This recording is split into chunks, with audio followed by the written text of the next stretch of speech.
go. Sarai is hitting live real soon. Chat's electric, feel the tune.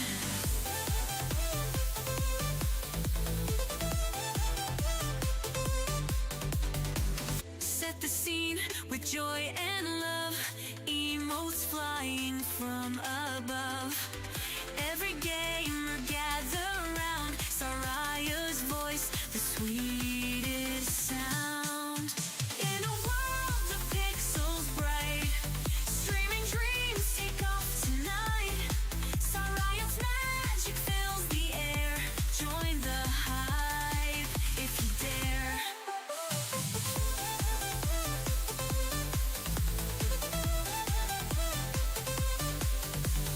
Laughter echoing through the stream, playing games, living the dream. Level up and take the lead, together we've got all we need. Gifted subs and things to share, every follower a star. Memory lanes and epic scenes, Saraya rules this world of screens. Count the minutes, count the hours, in this space where times are power. Moments shared and moments bold, watch the story now unfold.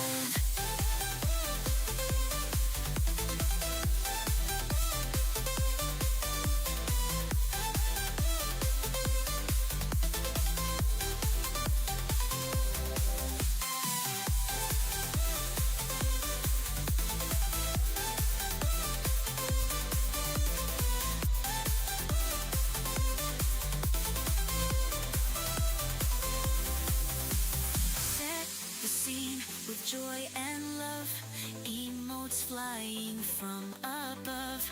Every gamer gather round, Saraya's voice, the sweetest sound. In a world of pixels bright, streaming dreams take off tonight. Saraya's magic fills the air, join the hype if you dare. In a world of pixels bright, streaming dreams take off tonight. Saraya's magic fills the air, join the hype if you dare.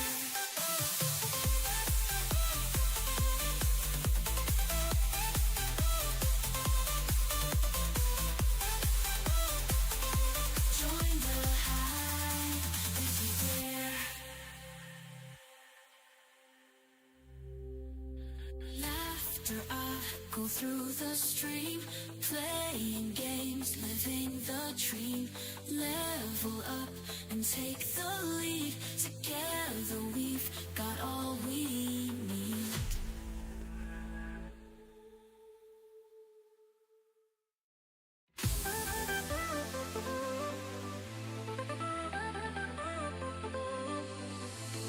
Lights are flashing, screens aglow. Twitch is calling, here we go. Sarai is hitting live real soon. Chat's electric, feel the tune.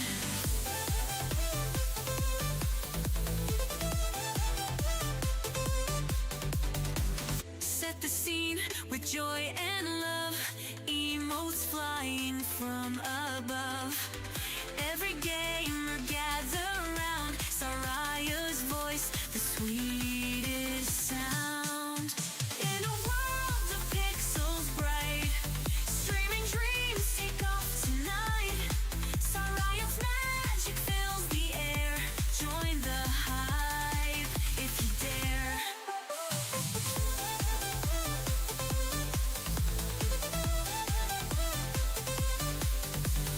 Laughter echoing through the stream, playing games, living the dream.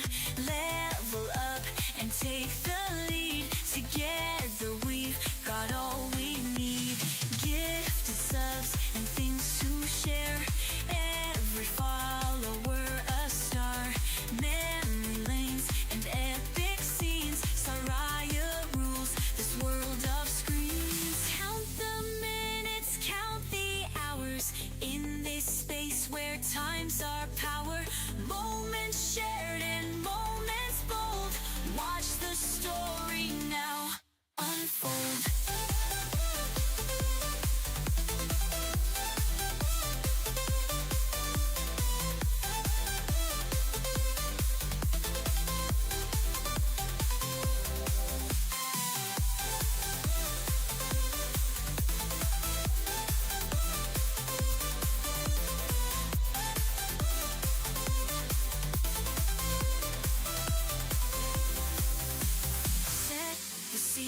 With joy and love, emotes flying from above.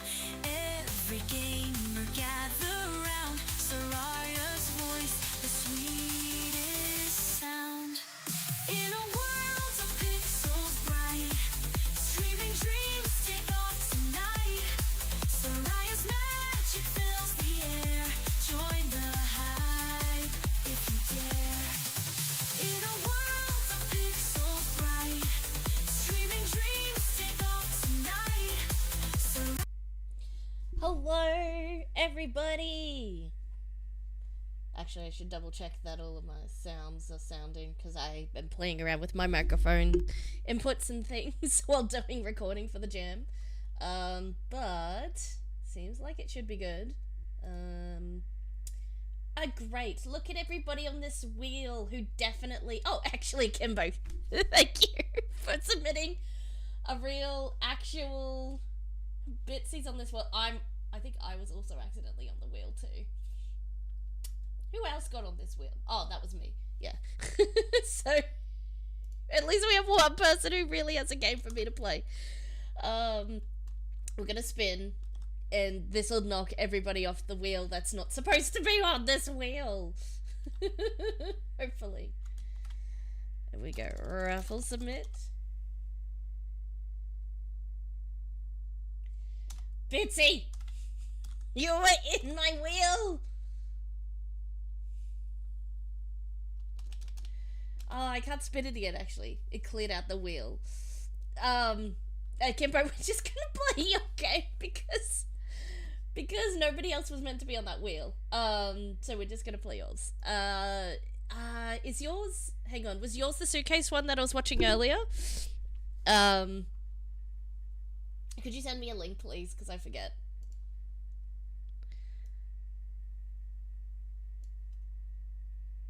Yeah, I actually wanted to play that anyway because I was like, oh man, if there's no one else, I'll just grab ones that I've seen already. Yeah, if you wouldn't mind chucking in the old linko, that'd be awesome. Thank you muchly. All right. Yes. So, I have seen... Spoilers, I have seen a bit of this gameplay already. It looks fantastic. So I'm really super excited to play this one. But yeah. Nice. Oh, I'll just hide the wheel, but people you can submit while I'm in the middle of playing a game. So just go ! Submit if you'd like to for me to play your game or get on the wheel for the next spin. So basically it makes it fair so that anyone who is currently here gets priority, or rather you can only get on the wheel if you're here by doing the submit for each round, and people who are here for longer get more weighting to their spin. So even if you've been waiting for like 3 turns and like you've been missed like 3 times, you'll have a huge chunk on the wheel. But that usually works out pretty well. It usually evens all out. Alright, let's read the descriptions. Please. I think I should be alright in browser. I got a pretty decent browser and computer and what have yous. Try enabling hardware acceleration browsers. Okay, I'll download it if it feels laggy. You're a passport bro looking for his next situationship and maybe some sketchy side hustles to help pay for expenses. You absolutely cannot wait for these slow-moving idiots to board. Navigate your luggage through hordes of people trying to board so you can ensure to get on first. First class, active duty, who cares about that? You're who's most important. Right. Excellent. We'll try it in the browser first and then see how we go. Hey, fellow Aussie dev. Nice. Yeah. And we have, it is loading. Looking good so far. Just a lovely little, like, loading thing. Oh. Nice. let me know, dear viewers, if the sound is too high or too low, because it sounds good to me, but that doesn't mean anything if it's too high for you, so let me know. Turn it down potentially. What part of Australia am I from? I am from the best part, that is to say Queensland, the sunny bit. Yes, I'm from Queensland, so, yeah. Alright. I'll check the how to play, but I think I was watching and I know how to do the how to play. So space to boost, AD to turn. Yeah, pretty straightforward. I thought that would be the case. Get it? Suitcase? The case? Anyways. Oh! Oh!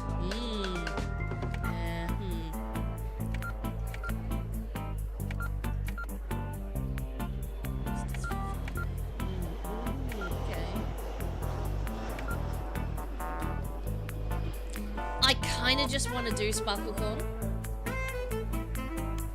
Blasting to the sky, like a robot unicorn. Let's try an easy one to start with and see how we go. Our music is a little loud. Yeah, we'll turn it down a little bit. How's this? How is that a one?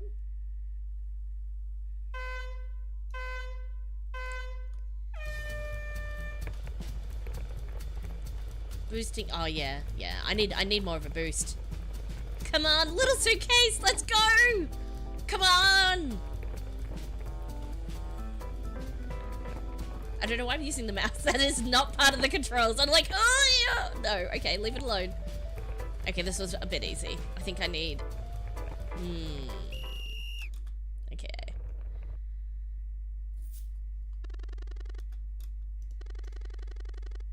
It's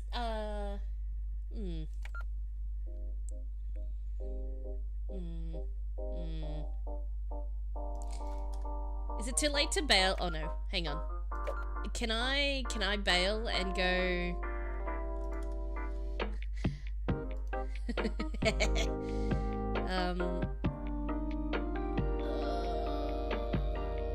Is it the OST?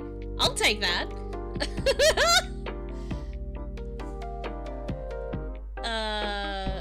What am I looking at? Oh my gosh, my brain kick into gear. Here we go. Windows. The little icon helped me.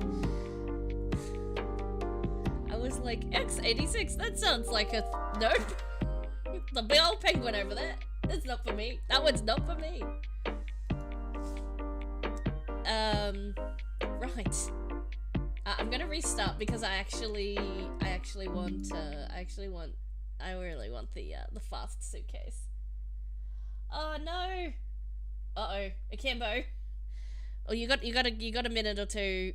I don't know. Deal with whatever's. Don't deal with the fire. I feel like a fire or fire alarm probably takes precedence over this. So you deal with that. I'm going to run the download version. I've decided. Executable. Yes. Run anyway. Oh, how nice is the... Oh, that's super nice. Okay, come over to my side, please. Here we go. There we go. Now we got it. Now we got it going. Oh my gosh. Non-stain complex alarm always goes off. Okay, quick aside. I'll turn the music down a little bit if that is also still too loud.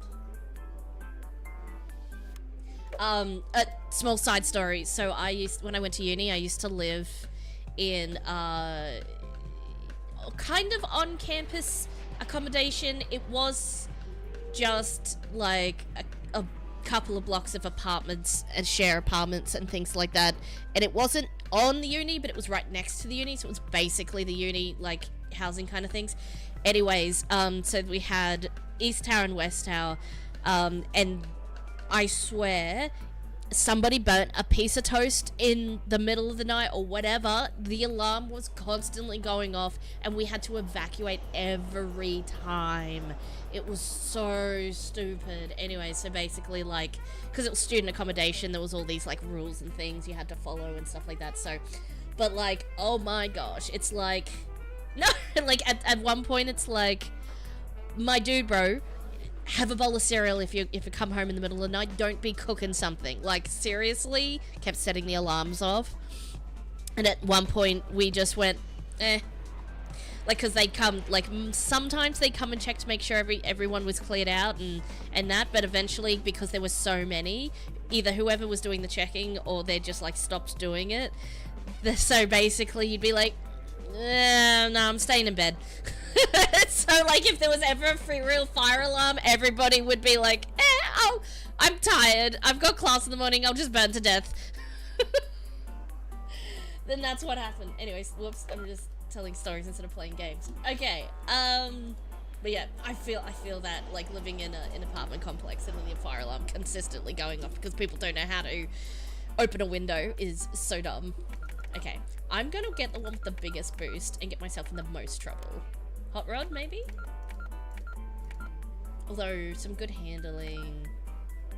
Actually, I like the look of Big Daddy. He's got some decent stats. Okay. But I'll still pick a 1-star to begin with, so I can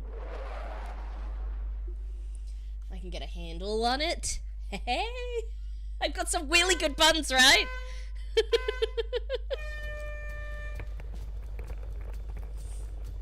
You've got headphones in now. Excellent. Don't have to bother about the alarm. Oh my gosh, okay. Okay, yeah, I got this.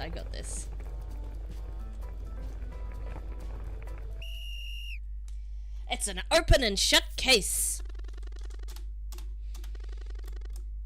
Nice. I really like the font. It really invokes vacation font to me. Like, that's really good. Okay, so what's in this duty free? Love the little icons. Awesome.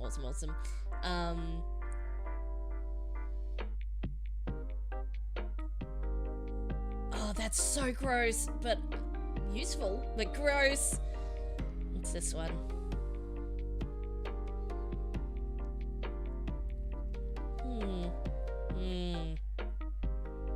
Removes my top speed, but makes it easier to handle.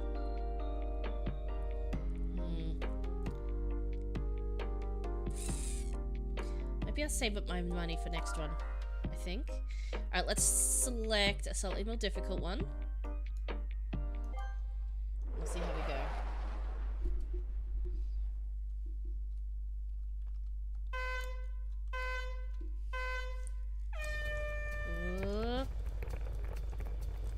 Oops. I had a clear shot at that, and I was trying to do something fancy. Oh my gosh, okay. What? Can I not go down straight down the middle? I can. Oh my gosh, I can see myself playing this for hours. I've got to get some more.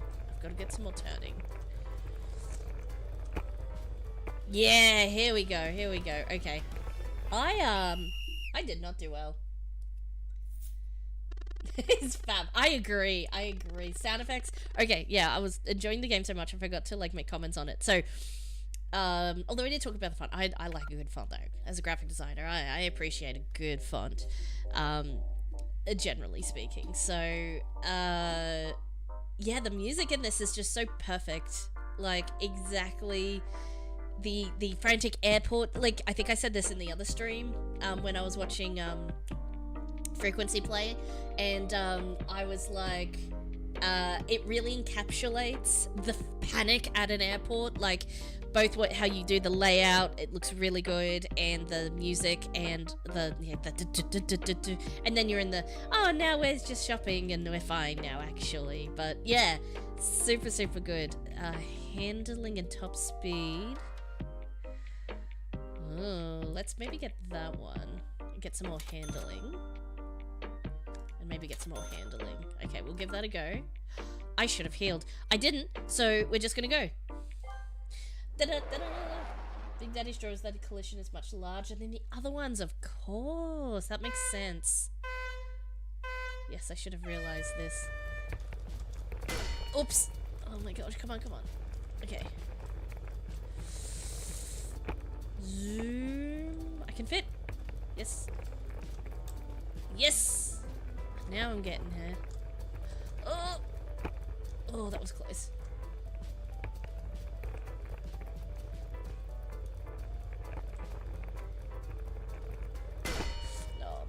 Oh, come on. Ah! I'm terrible at this. We gotta try again. Maybe I'm not ready for Big Daddy. Let's try Hot Rod. Yeah. Okay, here we go.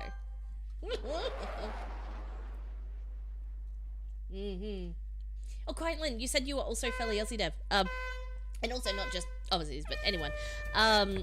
There is a game jam being hosted by Drop S Studios. I think Methods. You're still in the chat here somewhere. I'm spruiking the if y'all are looking for a new tasty jam, I've got the link in my pinned comment at the top of the stream. And it's a drop bear mini jam. It's a week-long jam and should be pretty fun. And hosted by fellow Aussies. So the reason I bring it up. Yeah. So if you're looking for another tasty jam, highly recommend clicking on that. It starts in a few. It starts on the 25th of May and it goes for a week. Tired of earnings. Oh yes. Oh no, I don't have enough money. Gotta save up my money. I forgot. Oh, I've got full HP, so I'm fine. So let's go. Yeah. Just a nice cozy little jam, but yeah, if you feel like joining. I do like to collect fellow Aussie devs. That's a thing I like to do, just a little hobby of mine.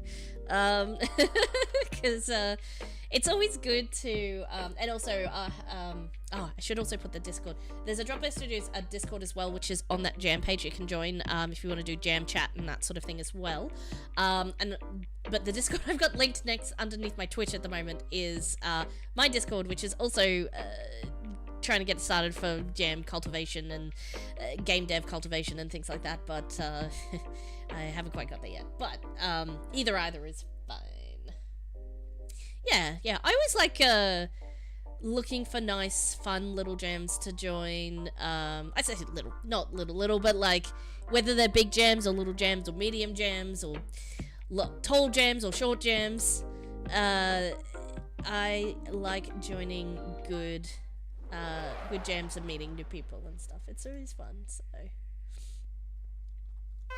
okay, here we go.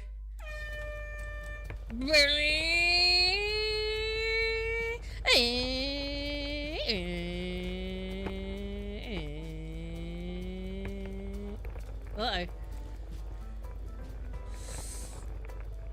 Oh. Okay. Hot rod doing work. I got it. Yeah, that is a nice diddly-diddly-doo. Okay, money. What do we got? Top speed. Ooh, just more handling. That would be super nice, actually. Took all my money though. That's alright. Let's do a difficult one and get some money. I'll play the saxophone. Oh, nice.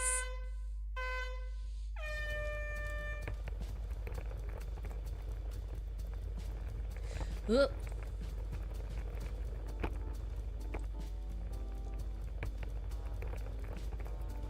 go.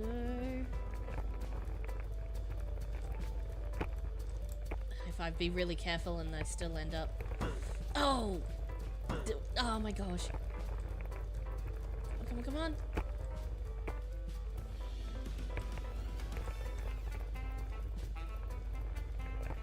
So this is you on saxophone. That's awesome. Oh my god. Oh, I'm gonna die on like... this was a difficult level though. I am not good at this. Also, I can blame it on streamer brain. You use like 10% of your brain when the camera switches on. That is what happens. It's like a 90% debuff when you're on stream. This is true facts. You ask anybody. Oh, I do not have any money except to heal. Okay, let's just do a medium one. I'm from Ireland originally, but I live in Victoria. I don't know if I really earned the term Aussie myself. You're close enough. You're here, and we just adopt you. That's what happens. That's just what happens. Oh, no! Oh, come on! I can't afford any more hearts. This hot rod is a real heartbreaker.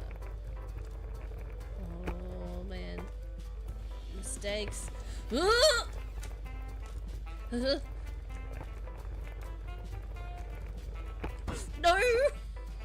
Oh, they've got another whole bit to go.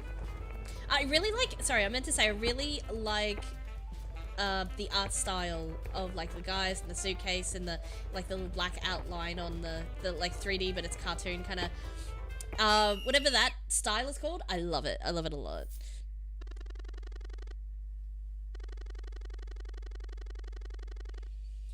Quite landed. Did you? Oh, you click submit. Yeah. Nice. We'll be playing yours next. So, oh, man, I can only afford to repair.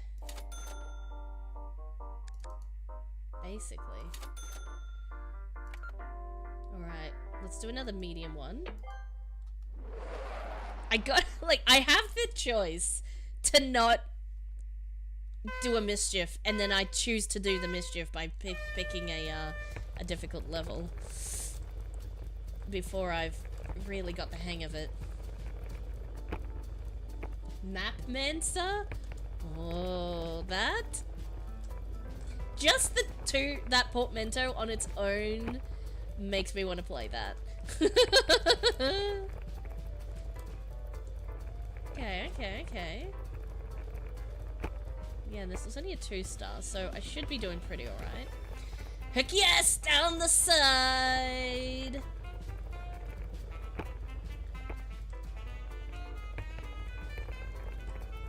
Down the middle. Oh!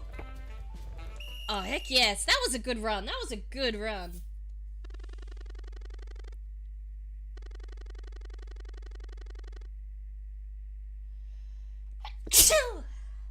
Due to the recent American tariffs. Oh my gosh. I just read that. That's hilarious. Okay. Yeah. I don't know. I think $70 for it. No. Yeah, that is expensive. I wouldn't put it past them to charge you $90 for some WD-40 though. Like, seriously? That is a thing I can see happening. Handling and top speed. Ooh, yes, let's get some of that. And we will see. Yeah, let's do it. I'm gonna die probably.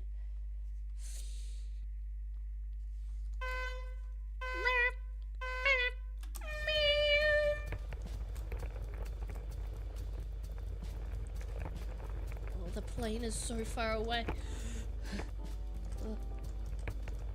Let's go. Nope. Yeah. Oh, I'm getting the hang of it. She says right before she just completely woofs it. Whip. Something. Here we go. No! Ah!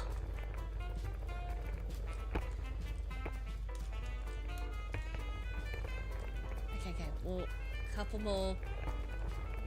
more corners to go.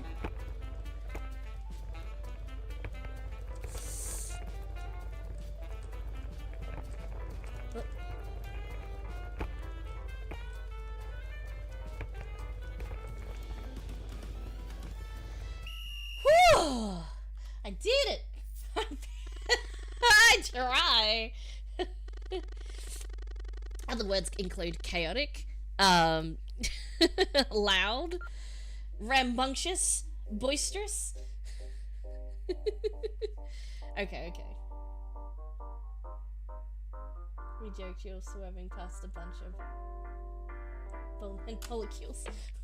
Oh no. Okay, so we need a repair first, and then what can we afford? Nothing. I'm sorry, you're going to give me a 3 times boost for only $159.99? No more to pay? Yes, please. Let's go.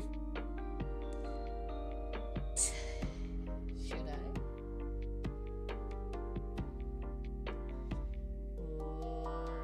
Oh, yeah, let's do it. Oh, no. Okay. Lock in. Holy cow, this is fast!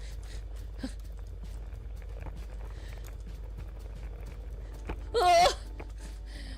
Pucker factor 11! Oh.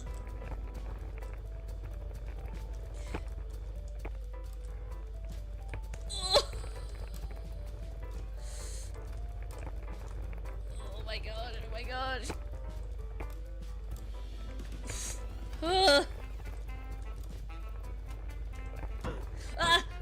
No, 2!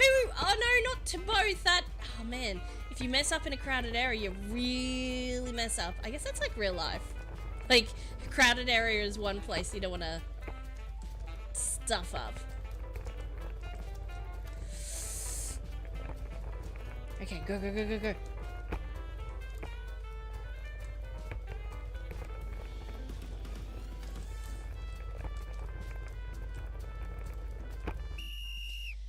Oh, I did it! Money!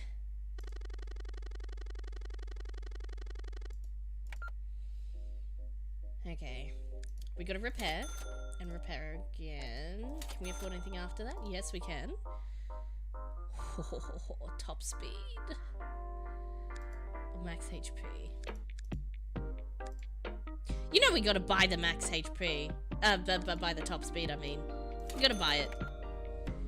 And we gotta do the hardest level again, of course. Alrighty. Sorry, Lyndon, we will definitely get to your game. I'm just like... I'm having a lot of fun on this one! No, man! Except... Oh, I nearly KO'd, like...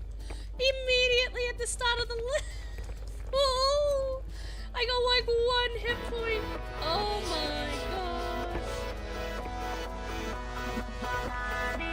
Oh, thank you, Akimbo, for the follow. Thank you so much. Now the songs are gonna be Fancy Jazz versus Joining the crew on this live dream. Let's go. Thank you. Thank you. You know you make it all bliss.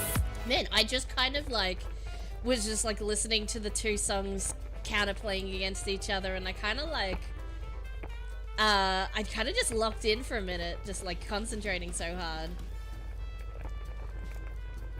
And we're now near at the end of the levels. Oh, gonna jinx myself now. That's exactly what's gonna happen. Straight down the middle, yeah. Probably won't. Oh, that was close. I did it. I made it. I'm gonna have to repair and do nothing else. Okay, repair. Yeah, that's all I got. Alright, let's get some more money though. So let's do the hardest one again. Yeah, why not? Why the flip not? Alright. Don't immediately die. Are the hard ones getting harder? I swear the hard ones are getting harder. Like as in, I guess they're all progressively getting harder. Cyber says yeet. The lip. Thank you, Cyber, for my yeet.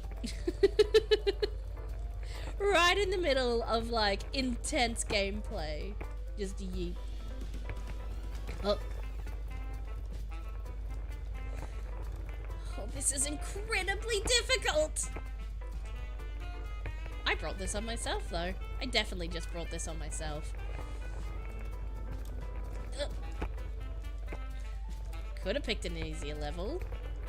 I didn't.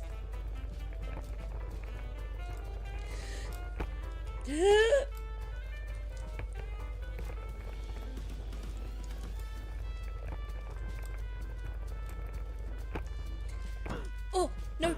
Oh, God. Oh, it's always the double hit. It always gets me. Very carefully, calmly making my way downtown, driving not so fast, with the faces past, and I am vacation bound. Oh no! Oh, I died. Oh. Yes, to keep you interested in the video. Yes. Hey, keep watching my stream and I'll keep playing airport luggage. But actually, Terminal Velocity is such a great name for this game. Because it's about speed, it's about terminals, it's about velocity. It's so good. It's like the perfect name. I love everything about this. I did see the ending screen. How many departures was there? I could do all the easy ones and get to the ending screen, but I did get to see it on the stream, so I do know what it looks like. Maybe anyone who hasn't seen this should go and play Terminal Velocity. If you want to see the ending screen, which I have seen, by the way, go play... Come here. Go play this, because it's fun. Because it's probably scrolled up since then. Alright. Let's turn on the wheel and see who we've got on the wheel. Oh my gosh. Anyone who's in chat would like me to play their game or get on the wheel for me to play their game. Exclamation point submit. And, I'll give you a couple of minutes while I will do... Oh yeah, I usually do on-stream rating. So I think the theme was... It's an expedition. You're packing for an expedition. You're going on a plane. Like, 5 out of 5 theme. It was so fun I couldn't stop playing. The controls were perfect. All you needed was A, D, and space. Like, it was beautiful. Like, no notes. That's exactly all it needed. I don't know if I would have wanted a braking mechanism, because essentially taking off the boost was the braking mechanism, so I don't think you needed, like, brakes for drifting and things like that. I think you paired it back to exactly just what it needed to be. Or made it what it needed to be. So I don't think, yeah, like, the perfect, great controls. Graphics, I've already talked about how much I love those graphics. Beautiful. It perfectly encapsulates what you're trying to pull off.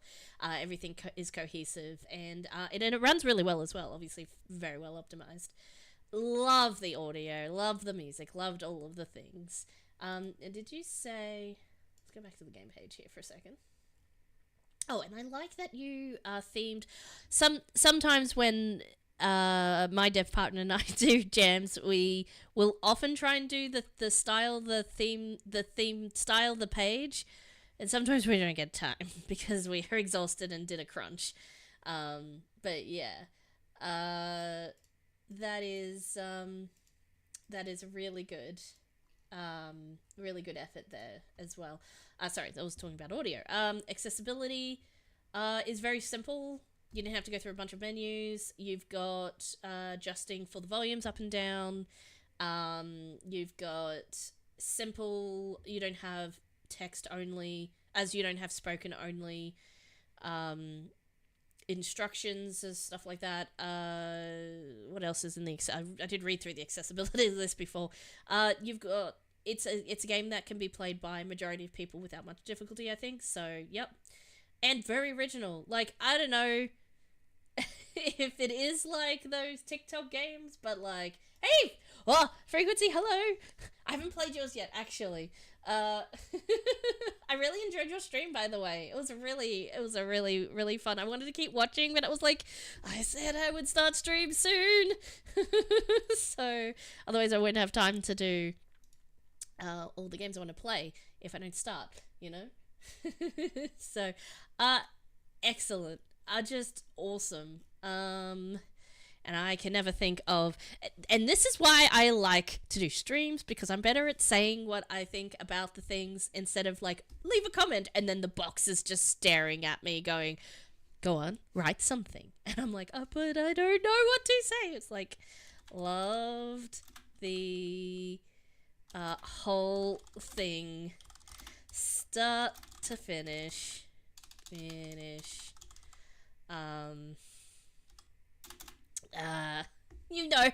I've already said the things. I don't know. Great entry. See on the stream comments. Whoa, no, that's dumb. That's a. I don't know. See, I can't write. Words are hard. What's one of the things I actually said with my mouth?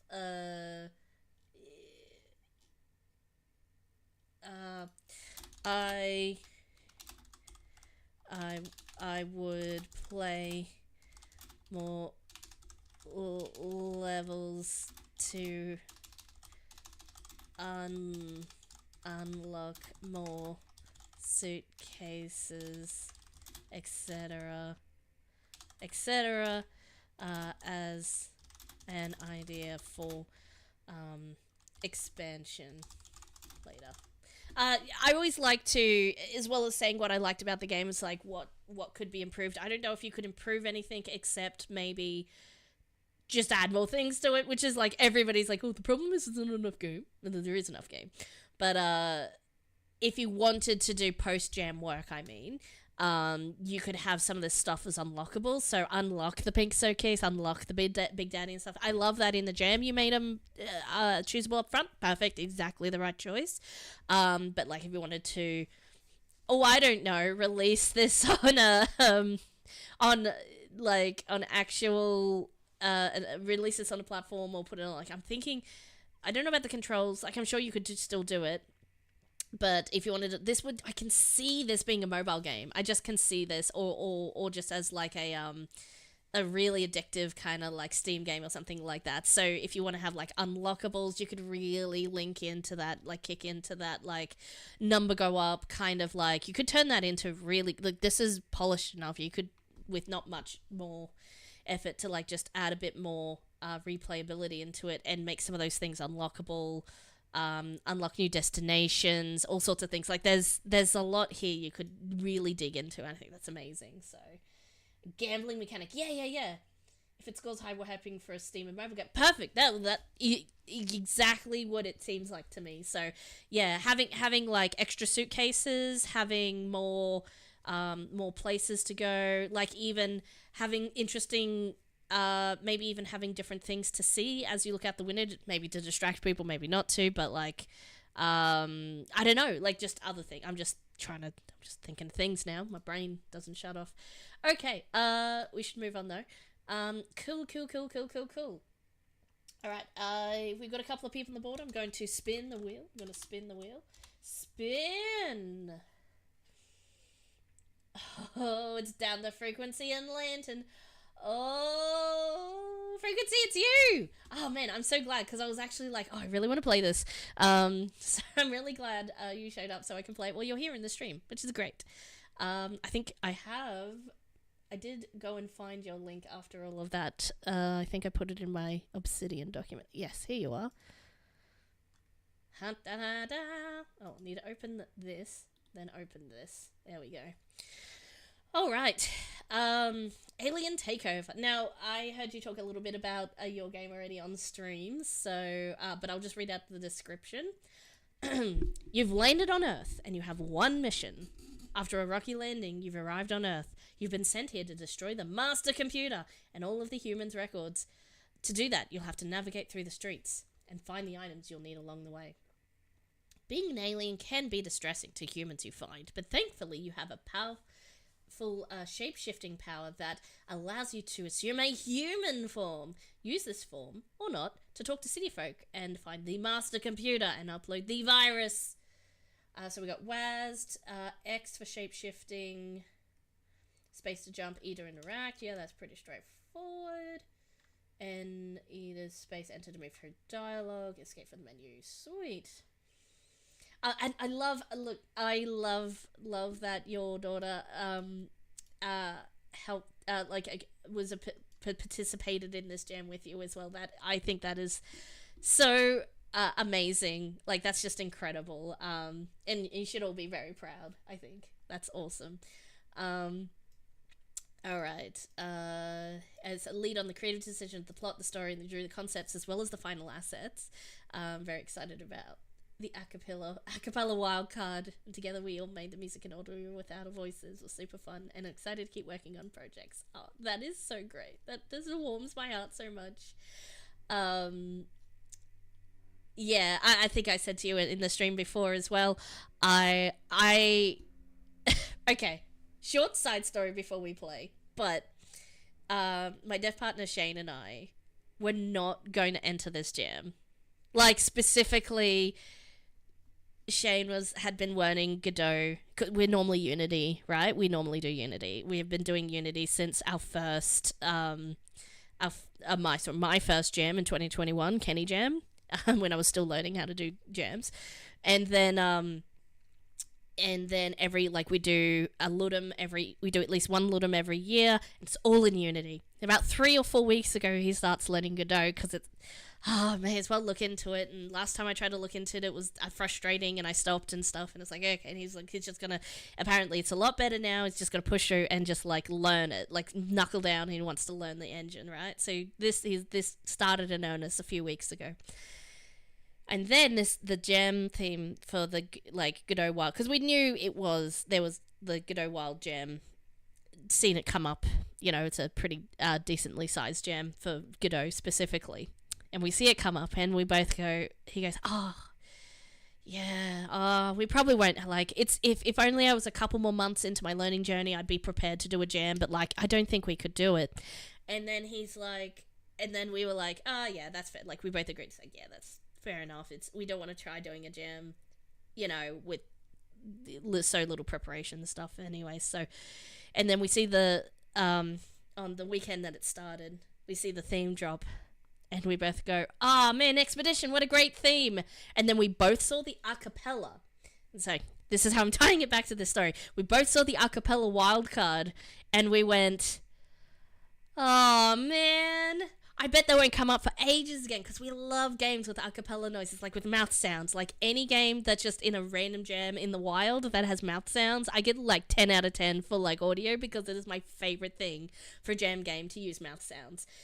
But so we were still oh man, what a bummer. And then a couple of days later, I think it was Monday, because I think it started on the Friday or Saturday anyway, the Monday, Tuesday, whenever it was, after the start of the jam, when I guess we were both thinking about it, and I was looking at the theme, and I sent him a message, and I'm like, hey, you know how we didn't want to enter in the Godot jam?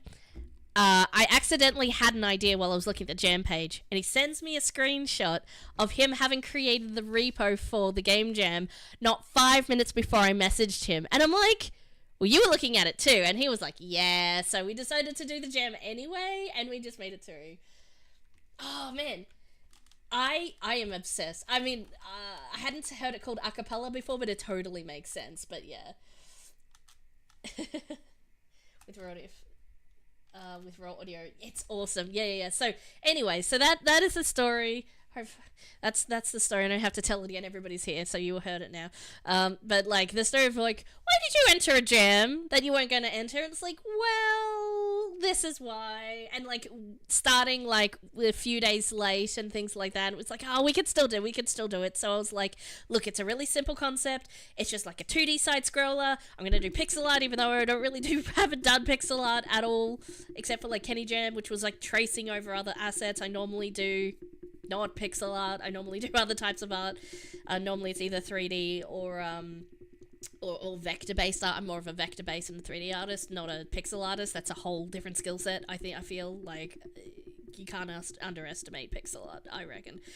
Anyways, so all of the things, and we were And now we're actually pretty happy with our entry at the end of the day. Like, we were pretty happy with the fact we finished an entry and we submitted something and it had all the features we wanted in it. It might not be the perfect game, but like, it has all the features we wanted. So it was super fun. I had a lot of fun learning how to do pixel art in this jam. Like, I was like, I did not really know, and I'm just using like so I don't use Adobe products. That's my personal feelings about Adobe, but I use Affinity Designer, which is the Illustrator equivalent. I've also got Affinity Photo, which is let me see. Oh yeah, so I could show you the. This is really diverged into so I just use like the pixel tool. So I got pixel persona, and we just use a pixel tool and you just draw the pixels, and that's all I did is I just drew pixels. Like control like deletes the pixels and that sort of thing. So that's all. It's just layers. It's just like Illustrator. So you know, Affinity Designer is actually just a regular vector program, but it does have a layout that you can do pixel work in it as well. So yeah, sorry, that's my little spruik on Affinity instead of Adobe. It's really good. It's by Serif. Serif was recently acquired by Canva. And I don't mean to off-put you by saying that, but like, it just means there's a bit more money behind them now and stuff like that. It is a great program. It is a great Adobe alternative because Adobe is stupid expensive, and their business practices are really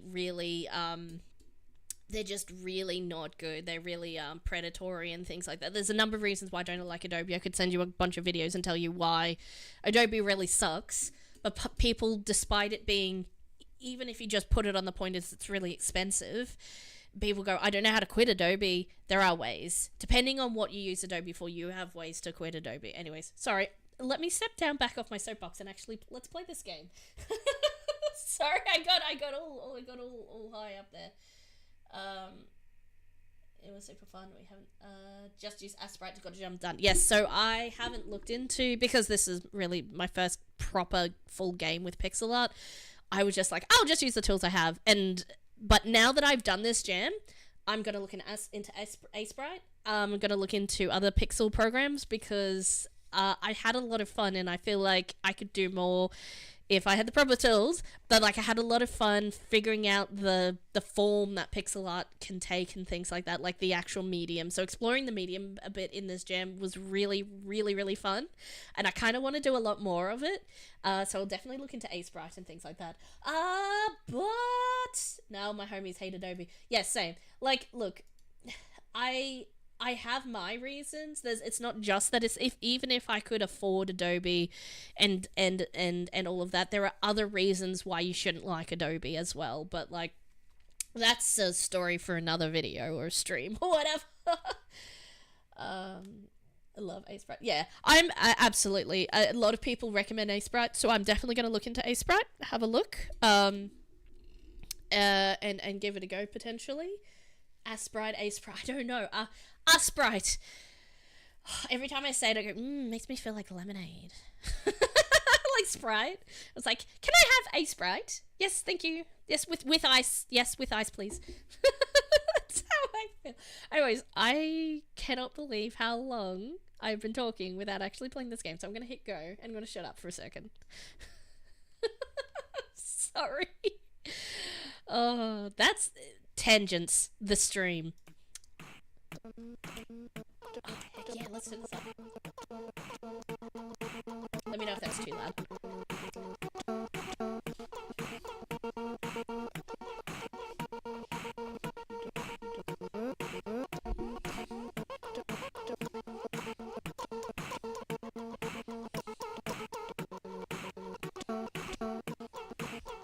We just have to take a moment to appreciate this amazing a cappella mix.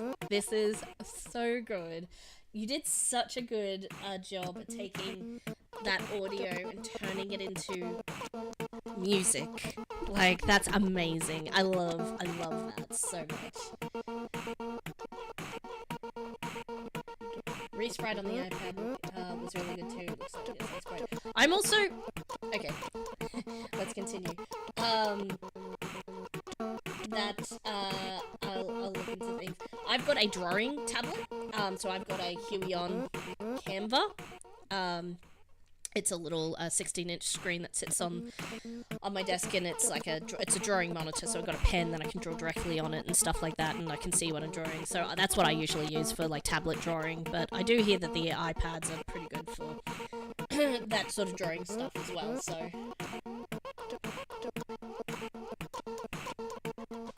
Oh, okay. Well, let's continue. Oh, is the levels okay for everybody? I guess.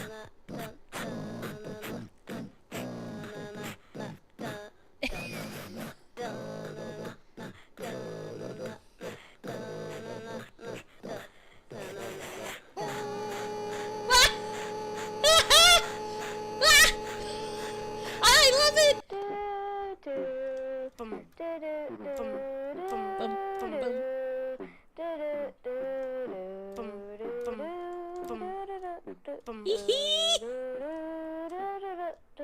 You're in disguise. No.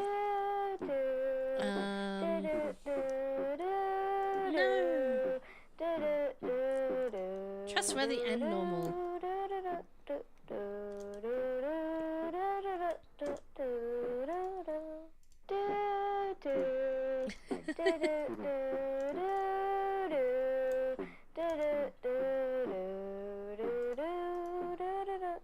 True person full.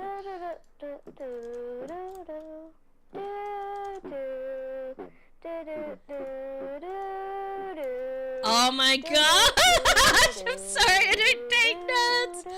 That's funny.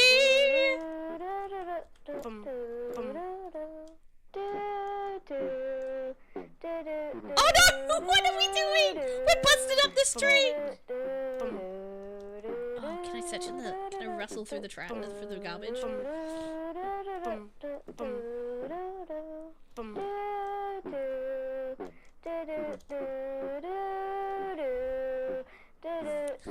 Fork, banana knife. I need a knife and fork to eat anything. Blah blah blah. Is that a coffee shop? You would just be. Alright. Hear the words, but what do they mean? Okay, so how does he react to alien?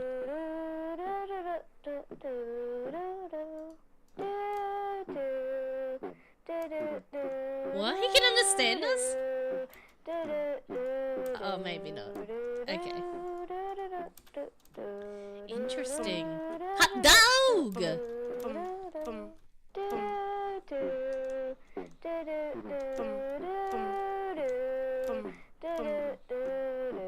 Oh! I have a muffin! Loaf me in!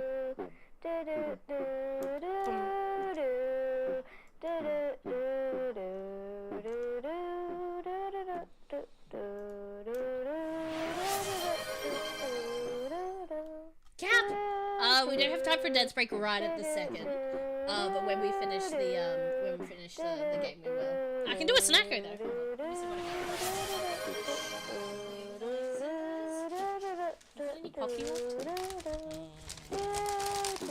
Hippo Pocky. It's almost as good.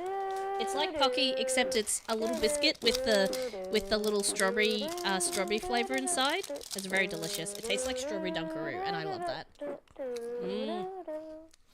Yum. Okay. Where were we? No, I know. We'll do that after though. When we're doing we'll play that while we're doing the reading. Do not waste me. Okay, so surely, if we change into an alien. He still can't figure out we're an alien.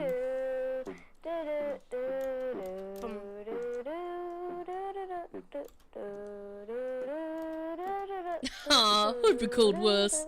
Oh, keycard. Nice.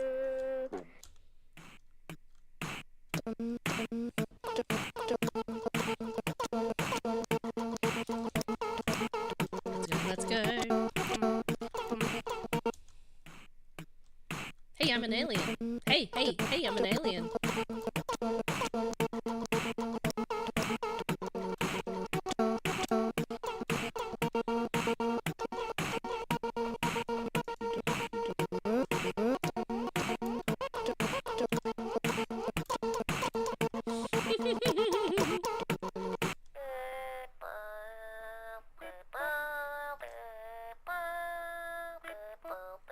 Aww. Aww.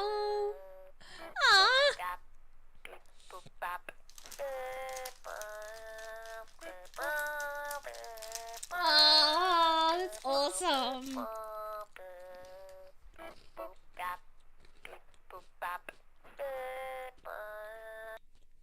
That's so good. Thank you for letting me play that. That was so awesome. Oops. There's a quit game. A quit button. It's a browser game. What was I expecting that button to do exactly? Oh my gosh. Alien Expedition, obviously. Theme is 5 out of 5. I had a lot of fun. I particularly loved that it was essentially it was a little puzzle game. It had all of the different dialogues were really, really well done. The acapella, it's exactly why I love these. Well, this is my first jam where it's been a requirement or an optional or something like that.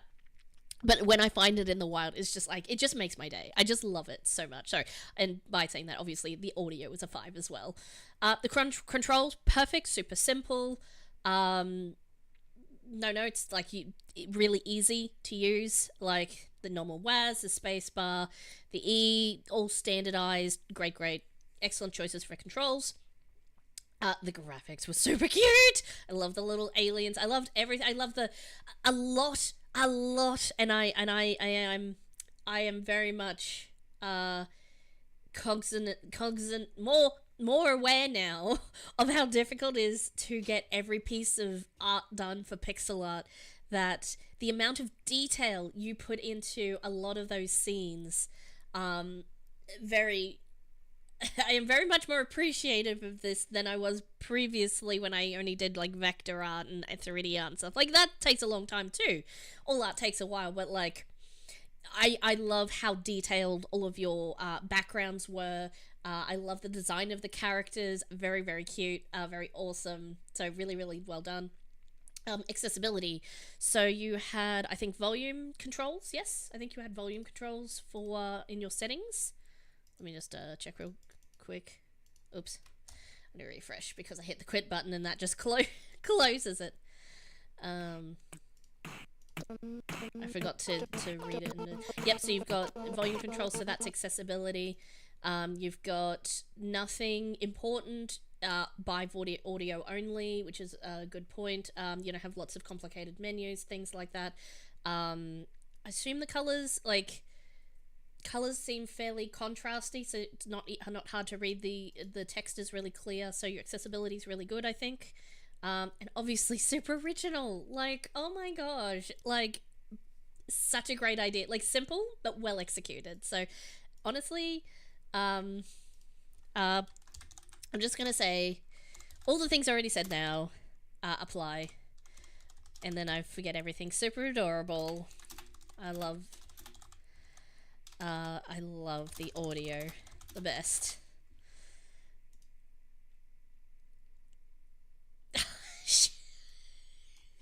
Getting ahead of me. I send him the link and say I'm gonna play this later. He's like, I'm gonna play it right now. It's like, cool. I'm gonna play it on stream. All right, that was great, guys. I mean, it took me like 20 minutes to actually get to playing the game, but thank you for letting me play it, and thank you for submitting. And I really do hope to see. Actually, where are you? How do I... Oh, there we are. Cool. I want to see when you do more games. Cool. Alrighty. Oh, no. Allowed. Auto mod. Naughty. Sorry about auto mod. I don't know why creep is a weird... Oh, because it's so sensitive. I mean, I can't believe there was an ad break. I'm so sorry. I will wait till the ad break is done. I didn't even realize there was an ad break. Oh, Cap, you wanted music. Hold on. 1 moment. I might only run it for like one song, so is there one in particular that you would like?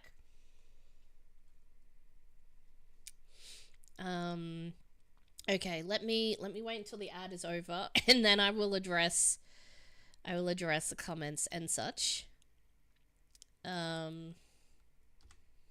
While I play a bit of background music for us. I'm just gonna play it from the beginning if you don't have a preference. I'm just turn that down a bit so it's not too loud. That is loud. There we go.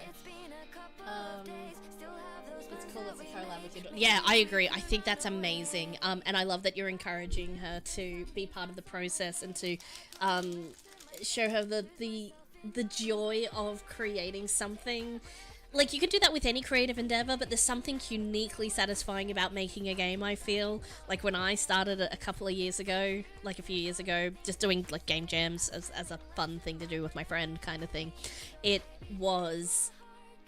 There's no other feeling. Like, I've done creative stuff before. Like, I've done, like, you know, logos for clients and making websites and all of that kind of, like, corporate design kind of stuff.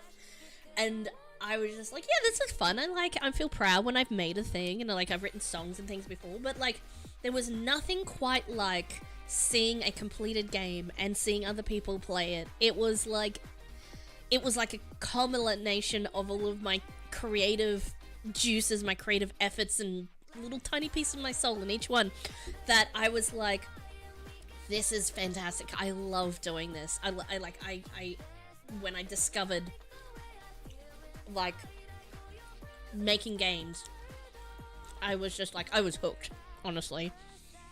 And I love that you're encouraging that with your daughter and like getting her in on that process. Like, that's so, like, I don't know how else to describe it. That's like, that's so awesome, and I'm so excited to see what you guys do. Had to teach a lot of lessons about scope creep. Absolutely, because I had to learn those lessons too. Now, I'm not a programmer, I'm not the programming person, so I'm the not like ideas person, but like Jane basically was like, hey, like in our first jam, it's like, hey, do you want to do a game jam? Like, can do like the, like, I'm not great at art, but maybe you could do the art. And I was like, oh yeah, I could do the art. And like, I can do the music and all that sort of thing. So had to learn very quickly. Like, my first idea was like, oh, well, I guess just something simple, like, and we just had a simple little 2D game. And then and more as we went on, I was like more ambitious. And it all came to head, I think, in Ludum 55. I had this grand idea and Shane was like, yeah, we'll give it a go. And then it's like, I vastly overestimated how long I would need to make certain things and all this other stuff. And like Ludum 55, no, not 55, 53. I can't remember now. Anyways, no, it was 55. It was summoning. It was like, we both were like, we submitted a game, but we weren't like super happy with it. Like, the fact we even submitted was like an effort. So that was my hard lesson in a lot of scope creep and things. So, because when you start out, it's like, oh, you have so many like ideas and things you want to do, and then you're just like, oh, right, yes, okay, not achievable. Like, here's the limits of capacity. So like, sometimes you learn those lessons the easy way. You're like, oh yeah, no, well, I know we won't be able to get this done, so we'll leave this out and we'll pivot. And or you have this idea and you have to completely change it. And like, you have to learn to be flexible in a game jam, and that's a lot of skills that I had to learn specifically throughout the last couple of years. So. It's the perfect intersection of technology, writing, art, music, humor, and brainstorming. It is, and maybe that's what appeals to me the most, is that I feel like I'm a bit of a jack of all trades kind of person, where, you know, I know a bit about music, I know a bit about design, art, I know a bit about interaction, well, I know quite a bit of interaction design is probably my specialty, but like, you know, UI, like interaction design, which is different from user interaction. User interaction is just one part of the user experience. So like designing an experience, designing what feels fun, like what is good, what looks good, what sounds good, what feels good, and of course being a gamer, like a pretty decent gamer most of the time. Like I play a lot of games, so I know what I like and I know what is out there and what the standard is and stuff like that. So all of those little cross intersections, pieces of knowledge that I've collected along the way can all come together at a game jam and just be put to good use, and it feels good to like execute on like an idea and see it come to life and see those skills come to fruition and things like that. So again, sorry, I'm waffling on again, but that is really the spirit of the jam for me, you know. So where did my raffle wheel go, guys? You forgot to remind me about the raffle wheel. Raffle submit, or submit. No, that is not the command. Raffle submit. There we go. If there is... I have been talking so long. I'm so sorry. If there was anyone who is in stream, who has a game you would like me to play, please submit. Just submit. That's all you need to type. You'll automatically go onto the raffle wheel and I will spin. Landon, hopefully we actually get yours this time. You get 2 points. No worries. Thank you for dropping in. Frequency. Oh, yeah, I'll just say frequency. I'm assuming that's how we shorten it. Anyways, thank you so much for joining in. I wasn't expecting you to drop in, so I thought you would still be streaming, but yes, thank you so much for dropping in. I look forward to seeing you potentially in future jams. I hope to see you in other jams. Maybe the Godot one, maybe other ones if we get our act together and actually do a bit more Godot. Yeah, but I hope to see you in future jams and also, you know, if you put out a game, that'd be awesome. Okay. Anyone else? Anyone else putting on the wheel? Otherwise we will spin and we'll wonder who it will be. Alright, we'll give you 10 more seconds. Thank you. I really appreciate, in particular, I'm glad you guys were the first one. You were the first ones that I've, gotten feedback from in that I put the link on a couple of my Discord servers, but I haven't had any feedback from anyone yet. So technically you guys are the first ones to play and give feedback on our game, and I love that it was you in particular, because I loved watching you discover all the encounters. You got the little bird, you got most of the you got to see most of the encounters and everything. And at least all of the assets, if nothing else, and I loved how much fun you had, like even picking the wrong answers and things like that. Like the wrong answers are almost as funny as the right ones. Well, I think so. I didn't write them. I think they're funny. Oh, methods. Thank you. I do forget to drink while I have some water here in my Yeti. I forget to drink water while I'm having a rant. Thank you. Anyways, yes, you guys should go. I'm rambling and ranting. Okay, I'm gonna spin. Spin. Oh yes, Methods, you're here. That is to say DBS Australia, which is Drop Their Studios, has a game jam if anyone is feeling hungry after this jam for another tasty jam. We have the drop in the pinned comment above, but I'll put it here as well. We have the Drop Bear Mini Jam 2 happening starting in a few days on the 25th. It is going to be let me just bring this up here. It starts in 5 days. Is that right? Oh yeah, 5. A few is 5. It's a 7-day jam. Goes from the 25th to the 1st. I'm looking forward to it. It's going to be super fun.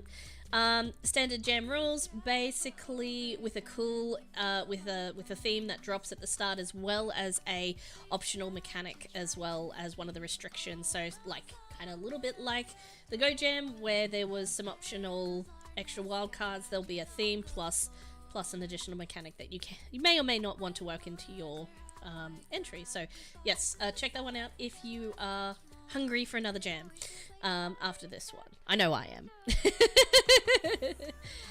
Anyways, where were we? Back to the Godot Jam. Thank you, Quiet Linden, for... I know I saw it, you sent it before, but streamer brain, short-term memory, etc. Let's read the... No, I said... Cap, you got like 3 songs also. So I'm just going to pause that one, because... I said 1 and you got 3, so yeah. Mapmancer, a tile-based puzzle game on a mysterious tropical island. Crabs! Crabs! Crabs! Crabs! Everything is crabs! You're an You are an explorer with a magic map that can control the world around you. Use it to plan out each level before you begin your expedition to reach the island's hidden treasure. Each level consists of a plan phase, where you place blocks on the map, and an explore phase where you travel through the map you have designed to get to your destination. This was made in 9 days as a submission for the Godot Jam. Interesting. So expedition as exploration of an island. I love it. Okay, controls. Lock in. Select place blocks with the mouse, plan phase. Move with the arrow keys and explore phase. Reset the level with R. Okay.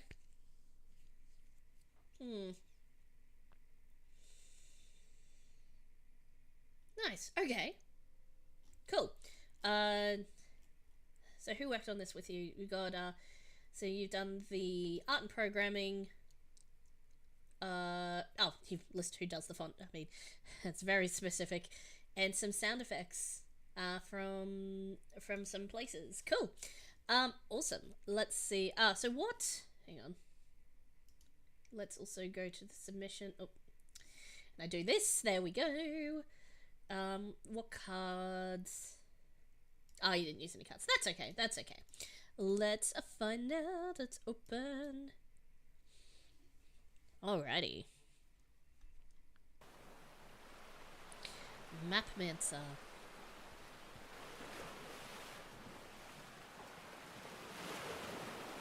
Ooh, there's 10 levels. Cool. Oh. I just select the first one. Okay. So we've got logs. Okay. First, plan with the mouse. Blocks can only be placed on sand. Okay, that makes sense. Okay, so this one's really easy because I can just place...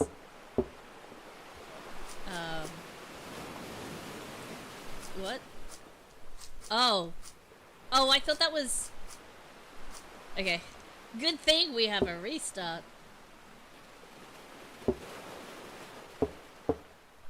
I understand. We can walk on the sand. I thought I was making a bridge. Alright. I win! Yay. Okay. Sorry, that was... I could have figured that out, but also I didn't. So,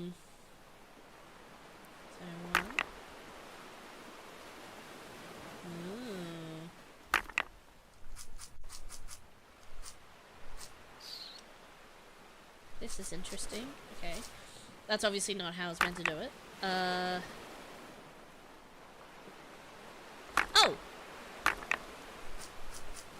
Oh. Oh, I understand how it works. Okay, yeah. So if I do...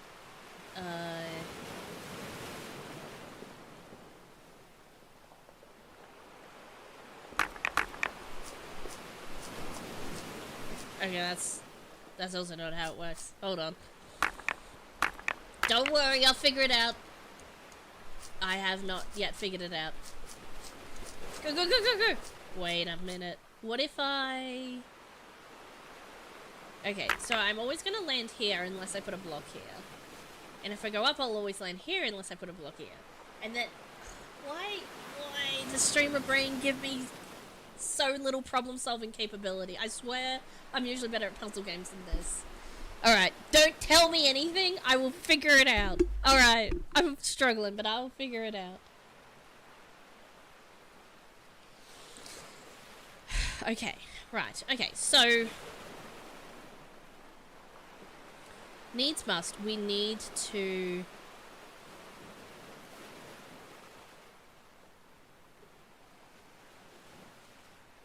What if we put... I can't move while I'm being pushed. That's the problem. I can't move while I'm being pushed. And I can't move into an arrow.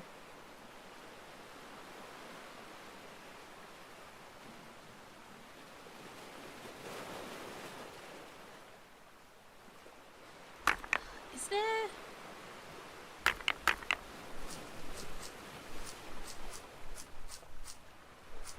something about coming around again to solve the puzzle?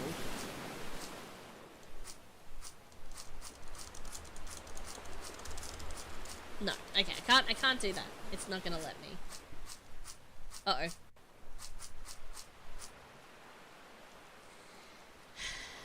Okay, restart, okay. This is really one of the hardest levels. Oh, okay, forget level 2. Okay, forget the fact that it's level 2. Let's see if I'm treating this like a level 2 puzzle when it's probably, what, a level 10 puzzle? You're telling me this is actually quite difficult? Okay, hold on. Alright. So we go across. I don't know. I'm assuming... I'm not missing a way a mechanic works, because it's only level 2 and you haven't introduced any other new mechanics to me yet. As far as I know, these are rocks, you can't move these. And then...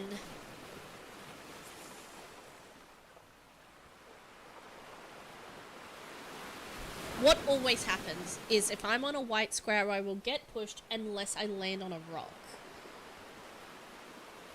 I can't move 2 squares at a time to skip a square.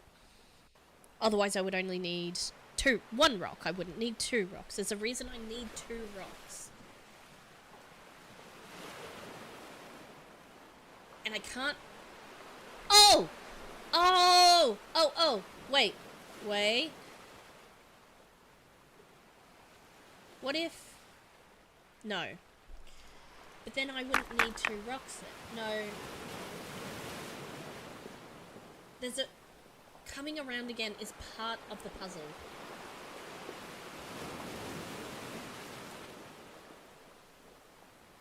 I think.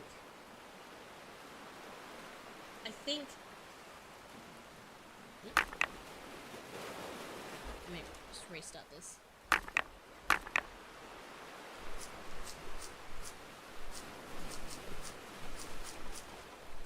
Why would going round again mean anything, though? No! I thought I worked it out, and my brain went, why don't you... and then I was like, yeah! And then I was like, why?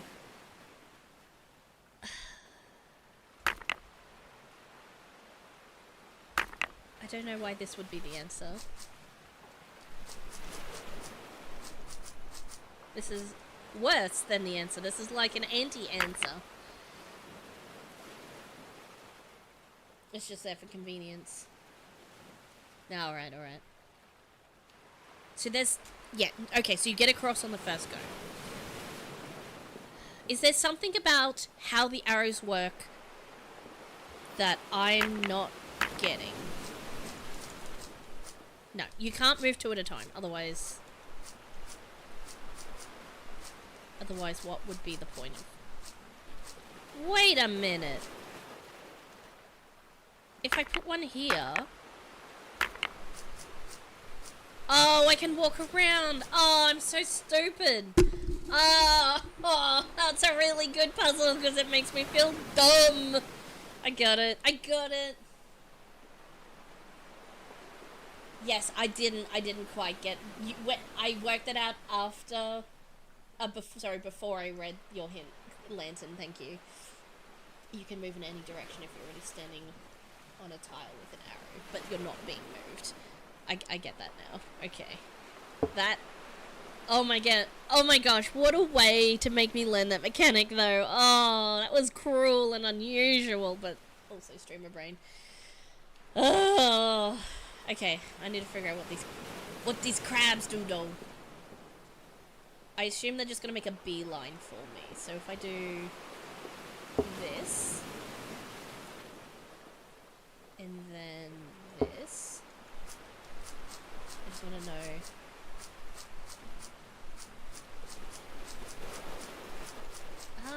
can only move sideways to come get me. But they can't come get me, oh. See, that was easy. Why couldn't you give me that as level 2 at least? Come on. Come on. Enemies affected by the wind just like you are. Interesting.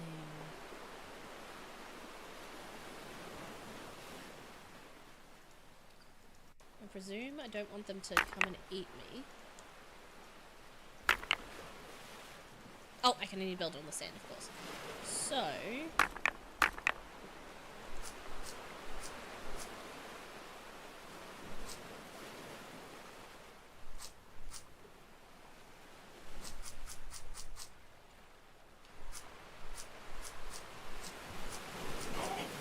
yeah, I know, I thought so.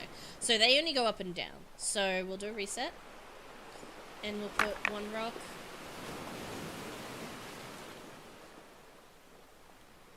here.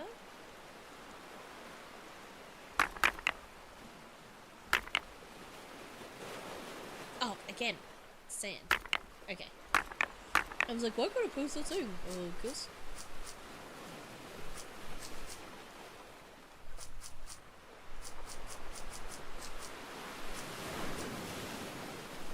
No, that's not where I want the rock.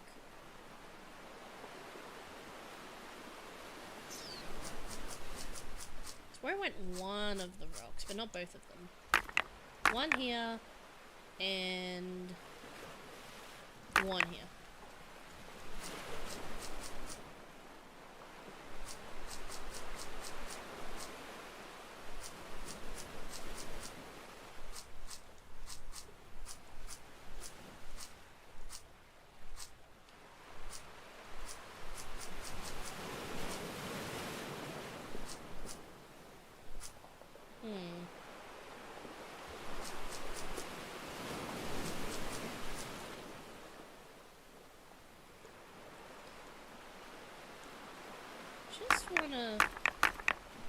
Just wanna see.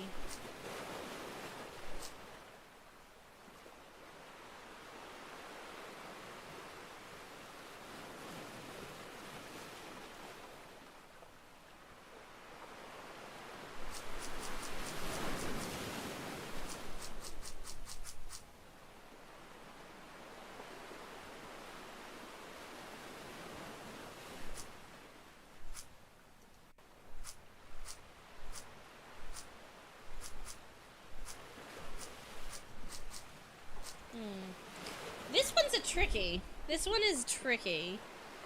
Just trying some thoughts out. Too bad I can't move and then put the rock down.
I have no idea what I'm doing.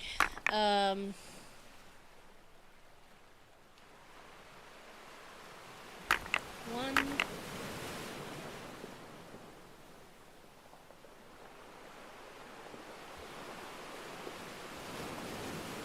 So close again, I'm sure. So if we go up, up, up, up, that filters them down.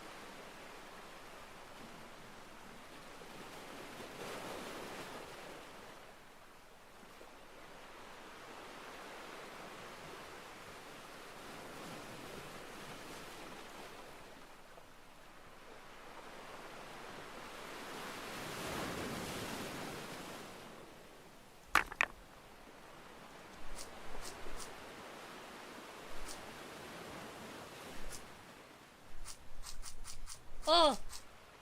Oh, no, he goes the wrong way. Some block placement as you did. Here, same block placement, just different movement. So this too, block placement, or the previous one? Because I forget what my last block placement was.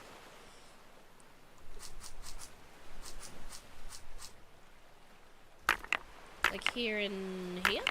Was it?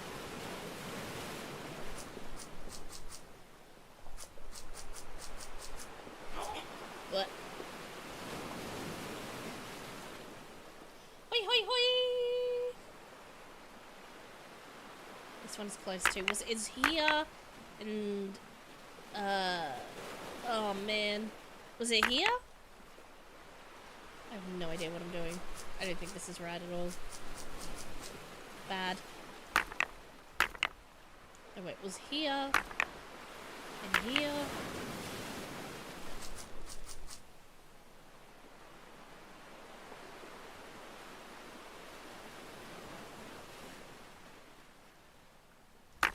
This one, and then where's the other one go? If you can tell me where the second block goes, I think I've got it. But I cannot brain my brain right now.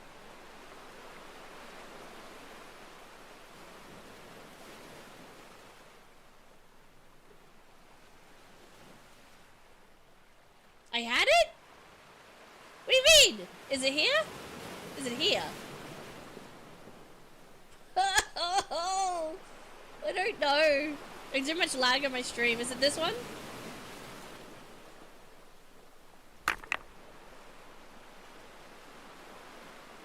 Left column. Second sand down. On the bottom column? So left column. Oh, this one. Oh, left column.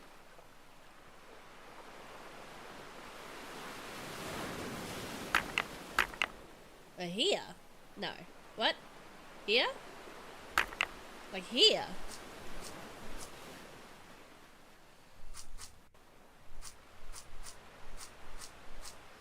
Oh, what have I done?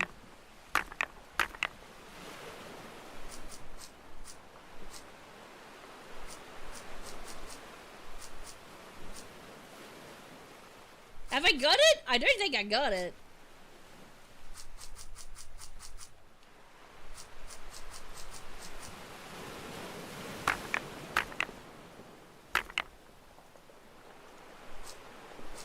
What do you mean I had it again? I had nothing. Oh, these sunburns.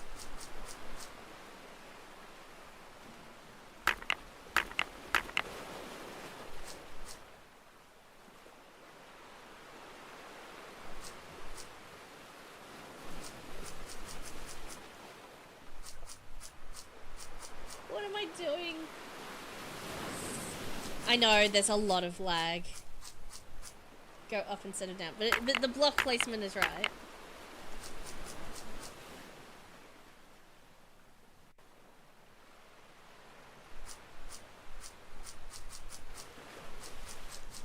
Oh! Oh, I thought I had to trap him behind the rocks, but I just have to walk through. I'm a dingus. I totally forgot what my whole goal was. That's why I didn't get it. Are you right? I did have it, but my goal, I was aiming for, like, I don't know, like, trapping the birds behind each rock nicely and stuff, like, that was my mistake. I was not solving for X, I was solving for the whole alphabet for no reason. That was not, I forgot the assignment, I forgot what I was actually aiming for. I was doing something else. Okay, so birds go up and down, crabs go lefty righty.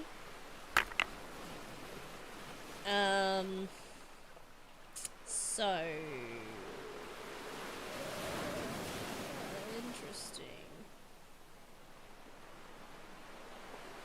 interesting.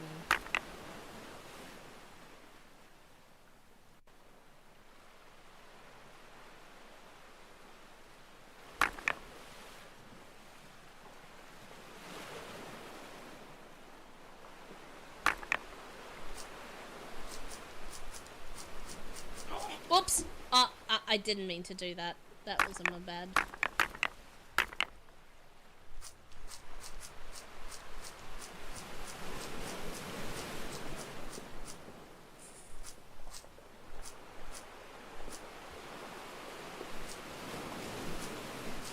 So we meet Mr. Crab. Again, for the first time.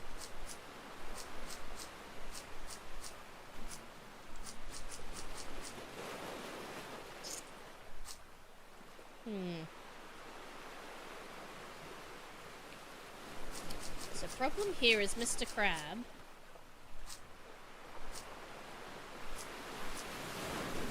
I want him to be locked in, but like...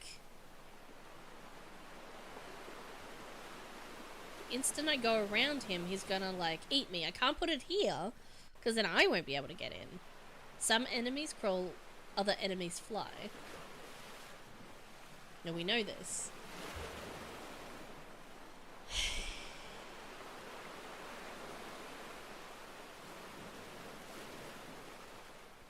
So, can't make a move first.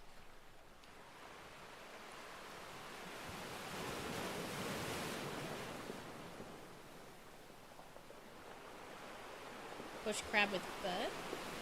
Oh! Oh, actually, that's a great idea.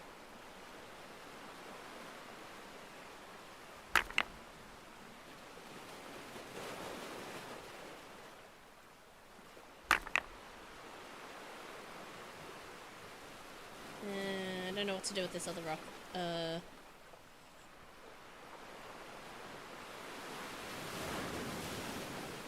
put it here.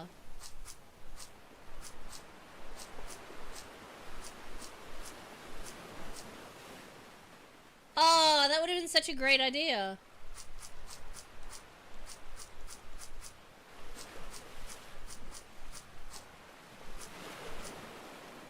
Oh, I thought that was the actual answer and that would have been so good. I even lined it up perfectly.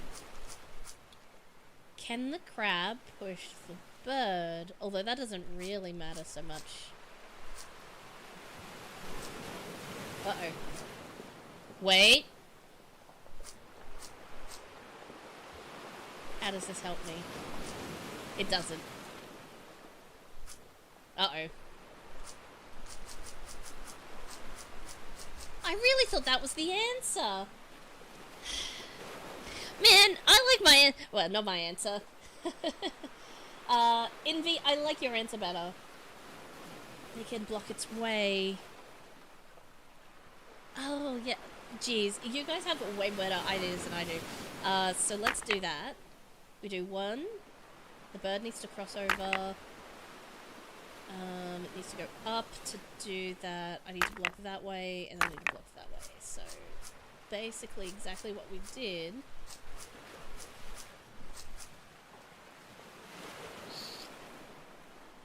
And I needed to put that block there. So let's reset. So, 1, 1, 1. 1, and then 1. I think that's right.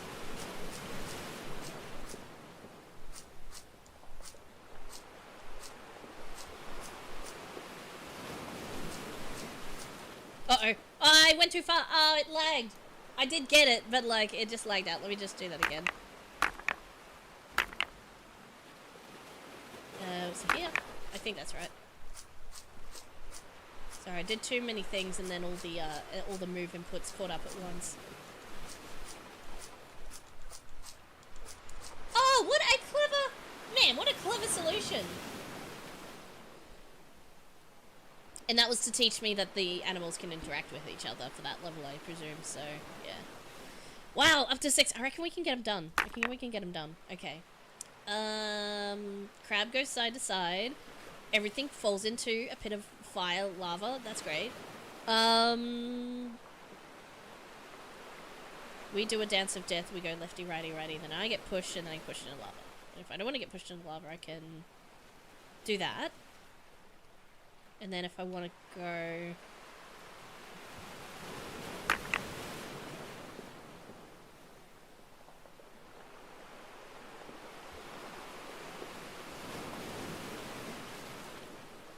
that way. And then we're gonna do this. And then we're gonna do this.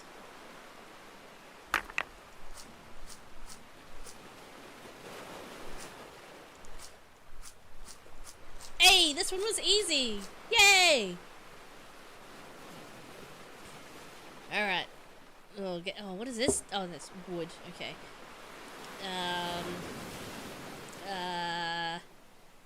So sidey, crabby, crabby. Easy. Yeah, that one was, I don't know. We want to send... Whoa, whoosh! Okay, really give him a sense of impending doom. So push down, crab go, so fire, but also crab go, yeah.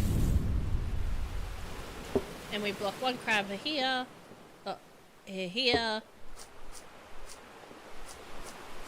And now we do a crab dance. Everybody go with me. Do the crab dance. Do.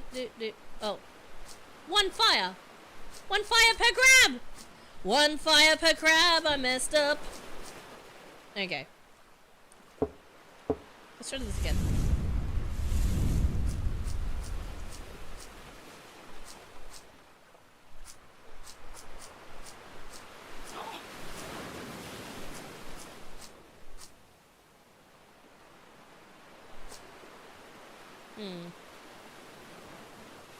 You think you go, oh my gosh. Envy, you're showing me up on stream, that's not fair.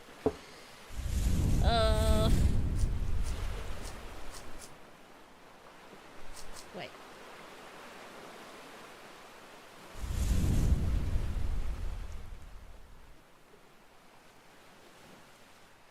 Fire was here.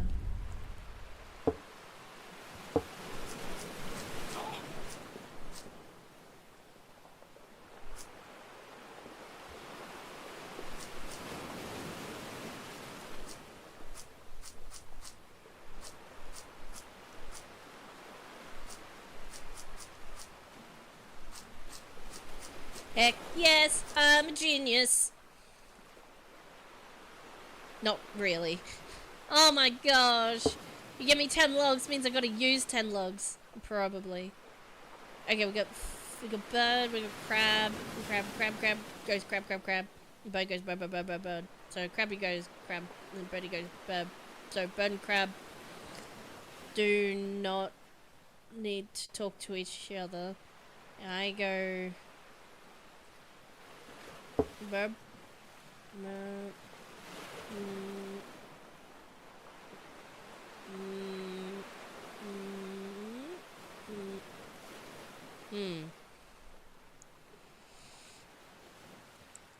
Why do I have 10 logs?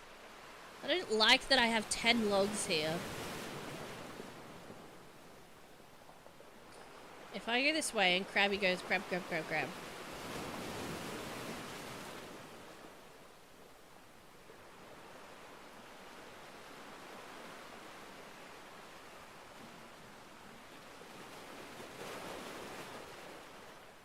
I don't know if I need any of these. Can I just do explore mode?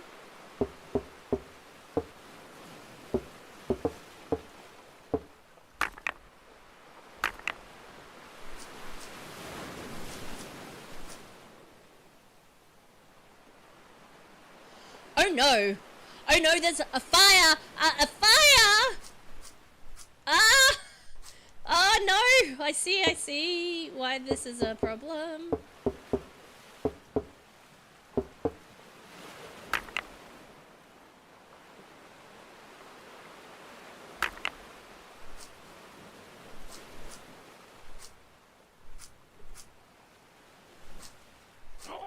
Ow! Okay.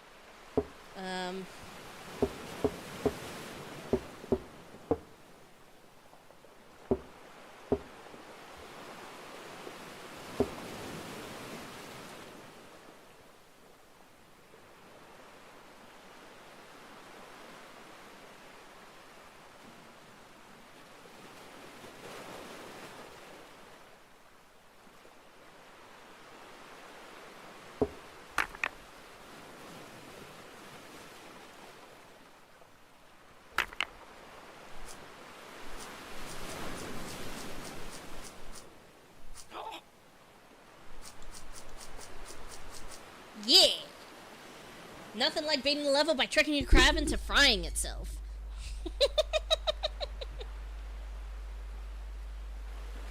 Oh man, no, that's fine. Like in backseat gaming is 100% allowed. Otherwise, we would be here all day. I mean, we usually are anyway, but you know.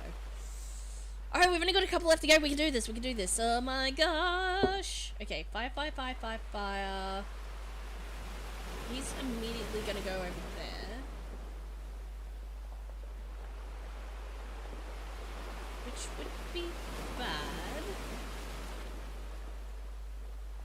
Fire, fire, fire, fire. Well, I won't be able to get him on fire though.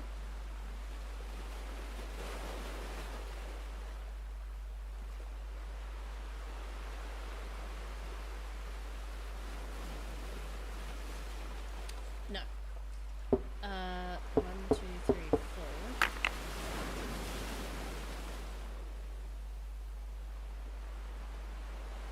What do we do about crab?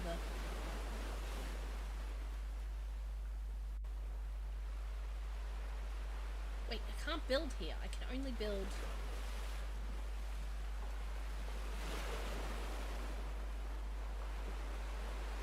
Just gonna put this like here because I don't know what to do with it yet. Oh! Bird goes on hold.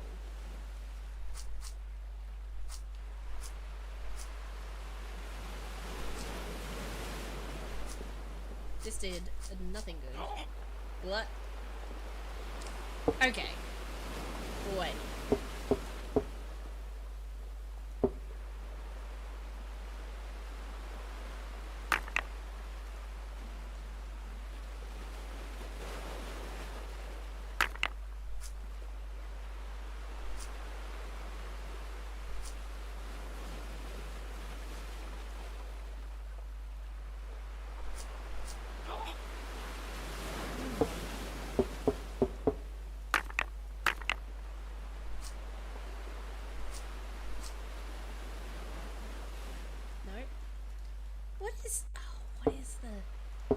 What is this mystery?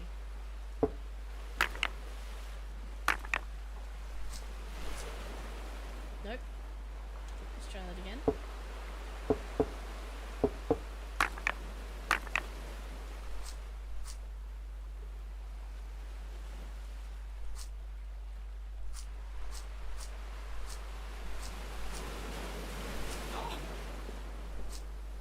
Great, now the bird is dead. Everything is on fire. Oh, the crab can't get out. Oh, lovely. I did it!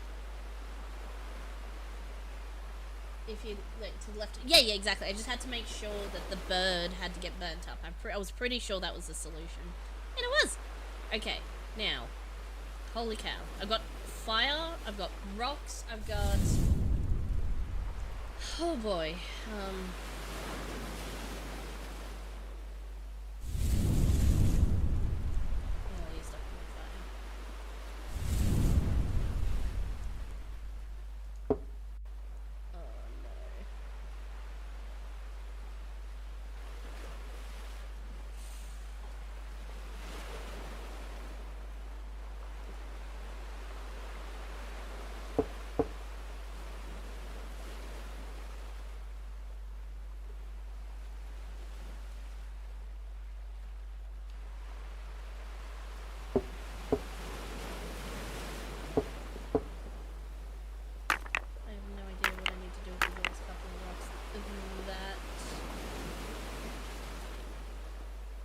Probably the wrong spot. Cool, let's go.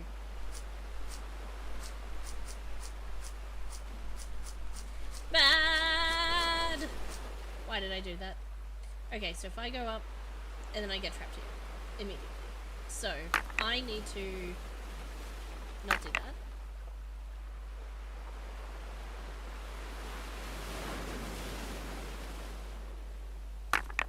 No, wait. Here. And then I can escape.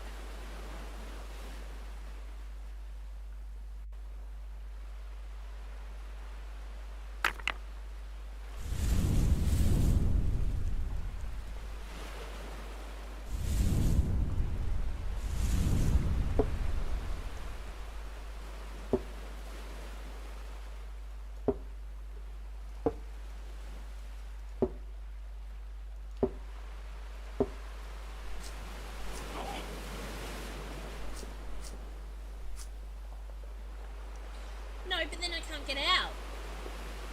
Oh. This didn't help me very much.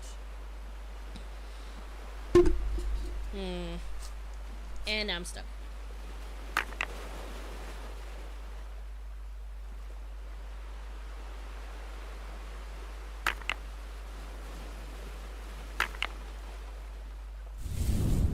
Crab fire over here. This fire over here.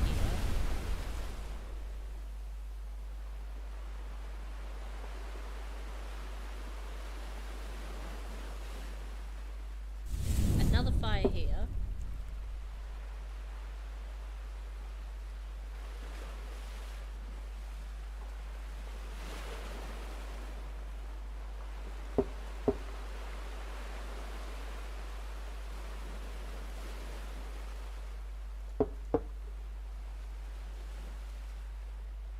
I have no idea what I'm doing.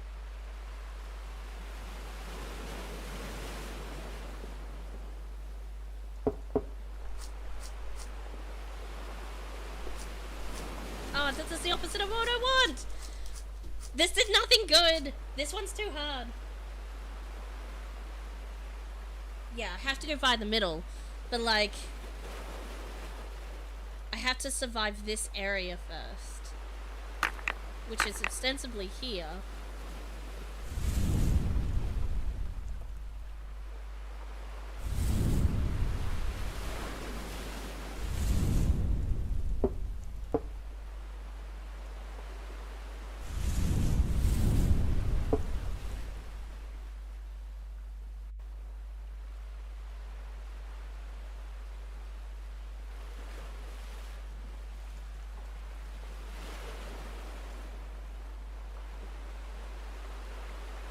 What am I even doing?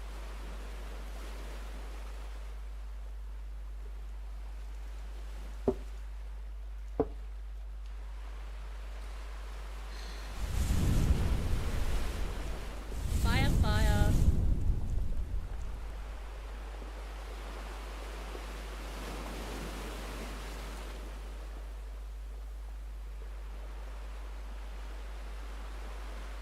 Yeah. I mean, if I could move crabs before... Yeah, so you'd put fire and then crab, and then fire and then crab, and then...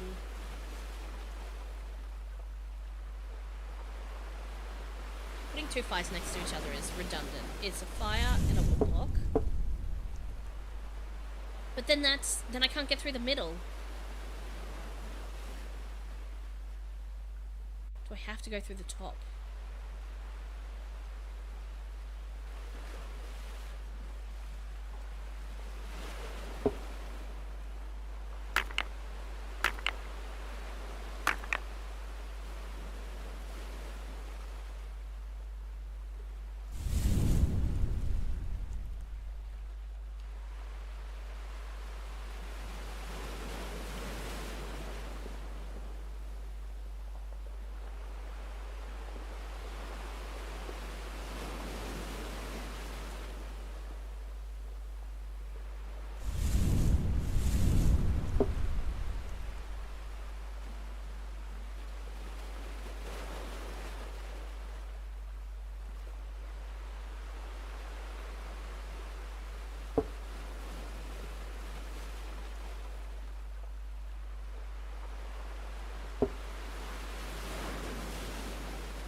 It's generally cool to see the problem solving live.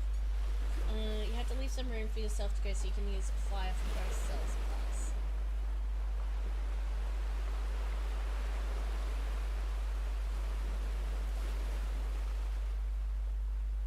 Yeah, that's true.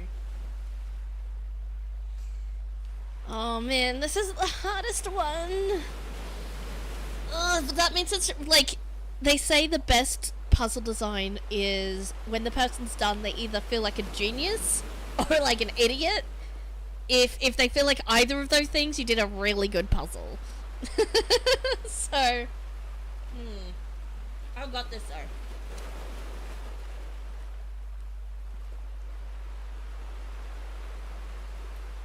Okay, okay. No. Okay, start again. Right. Fire. Crab burns.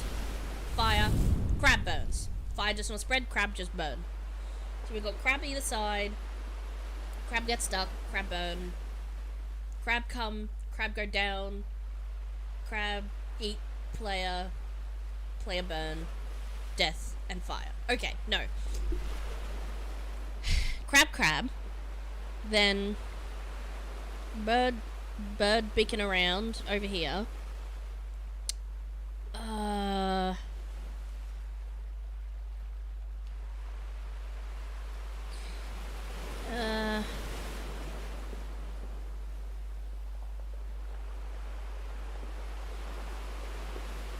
Crab burn here.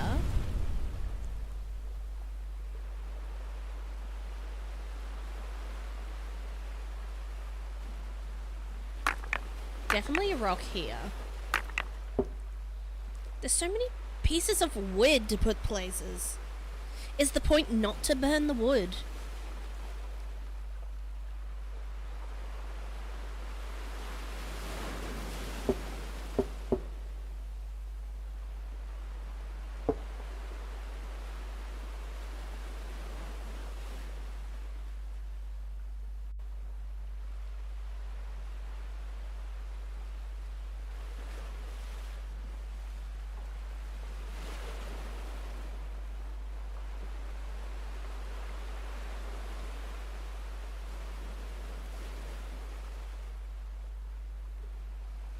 Wait, can I put fire on a wind block? Oh, I absolutely can. I forgot I could do that. LOL. Oh.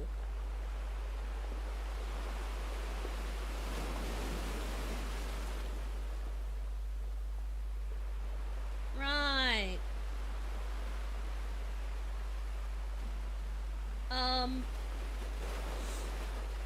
Yeah, I forgot about that.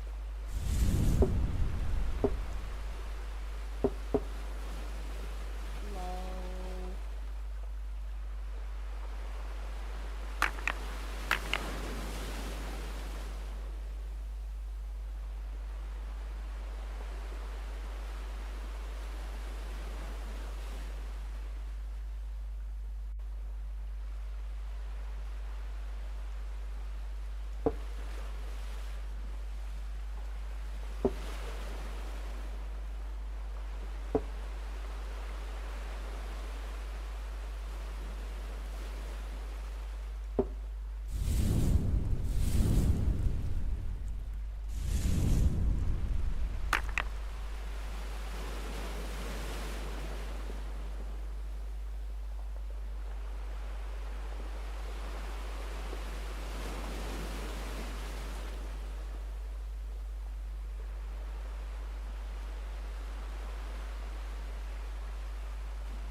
I don't know where this block goes. I'm just gonna put it here. It's probably a bad choice.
I'm getting there. Yeah. I don't know if I can solve this one on my own.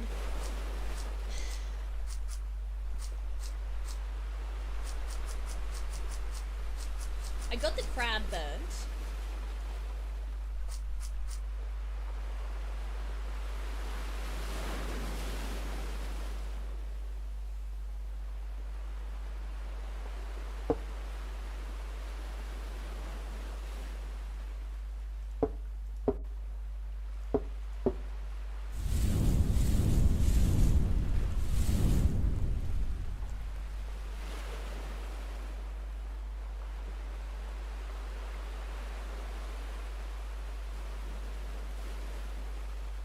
No, wait.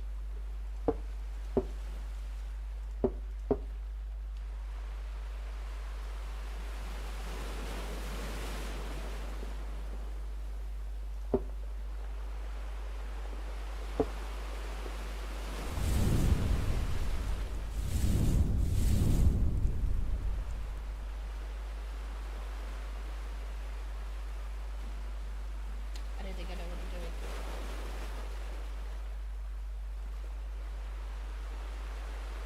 All three fires. Okay, so like this.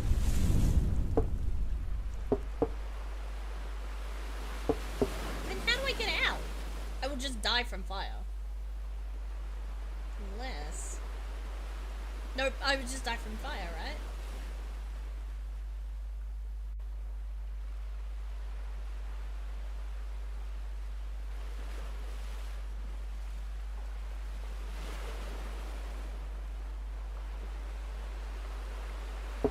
Like, I'm pretty sure that's instant fire death. Yeah. Okay. And there's no other way out. So it's like this.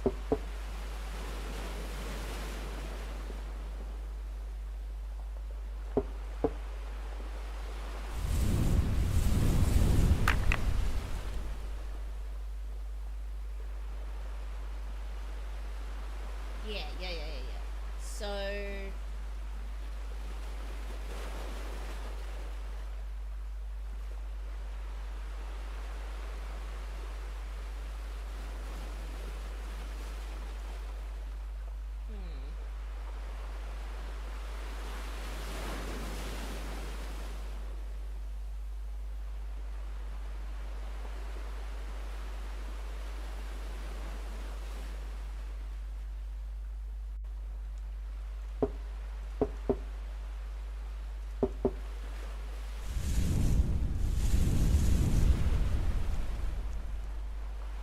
Oh, I'm a dummy. No, not like that.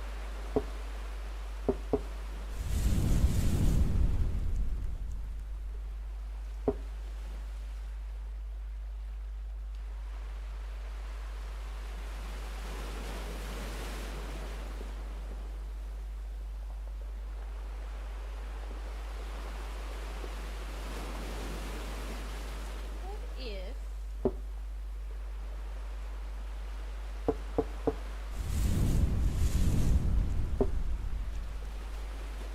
I need to get rid of... I need to get rid of the birds.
Well, I killed all the crabs before, and then I didn't have...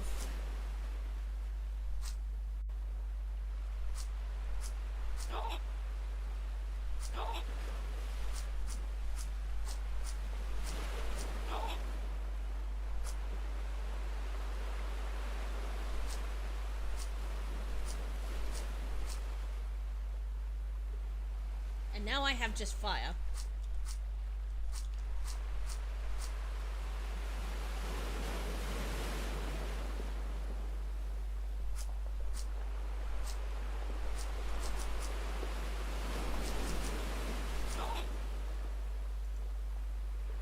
So I like this. This was good.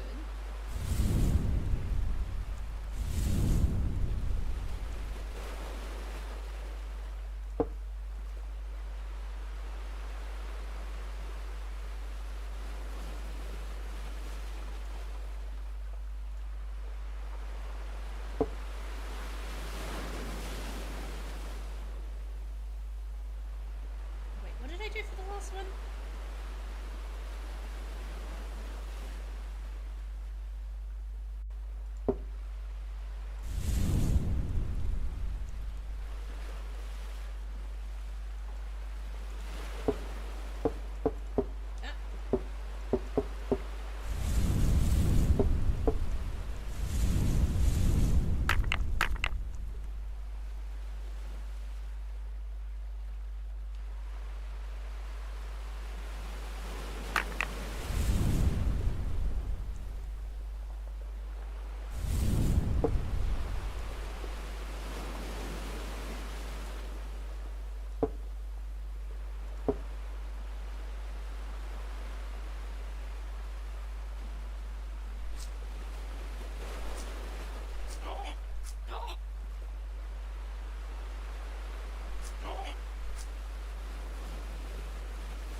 That didn't work.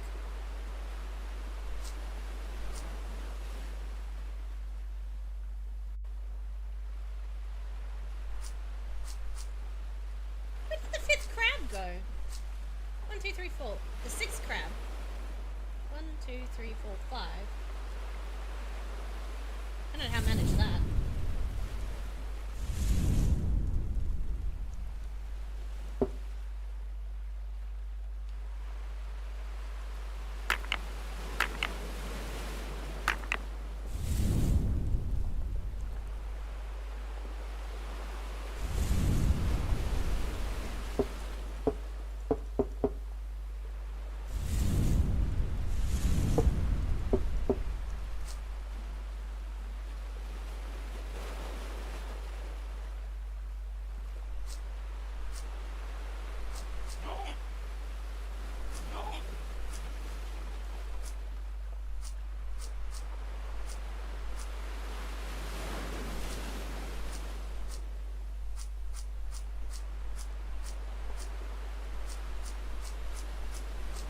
Oh no. Oh no, crab won't go.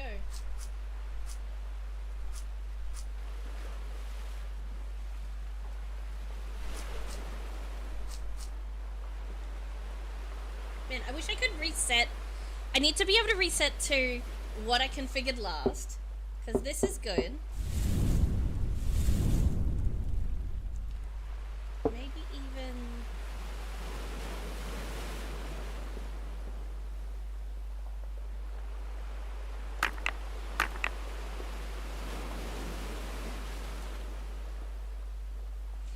I know, I like do all my troubleshooting and go, okay, I just need to do this one thing, and then I'm like, what did I even like configure it when it's complex like this? Definitely only for small brain like me, smooth brain.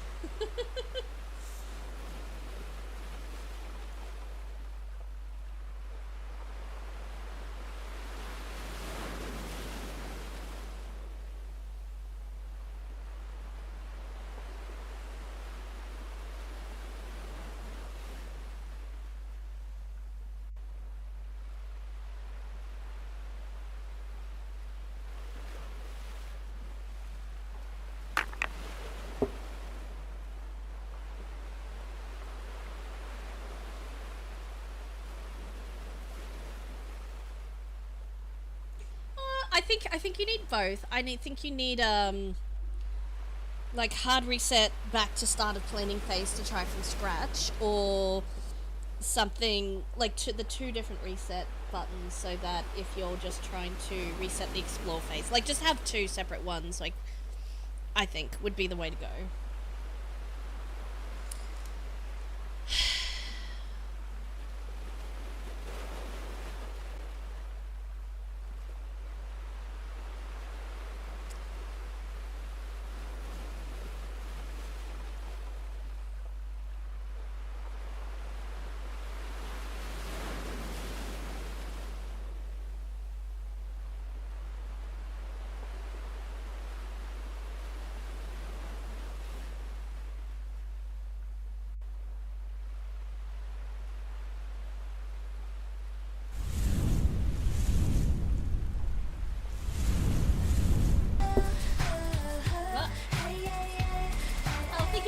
hello.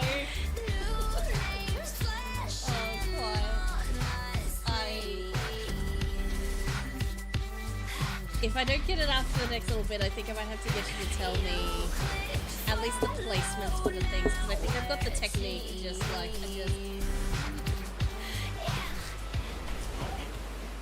definitely should not have put that there.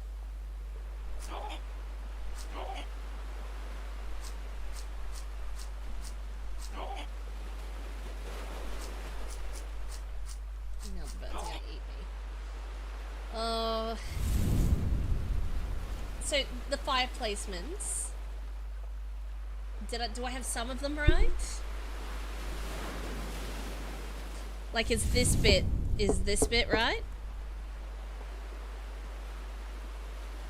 Oh man, I'm gonna have to have a walkthrough for this last one, otherwise we're gonna be here all day, and I'm on the last one, and we gotta do it. We gotta do this. Okay, so like, but here, is that a non-starter because I instantly die here? Like, that can't be right.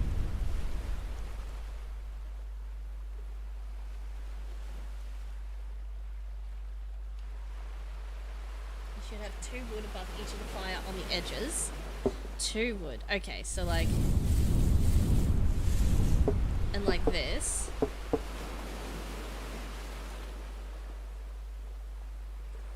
And then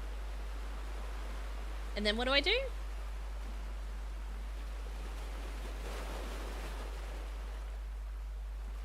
And then 1 in the middle top row, like that.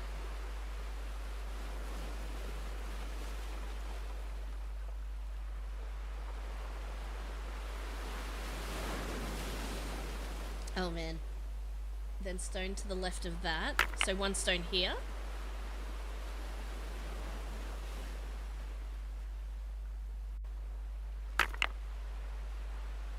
And stone or wood next to the top right crab.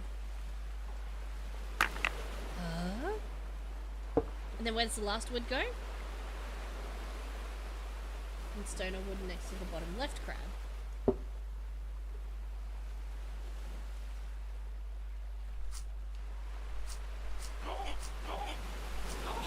Oh, the dead body stopped you from falling in the fire. Oh. Oh, I forgot that was even a mechanic. Wait. And then... Is this right? Oh, I'm dead! What? What? Hang on.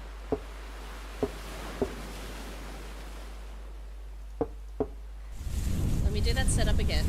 Okay, I did not realize that I could just wait for a dead body so I didn't have to fall in the fire. A wood to the...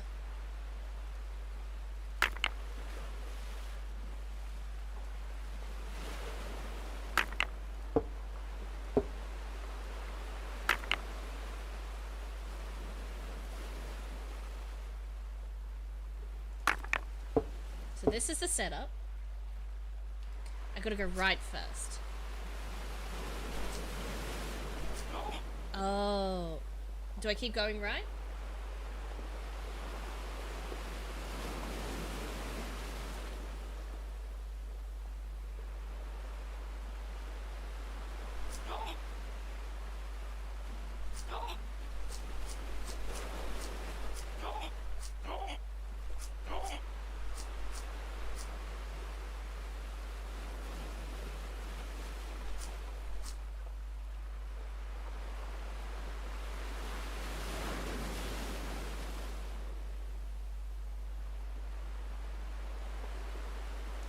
Is it right so far? Because I'm not...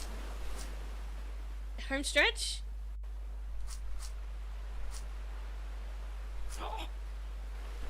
Oh, because the birds blocked the path.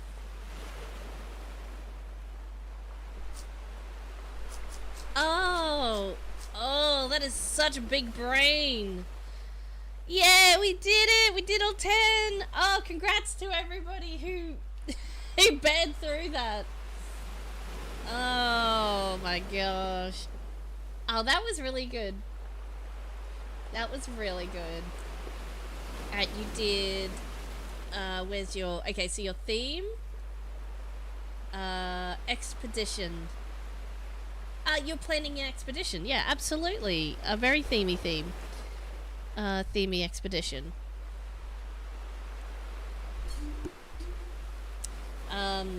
So we're gonna say 5 stars for the theme. It definitely was fun. Like, it stretched out my brain, but I definitely had a lot of fun. Controls were perfect. Yeah, like I said just before, I would love if I had a little button that reset me to the start of the expedition phase, just so I can, or even the end of, like you said, the end of the planning phase, so that I could just move, like, reset with previous layout, or so some button that, like, is like, here's what you put down last time, and let me, like, move some things around, like an edit mode or something like that. Or at least let me see what I did last time. Or, you could maybe have whatever your last tried thing as a little ghost. So you have little ghost, like, placement of, like, here's where you put everything last time. And then you can either choose to put it there or not choose to put it there. So it lets them plan out the phase again, but reminds them what they did last time, so they can make one move different or something like that. So like a little ghost, you know what I'm talking about? A little see-through transparent kind of like guide, like a transparent wood block here, transparent fire here. And then, yeah. So then you're giving them the option. You don't have to remember a thing. You do a reset. It's still one button. You still reset to the beginning of planning phase, but you remind them, hey, that's what you did last time. Do you want to do that again? And you could maybe even just have a button say, build same, like apply all ghosts or whatever, and it just goes boop, and it applies all the ghosts, and then you do the exploration phase if you just messed up moving around. Or if you're trying to, like, troubleshoot and plan out, then you can place on some ghosts, so like you just pick up and place as normal, and then you can either place on the ghost or you not place on the ghost, depending on, it's just a guide at that point. Yeah, I think that would be, if you wanted to baby the players a little more like me, I think that would make it fun, especially if you, like, ingenious little puzzles like this, to make it fun to work through them. The fun part is, like, figuring it out rather than, like, oh, what did I do last time? And then, like, yes, that's the good part, but, like, it just helps them along a little bit. But, yeah, we'll need the ability to plan. If the ability to remove place blocks is, like, a little bit too outside of scope or whatever, just give me some ghost items to tell me what I did last time, and then redo ghosts, or just place despite ghosts or whatever. Yeah, like, to do replace planning, you'd have to do remove blocks, but you don't you could plan around that if you didn't want to do it that way, where they can add and remove blocks. You could do it the other way as well. I don't know. Control, really good. Graphics, awesome. Like, everything looked like it should. It was a good vibe, good theme altogether. Everything was cohesive. Audio was great. So peaceful and calming. Really nice. Accessibility, super straightforward. Like, yes, it's a puzzle game, but in terms of, like, accessing it, knowing how to, like, get into the menu, like, it's super simple, like, get it straight into it, WAS to move around, like, super straightforward, I think. Really, really good. So I think the accessibility was good. And, yeah, puzzle game. Oh, man. Every person who I play a puzzle game on stream, they stretch my brain every time in a new and an exciting way. It's a very, like, originality on puzzles. You got me there. That is some great puzzle creation right there. That's for sure. You did really well. Thank you for letting me play your game, and thank you for bearing with through the playthrough. Natural blocks of level. Yeah. So anyways, there's a couple ideas for you for, like, I'll write here, just in case we forget.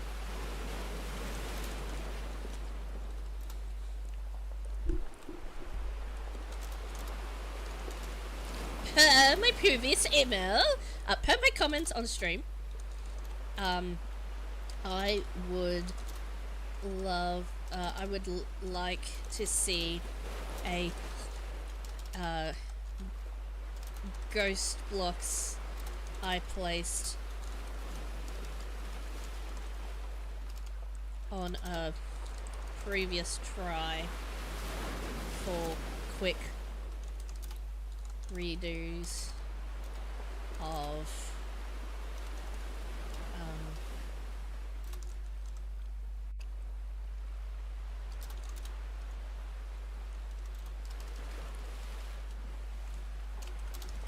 as some of these were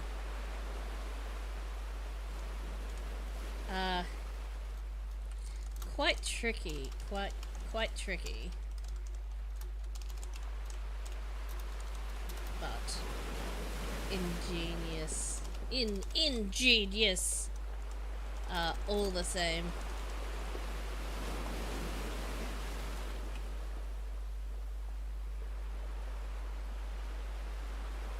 I'll say Ghost Blocks feature.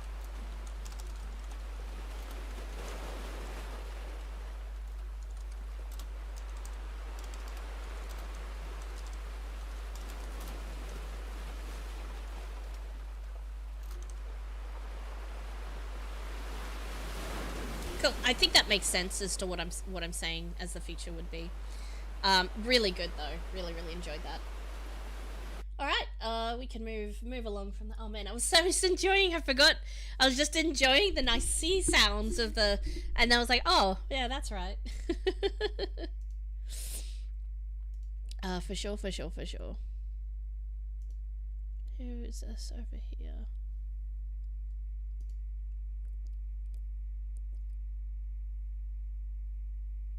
Oh, sorry, just replying to. I'm in streamer mode, so I don't know who this is. I'm assuming that's Akimbo. Will be on my YouTube here when the stream is done. Smiley face. What's my YouTube? Something. Somebody was just asking if anyone else also wants to know the answer to this question. It's probably a question that other people might want. If you've got team members who I played your game on stream, but your team member wasn't here and you want to show them me failing and trying at the game, I am... the VODs will auto-upload to YouTube immediately after I finish stream. In fact, it's actually live on YouTube. No worries. I like... I just needed... Oh. I really enjoy doing post jam. It's one of my favorite things to do. That is not my YouTube. What? Have I misspelled how to do... Is it channel/channel? Free typing it. Nope. I have no idea. I have no idea what my YouTube is.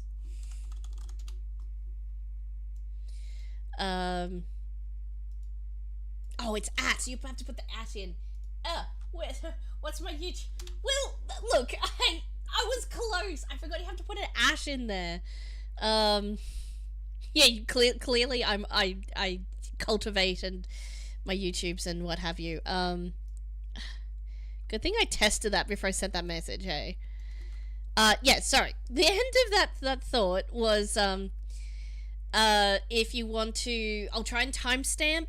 Oh, yeah, don't hold your breath at the timestamps. I will try and go back and timestamp them later, but the VOD will be up immediately, both on Twitch and YouTube, but it'll stay forever on YouTube. My VODs only last 14 days. So if you want a link to me playing your game, it'll be, yeah, on that VOD, and, you should be able to link to a timestamp there. But if you would like to put a timestamp for your own game in the comment, if you're ever to be looking at it, then I can actually add it as a chapter when I go back through. But I will eventually go back through it. I just probably won't be today.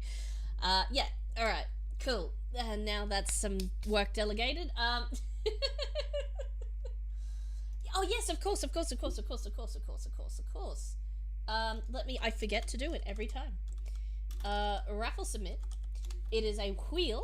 You can type !submit to join the wheel, and I forget to reopen the wheel every time I spin the wheel, every single time, because I forget. Go exclamation point submit if there's anyone else in the stream who would like me to play their game from the Godot Wild Jam. Or in fact, you just have a game that you want me to play that you made. Like, I'll do that too, but I would prefer the jam game from this jam, because that is the purpose of today's stream. Excellent. I'm really pleased that we've got the authors of the game, the devs and the artists and the game champions, game creators. We can say dev. Everybody is dev, even if you don't do programming. Everybody's a dev. Anyways, I forgot where I was going with this rant. I really do like playing games and feedbacking them when the person is in the stream to chat back and forth with, because one, they can say, oh, we tried to do this, oh yeah, we were going to do that, and we ran out of time, and lol, yeah, it's the motto for every jam was, we would have, but we ran out of time. Like, that is the subtitle to almost, not every game, but like a lot of people like sort of say that, and like I say it too, but like I think devs playing other devs games, like everybody, it's a certain circle of like, yes, I know, and then you get it when you play somebody else's. You're like, yeah, I get it, I know. All right, we got two on the wheel. Anyone else? Exclamation point submit to get on the wheel, and we'll spin the wheel and we'll play your game next if it comes up. Don't worry, if you miss out on a spin, you'll get extra waiting for the next spin. So, no worries. Thank you, Quad Lantern. Yeah, go do post-gem care, all the things. I know lots of people have barely had any sleep, or you've done crunch at the last minute like we did. Absolutely take care of yourselves, post-gem. So, definitely.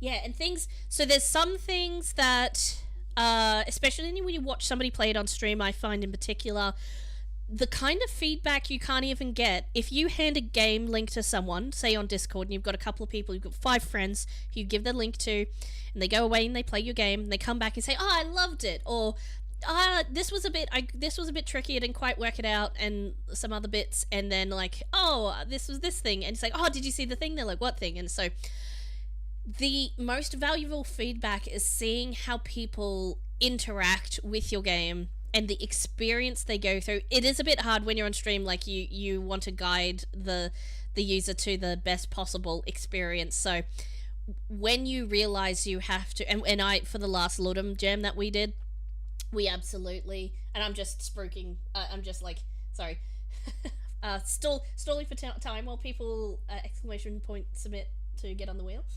Hey, Pancake! Where was I going with this? Oh, yes, so you realize what, even without the person telling you, just watching them play the game, and what you end up having to be like, oh, you forgot to click on the, oh, you didn't go down that way, or like, that says to you that your design might be better tweaked in a certain way. Like our last Ludum one, like a lot of people really enjoyed it and they liked it a lot. But I noticed there was a bunch of people who played it and did feedback just on the game page proper, just by people discovering it and playing it, as you do.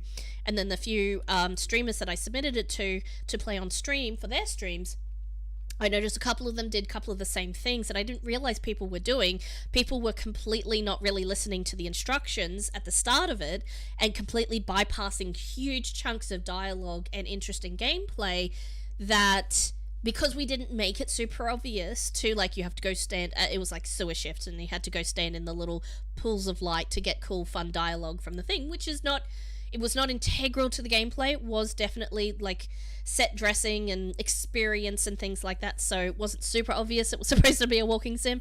But, I realized that we could have, we could have lampshaded that bit more. We should have definitely had, although we talked about and wasn't able to implement, and I realized the importance of subtitles for when you have spoken dialogue, for sure.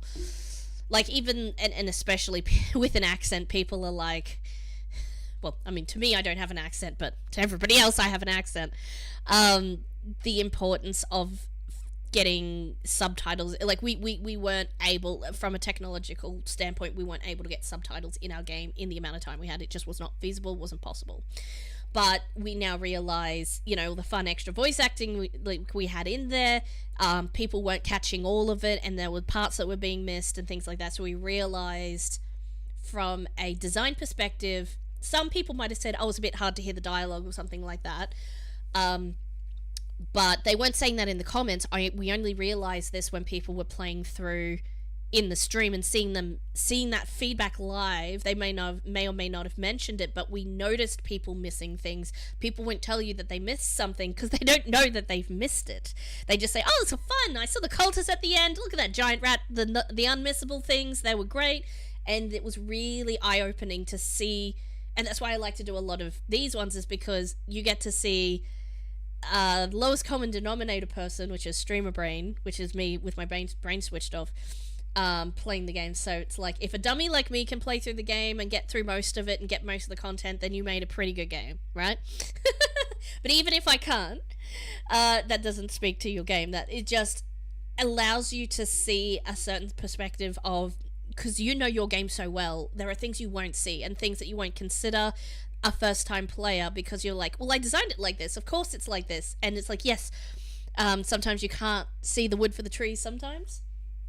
But yeah, absolutely is a very unique way of getting feedback, is to literally watch somebody play your game. And ordinarily people are like, "Oh, don't watch with me while I play. I just want to play it and I want to tell you how it is." But like, especially if it was a friend and your friend got you to play their game, and they're like sitting over your shoulder watching you on the computer playing, it's like, that would be super weird, right? Well, I mean, it might be, maybe depends on who your friends are, but somebody who is kind of used to people watching playing games, i.e. a streamer, it's such a really cool new age way of like providing feedback on stuff, that I think it's my favorite part of every jam, honestly, like giving and receiving feedback on stream. So I went on another ramble again. You better get used to those if you hang around. Last day of the jam is always like that. Minute game was fully submitted. I went to bed for a long needed sleep. 100%. Was not surprised. Was surprised not to see any bug reports so far. Yeah, sometimes, you know, bugs are bugs, and they're just gonna happen if they happen, and you just gotta deal with it.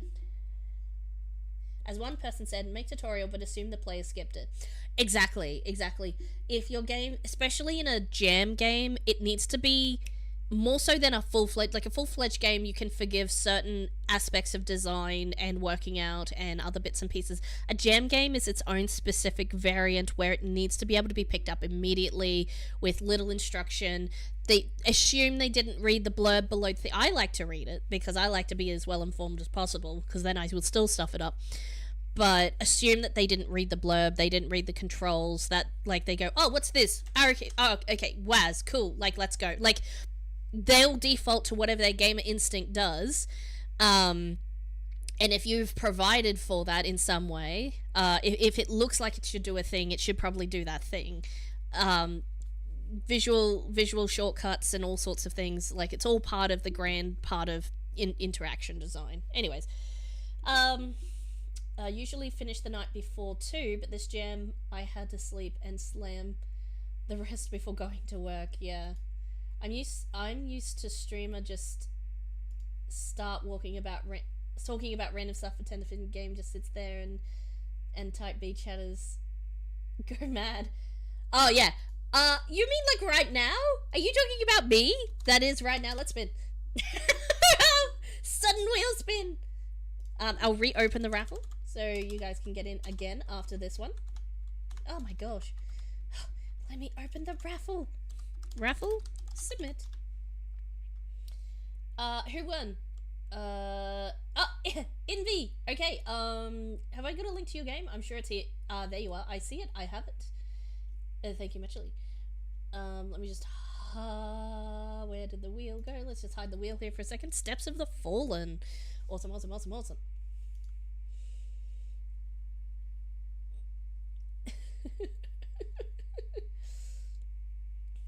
But you're a good example, but not main one for me. That's fair.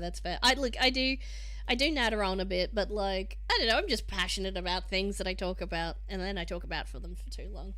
Okay, let's go. Oh, talking about slam the rest before going to work. So, unfortunately, a lot of the time when me and Shane do, that is Shane, my dev partner, who I did our game with, he's the programmer. I'm the pretty make pretty person, and art sound person. So we did not we when we do a Ludum 3-day jam, so 72-hour jam, we'll take time off and we'll do like hardcore, we'll do 3 days, and we'll like not at work and that sort of thing. These week-long jams and like the 2-week jams, and this one in particular, are basically not taking time off work, only working on it like literally in the evenings and in between like home life stuff and all sorts of stuff like that. So like we absolutely were doing this on the side of real life, and also only starting like three or so days into the jam itself. And we had a pretty decent entry, so it finished at 6 a.m. for us, and I think we stayed up last night. That is whatever time that is for you guys, but like it was 6 a.m. when the submission was due, and I think we submitted at our final change. It says we did submit about 9 hours before, but that was like that was in the evening, and we were like, okay, let's submit a version and then do some polish, and then we'll see how far we get. And I think we did our final upload submission at about 2:30 a.m. So about 4 hours before the jam finished, or 4 or 3 hours before the jam. So like at 2:30 in the morning, and then we went to sleep. So I guess not as late as some people, but also like today's Monday, like Monday morning. Yeah. So I didn't have work today, but Shane did, so he still went to work. It sucks to be him. Oh, and look, here I am saying that we would get into it, and then we haven't done the thing. Okay, we're actually gonna play this game now. Invi. I'm saying Invi, but I'm not sure how to pronounce the rest of your name, so apologies if you want a different shortened form. Let me know. Description. You're an evil lord on a quest to expand his territory across the land. Send parties of mercenaries on dangerous expeditions. Not everyone will make it, ooh, but such is the price for absolute domination. Just the mouse. Ooh. Okay, so Envy, you did the programming and design. Just a Guy did the sound and music competition, and Kashido did the art and lead design. Very nice, very nice. All right, let's open her up. Inver is for Inver. Okay, I can say Inver. That's easy. I was going to, but the R was capitalized. It was like, oh, is that like stealing from the other word to put to the other ones? But like Inver, I can do.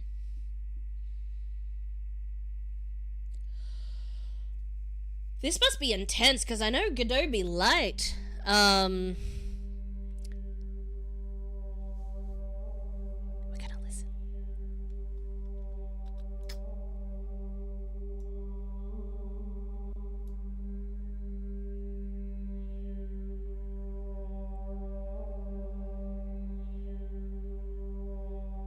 That's awesome. I wanted to take a moment to appreciate the sounds, because I think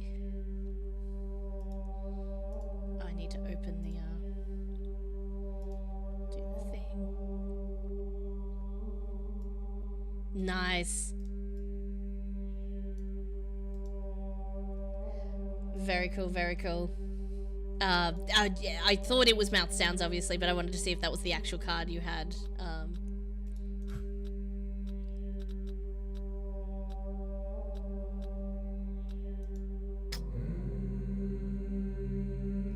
Oh! That's awesome!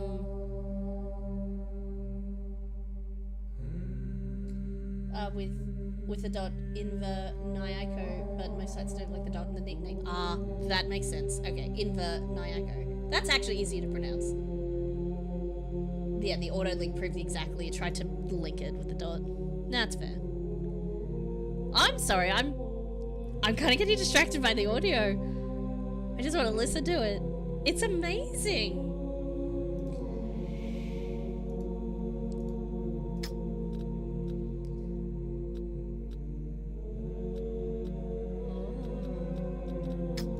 We'll do so that must be combat, defense, mend, magic. Okay. Give this a go. Oh my gosh, okay. Oh, I forgot what the, we want some combat guys. So combat, defense, and magic. Okay, yeah. So put a combat guy in.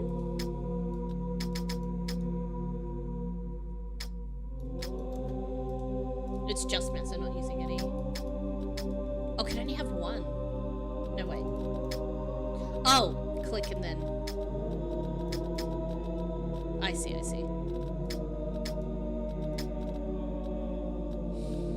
Gotcha.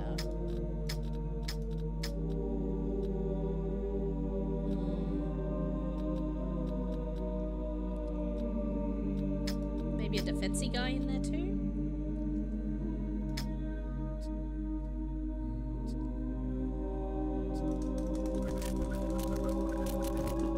Cool. Alright. I remember now. Yes, I caught the end of this on frequency stream. But I didn't actually get to see enough of it to know how to play. But I think I remember the button mashing things. Cool. Alright, I won. I think just right off the bat, love the music, love so much polish on everything here, love the art, and I really like the design of where everything is, all the things. One thing I got a little bit tripped up on, and I eventually worked out, obviously, as you saw, but what I got stuck on was when I clicked on this, I expected like a double click to like move it for me or for me to click and drag. It wasn't super obvious for me to click here, then click here, and then once I did that, this guy's still sitting here. So this might be a polish thing this might be a polish thing to like think about for like post-jam work and stuff like that, just to bring it to like that next little level. It's not game stopping by any means, but I think I would like to see, you see, clicking him removes him. I feel like clicking him should put him in, I think. Like double click to remove, that's perfect. Like that's good, I like that. Maybe a click and drag system, like maybe that's a bit much for what I'm asking for, but like something that I feel like double click should add and double click here should remove. And I think unless there's a reason like that functionality can't be in place, it was a bit tricky for me to initially, I figured it out, but it wasn't an immediate click. It didn't feel like exactly natural for me to go, oh, click here, now click here.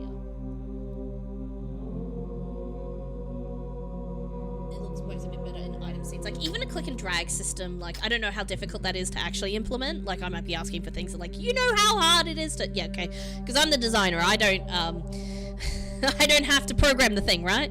I can say whatever I like, but for me as an using the screen and interacting with this screen, I think that just extra little bit of polish would be really good. That is to say, I love everything. This is really, really great, really well done in every other respect.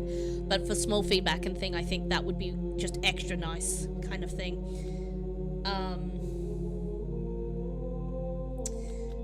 So this was Magic 1. I'd also like... Oh, actually, no, there is a reminder here to tell you what type of mission it is, so that part's fine. I think.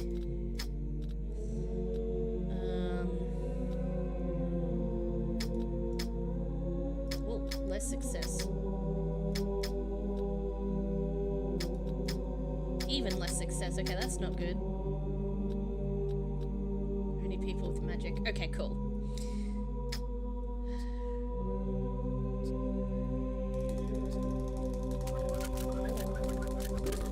Nice. Okay. Didn't want to use double click for mobile users. Oh, okay. Okay, that's fair enough. In that case, the click and drag might be the way to go. Like, I don't know. It's best to avoid moving sprites. Is best to avoid where possible. Yeah, that's fair. I am not up on the how best to program a pixel art game and things like that. So, but maybe even lighting up the slot where it should go, or give them two options. Give them the double click if they're on PC, and then let mobile users do the click and tap. But if I get back to that screen in just a moment, I'm gonna do the last one for the Dark Forest.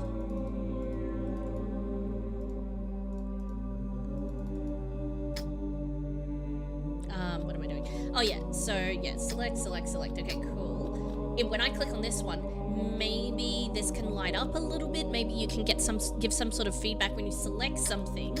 It brings my attention to, hey, click over here, and I'll be like, oh, over here. Maybe that would help. Maybe that wouldn't help. Like, I'm just spitballing ideas. Like, if there's workarounds and reasons, because obviously there are reasons for why you chose to do what you did, and I might be saying things like, well, we considered that and did the thing. That's why feedback is good. If you've already considered it, that's fine, and if you didn't, that's also fine. Yeah, so that is a, wish I could have two of the same. Oh, sorry, and that was the other thing. So the clicking and thing, that part's fine. If you could grey out the guys when they're in your party, like, or just a little, like, yep, selected him, or disappears, or whatever. Like, again, I don't know if that interferes with how the rest of the game plays later. I might be jumping ahead of things, but give me an indicator that this guy is now no longer selectable is probably good. Although moving him to a slot in the party to still move him around is probably, for how it currently is, it's probably fine. But if you were to do other bits and pieces, maybe, I don't know. Yeah. Again, I don't know. It's definitely, you've definitely navigated it quite well. Like, as in, it's still really good. I'm just like, again, just maybe and maybe what I'm saying is you try to implement, it's like, this doesn't work at all, this is worse. Like, maybe, like, that is also the case. Just some food for thought, potentially, if it's all helpful. If not, feel free to ignore me, and what I say. That goes down.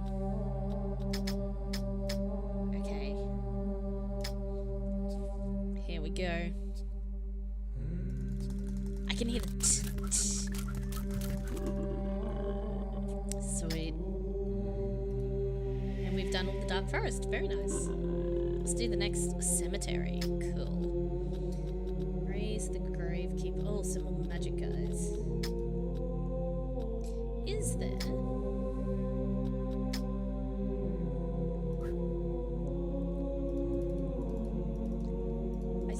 I saw that there were items, the ability to purchase items at some point, but I don't know. Oh, here we go. Alright, so maybe, what do these cost? A lot.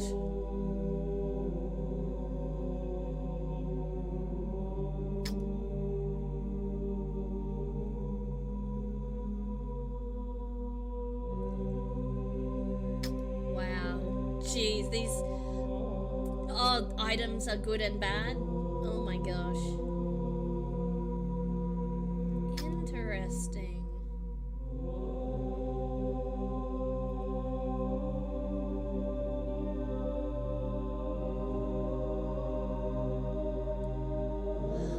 So if they die, they don't come back. That was what we were looking at before. Chaos Mark. Wow.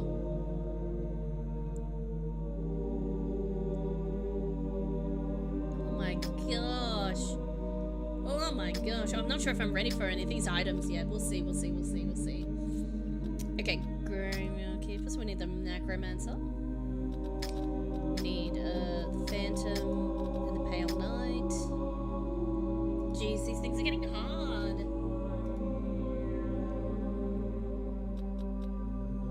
I need some more stats, man.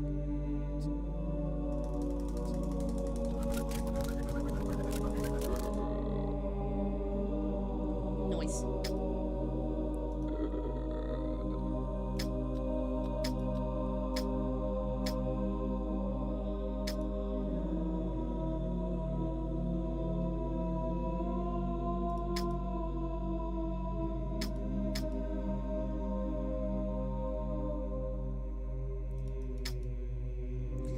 there's some lesser items that don't kill me quite as hard.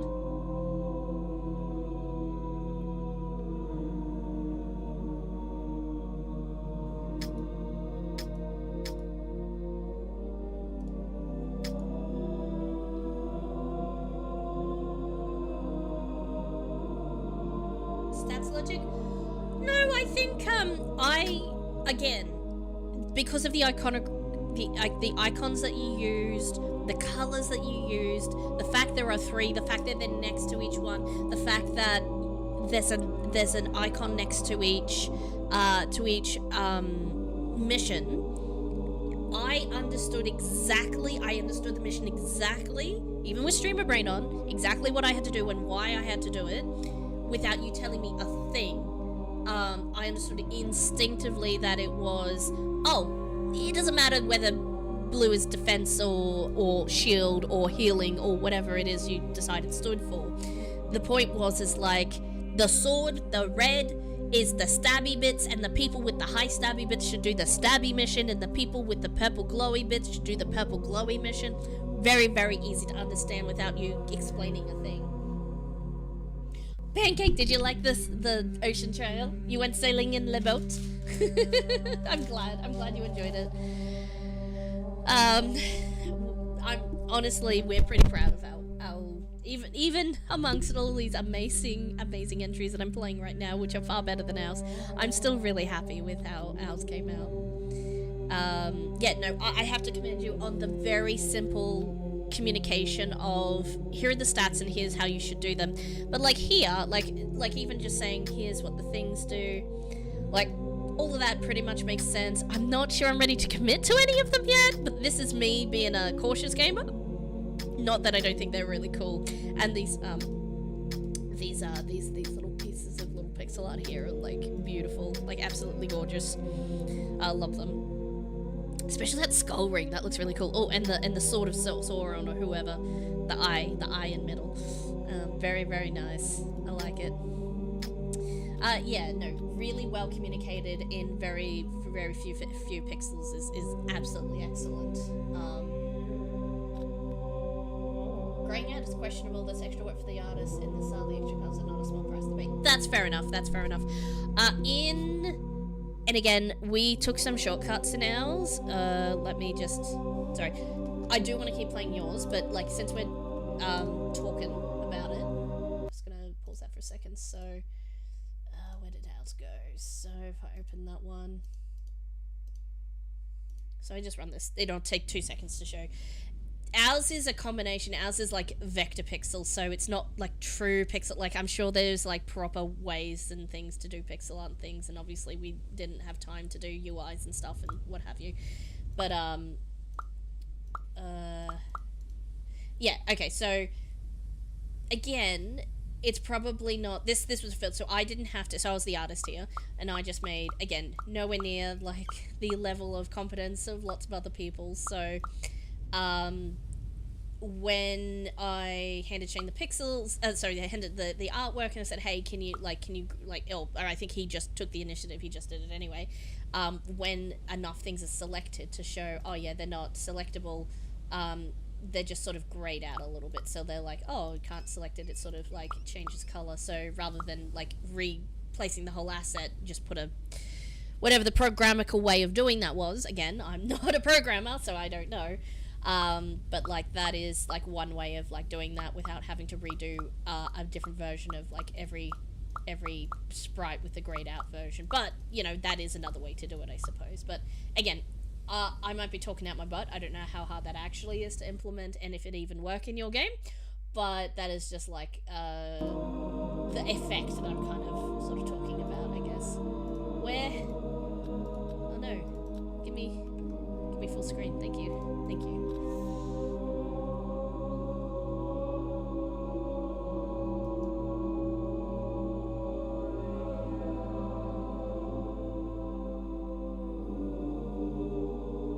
Oh, extra colors. Oh, I see. So like keeping to true, like limitations of true pixel and stuff like that. I see. So again, new to pixel art, so I probably broke a whole ton of rules of what you should and shouldn't do to make it all of the things. So maybe not grayed out then, but maybe like they literally move to over there, and then you can click and drag. Well, again, not click and drag, but like if it was just to swap them in the party order, I don't know.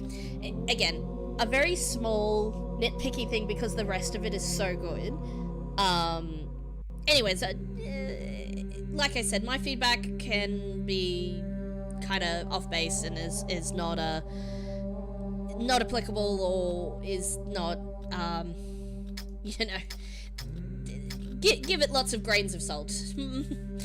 Perhaps just some thoughts I'm thinking out loud, not having as much experience with pixel art, so maybe there are limitations that I'm not aware of, that I'm not knowing what I'm talking about, so that's fair enough.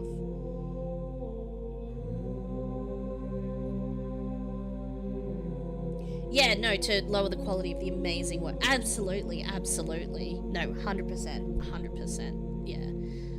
So having the slot disappear entirely as like have something empty there, like an empty square, like, oh, you've moved him over here. Because, and the only reason I say this from my point of view is interaction first design kind of thing as a designer. So when I see, oh, I see this, I can click on him again, and oh, can I put another one? Oh no, we just moved him around. So, well, that's a good thing to like move him. I'm just saying from my point of view, I expected it to do something else, or I didn't quite expect it to behave in the way, given in the way it was presented to me, but everything else has been done really well. So like, I'm honestly, it's the tiniest little small things, yeah. Oh, that's a lot of gems. Nice. I've got another little guy. Escort the prince. Hope he pays well. Need some money. Mr. Prince Man. I need more people with things. Because if I put these guys, the success rate goes down.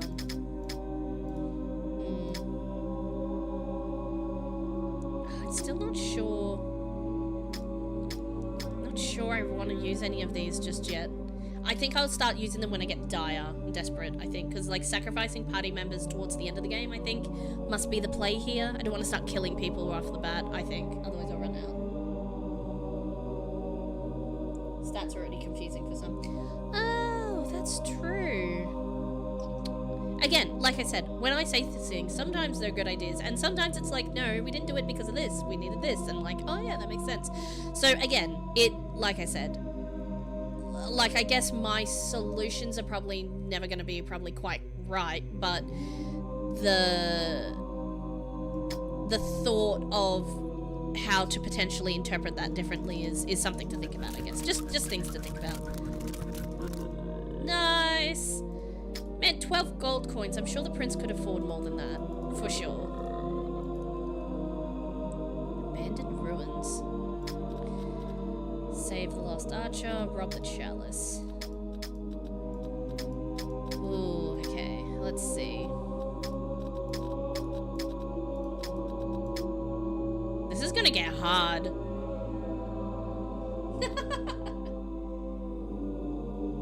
Better showing the full hero list. Yeah, something. Like, I don't know, like, this layout is great. I just think it could be better. But what you've done for the jam is absolutely amazing. And like I said, usually when the game is this good, I have to like scrape the barrel to like find some constructive feedback for like, instead of just saying, I loved everything, it was great.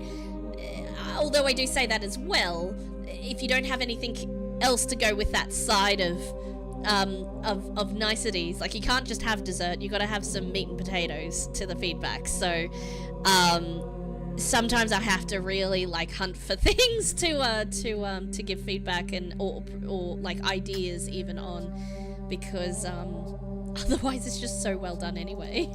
It's like I cannot, like, why am I even? Oh no, this is a lot harder. Oh, did they all die?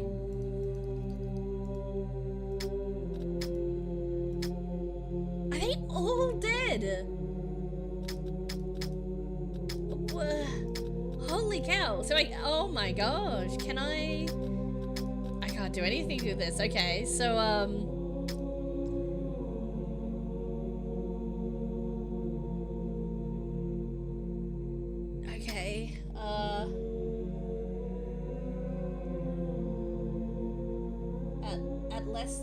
to either start using items or we'll have to restart. Yeah, I think I might have to restart. Like, I don't know. I've got nobody who can do this. I've got zero defensive. Maybe I do the chalice. I do these guys.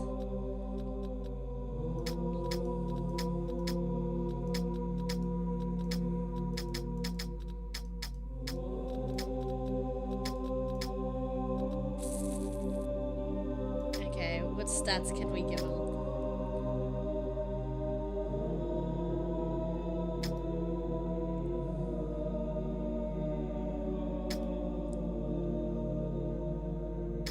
Don't. Oh man.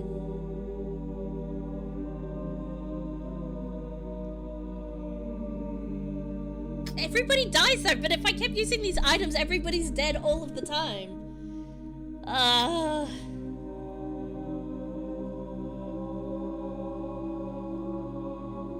Okay, maybe I have to use this one.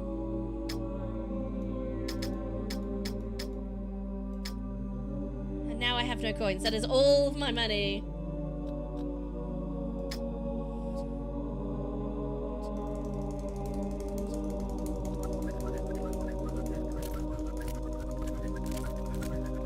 No, dead. We're dead. We're all dead. No, I need a restart.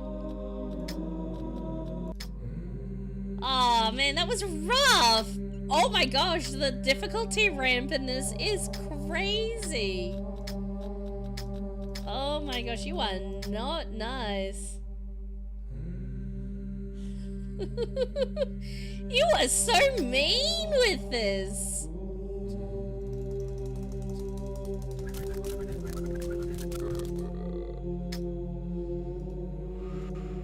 Oh my gosh. I mean, that's good. Like, this is like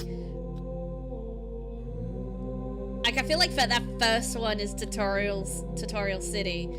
And then, like, all of a sudden, I stepped into Dark Souls for a bit. Like, what? Like, come on!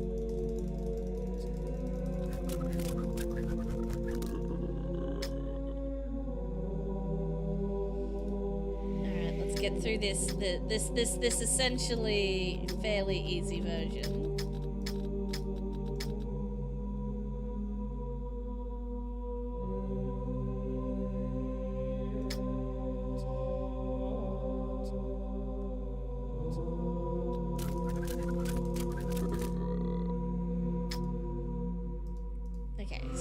Forest.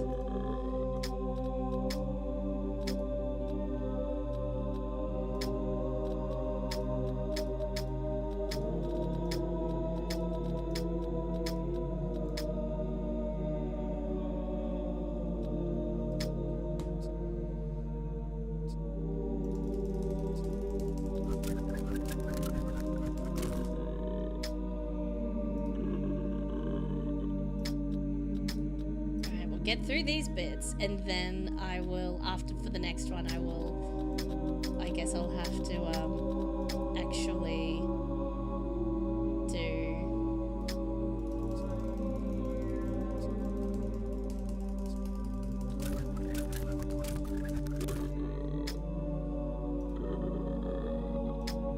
Alright, this is the last one I can just breeze through.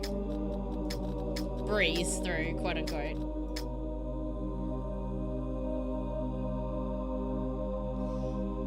I thought I understood how the stats work, but like, I need defense for defense quests, or is that not quite right? Like, the success rate is based on how many of that stat I have? Is that not quite right? Have I misunderstood that?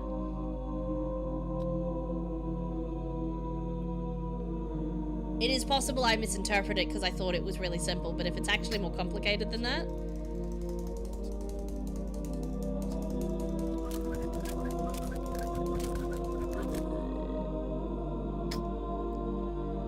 Okay, we did the first two pretty easily, so this is where it gets a bit harder.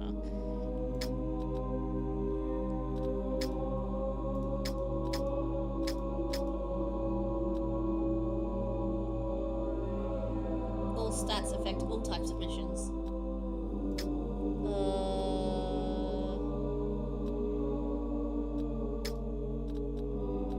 but you do want more of the stat that the mission is for with thing. But if I put in this guy, the success rate goes way down because he doesn't have any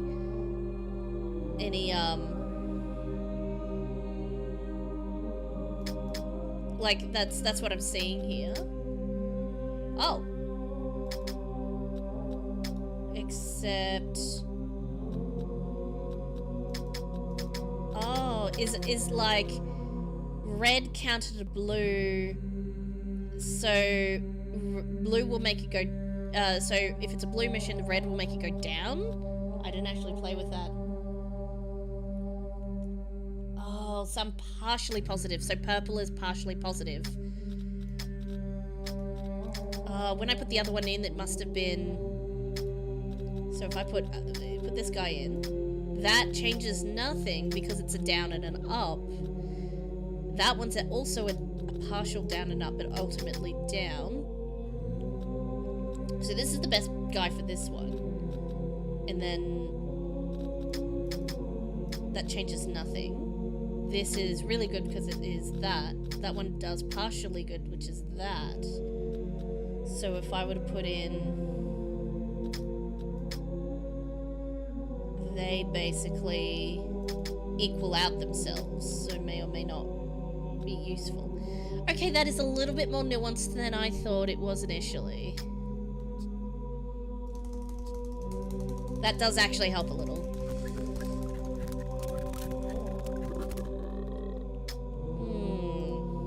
Interesting. I'll have to think a little bit more carefully about these ones then.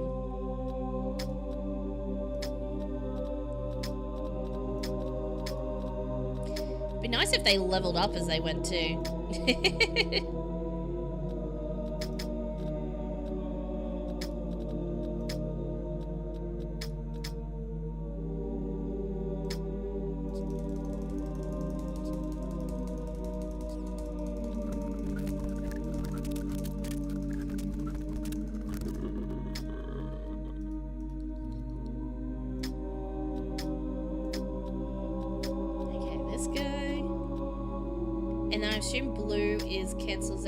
No, blue is partially positive, so purple would fully cancel out. Yeah, okay, so purple fully cancels out, like, reds. So a red with a purple sort of cancels out each other, but a purple and a blue would still take it down.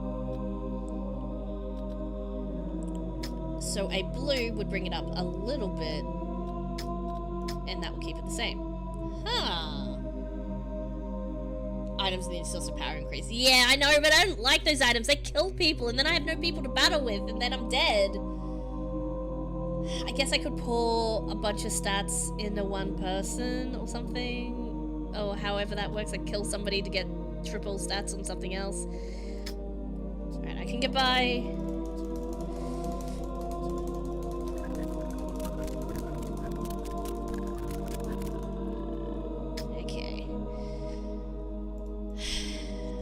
Okay, so we've done the first three with no items. Let's go to the Azure Caves. Azure. Exterminate the troll, cut the drains. Oh, find a use for the troll's body.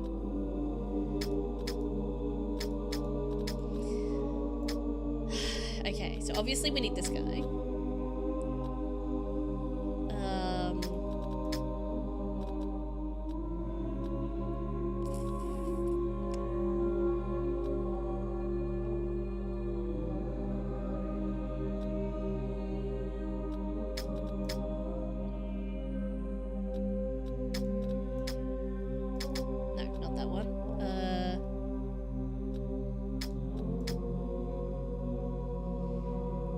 Okay, what do these do? Oh. Like, what's my success rate? Below 50%. So this is where I need to use items. Okay. I guess I have enough to actually do the thing now. This is doubles all stats, but the wearer dies after the expedition. I mean, not great. because I kind of still need the wearer.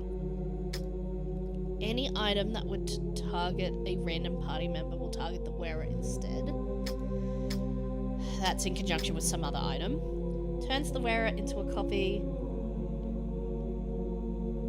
Oh! This in conjunction with this doesn't kill anybody.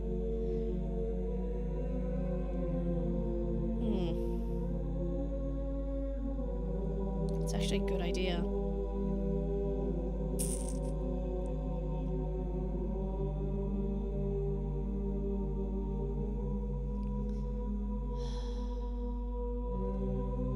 So if I turn this guy into this guy into this guy, then I've got like two stabs, which is good. Okay, what else can we do?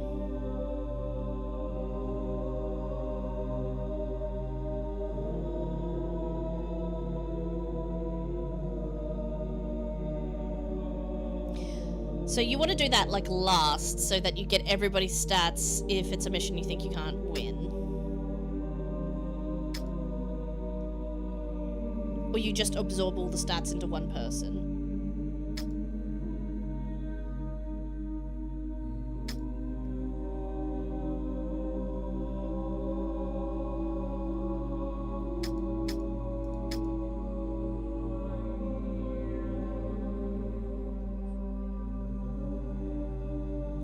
Chaos Imp has 3 and cannot be affected by Chaos Mark, which is the Chaos Mark. That would be interesting.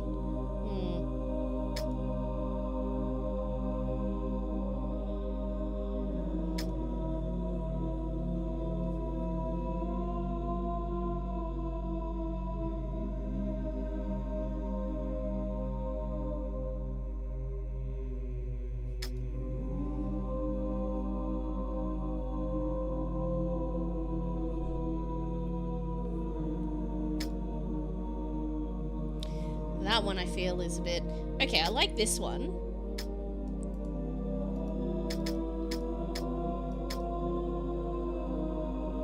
I'm gonna give it to this guy.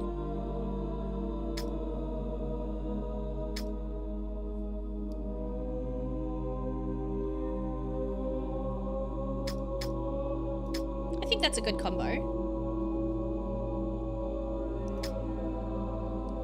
So that's going to give me hopefully more success rate.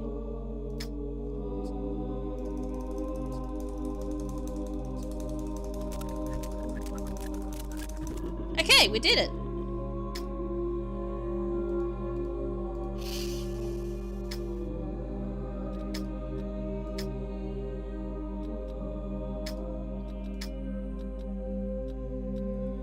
Oh, permanently changes them though. Ooh, I don't know if I should have done that. Uh-oh. Not sure I should have done that.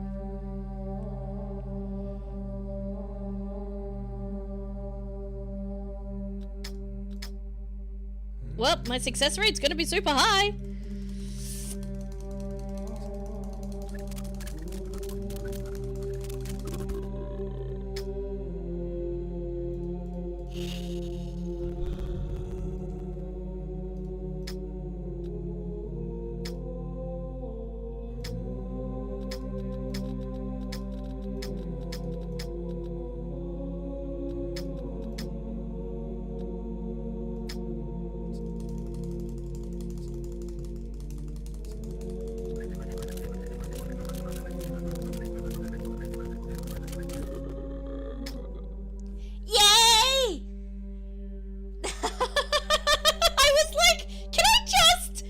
Proceeds to defeat the demon lord. It's like those animes who are like, oh yeah, you need to go through this whole thing, and then the main character just like kills the demon in the first episode, or like the second episode, accidentally.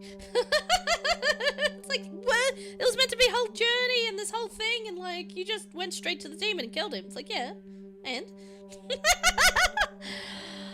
I could have had to play around with more of the items and stuff, but like I'm way too of a safe player to do that sort of thing. That was really fun. I really enjoyed that. Knowing that you could skip things, I wonder if people speedrun this. That would be so good.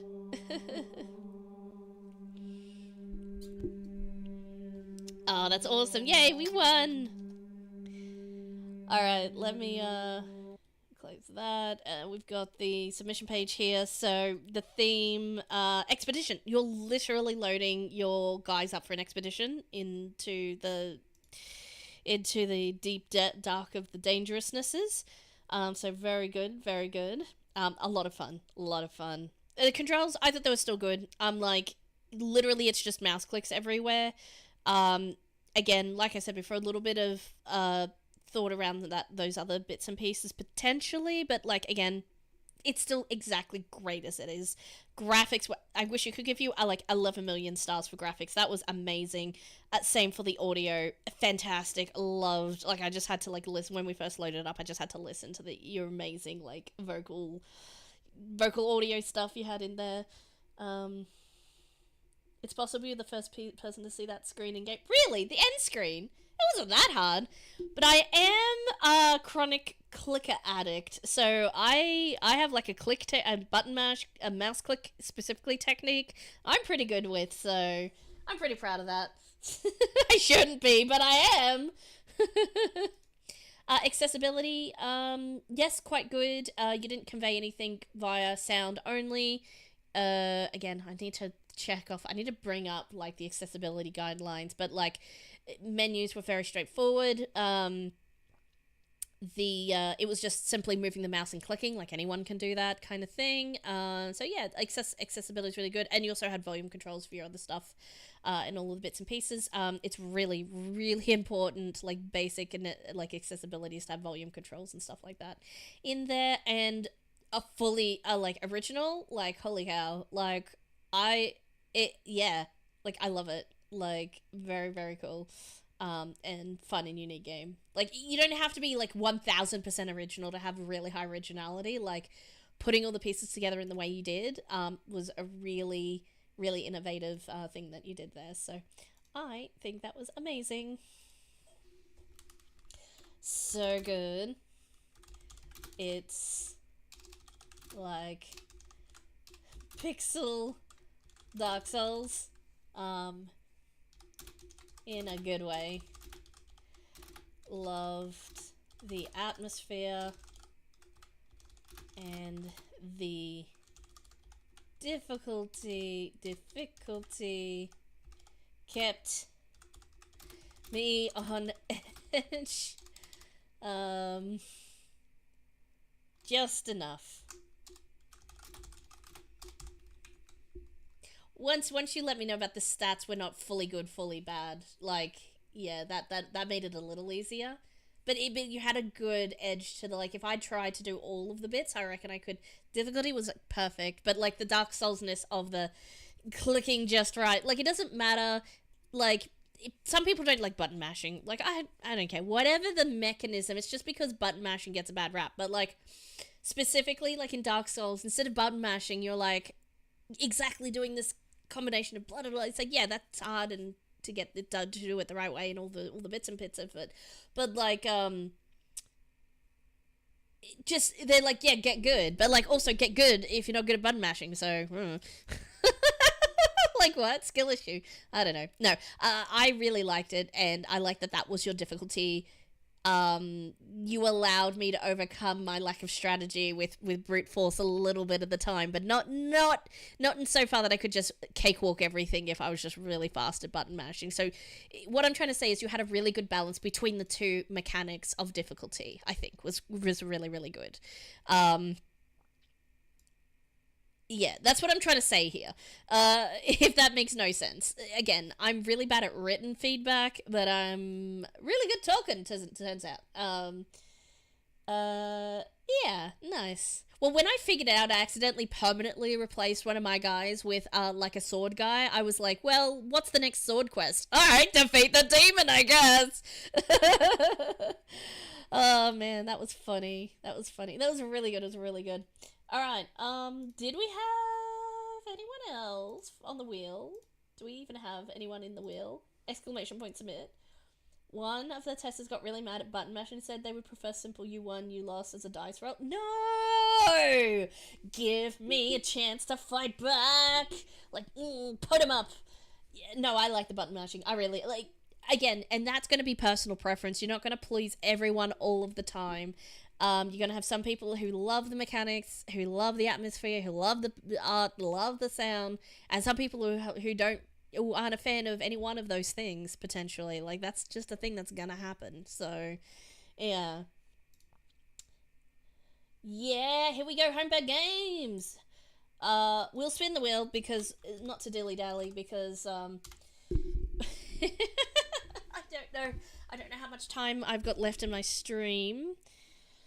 It's getting awfully close to dinner time, and I'm hungry. I've been streaming for, just a bit after lunch, so I shouldn't be that hungry, but, like, I need to cook dinner, and then I need to eat, so, like, there's, like, a whole production in order to achieve this, so we'll do maybe one more after this one, if there is anyone, otherwise we will finish up after we do this one. Oh, yes, I mean, if you're still here, it's been, like, 3.5 hours, yeah. I usually only stream for about 3 hours at a time, but, like, if we've only got a couple more to do, we'll do that couple more, and then, I'll definitely be streaming more tomorrow. Given that I reckon, like, I mean, I'm not going to play all 174 entries, but I want to get into a good chunk of them, because as our first Godot Wild Jam that me and Shane have entered, and in fact our very first game ever made in Godot and all of the things, I really am excited to be, like, I'm in the Discord server and all the things, like, I'm really excited to be diving into this new experience, even though I'm not the one programming into Godot. I should point out, I am not the programmer, but it's been really exciting to go on this journey together into this new engine. New to us. As well as just, you know, this is, like, as I can see, it's a monthly jam, and, we might be taking a bit of a break from jams for the moment, but, like, just still being part of that and jumping in when it was like, oh, we feel like doing a jam. Now we can jump into the monthly, you know, Godot Wild Jam, when we've got a spare half a weekend or something like that, you know? Cyber! Have you got a list of the games? Because I was meant to be copying pasting the links to each one so I could link them in my VOD. I'm a dummy. I should have been doing that. This is why I need a mod or somebody to help me, like, copy links to things. Stoops. Why did I do that? I've literally got my notepad open, my Obsidian doc open with games played on stream heading, and then nothing is beneath it. Nothing is there. So I will just have to, I'll have the name of the game, so I'll just go back and check my stream and just grab the links, and because I can search for the name, it'll be fine. But oh my gosh, Beast, listen here. No, I didn't mess anything up. I just forgot to make a note of the games I was playing and the links for them and the timestamps, and now I'm going to have to go back and do that by hand, which I was going to have to do anyway, but now I won't even have the links for the games or the timestamps, so now I'm just going to have to scrub through my VOD and, like, mark those manually. Cyber, if you've just got, like, even the links for the games, I can work out the timestamps. If you've got... I was having so much fun playing them, like, I guess I could open my browser history and pull them out of there too, as long as it's not too far back. Ah, man. I had all the intentions of, like, I'm gonna make it easy for Future Sorrow to do this later, and to mark them in the VOD. Nope. Present me was like, that sounds like too much work! Let's just play some games! We played 4? I think? At least 4? Hold on. Can I check my history? Oop. You guys don't need to see though. Literally all my history is like, well, the Game Jam James, so we're gonna open those now. So terminal velocity, We had Terminal Velocity, Alien Takeover, Terminal Velocity, Alien Takeover, Map Mancer, and Steps of the Fallen. I thought we did more than that. I guess maybe we didn't. Yeah, look, honestly, I could actually show my history on stream, because there's nothing dodgy in it. It's just like, reference, what do Vikings look like? Did Vikings really have horn helmets? What kind of fish is in the Scandinavian Sea, and like other random weird reference questions while I was making like Viking-based game. So those are my strange searches. Okay, so I've got these 4. I think these are the 4 we played. Plus, obviously, I've got yeah, here it is. Steps in the Fallen, Map Mancer, Alien Takeover, and Terminal Velocity. I think that's all of them. Man, I thought I did more. I've been streaming for 3.5 hours and I played 4 games. Okay, that's pretty fair though, because I really enjoyed all of them. I'm always that dumb me from yesterday. I know! It's like me from yesterday hates me today. Me today hates me tomorrow. Tomorrow me hates everybody. It's just an awful vicious cycle, really. Okay, cool. So I think I've got everybody here. So I will mark all of these in the VOD. And then we'll go from there. Homebird Games, there you are. Thank you. And now you're in that too. Excellent. Carto Quest. Oh man, more maps. I mean, with a theme like Expedition, you're gonna expect some map games, and I love it. That's why we couldn't, like, not join, because, like, map, cartography, Expedition, like, all of those, the vibey, themey kind of themes, like, that's just some great ingredients for a good stew, if you know what I mean. Here we go. Okay, here we go. The kingdom of Gurkulum is notoriously secluded, but recently it opens its borders to neighboring countries. That's where you come in. Tasked by your king, you will make a first ever map of this mystic country. You need to carefully manage your money and food supplies while building a deck of guides and tools. Do all that for 150 days. Man, we're going to be here forever. And maybe you'll be an expert map maker. Oh, excellent. All right. Let's open this one up. Oh, and then music from MacStack. Oh, okay, so you used music from a place. Sound effects from Film Cow, made with Godot and assets. Oh, so this, sorry, just so I understand. Oh my gosh. I clicked the thing, I forgot I clicked the thing. Just to double check, is this a solo? Oh, no, hang on. What? No, hang on. I need to open your submission page so I can look at... now I've closed the... here we go. I'm getting there. Was this a solo jam, aside from some assets that you used solo? Nice. I appreciate solo devs. That is hard. Not just because you're doing it on your own. Like, even the difference between having 2 people and 3 people, it's like, it's good. It's like much of a muchness, like, kind of thing. But the difference between 1 person and 2 people is more than that one extra person, if that makes any sense. Like, being able to trade off to other people. Because I'm normally in a team of 2, like, with, there's normally, like, the 2 of us, and we, like, back and forth, and it's really agile, it's really good, and one person's doing this while the other person's doing that, or you swap off and you do something else, and it's like, oh, I can't quite get this, can I get some feedback? Like, the person working with you on the project is so much more than just an extra body to do things, if that kind of makes sense, as opposed to the difference between, like, 1 person and 2 people is so vast, rather than the difference between having 2 people and 3 people, 3 people, 4 people, 4 people, 5 people. Like, obviously more people, more better, more time to do things, but on the other hand, more back and forth, like, more negotiation, talking, and there's other management issues that come up with the more people you have. But, like, I think solo devs in particular, it's just a fantastic effort to, like, just do everything on your own and just to, like, get it done. Like, that is you have to have a lot of discipline, especially in a game jam, to, like, just get in and get through and get it done. Like, people don't quite quite understand how much, not easier, but, like, how much extra motivation you get when you're working with someone else, when you're working by yourself. And on the other hand, people are just fully internally motivated, but that is like a hard thing to like train and to do. Like that shouldn't be underappreciated, is what I'm trying to say. 3 people is the perfect size for a game jam team. I agree. Coder, artist, and sound designer.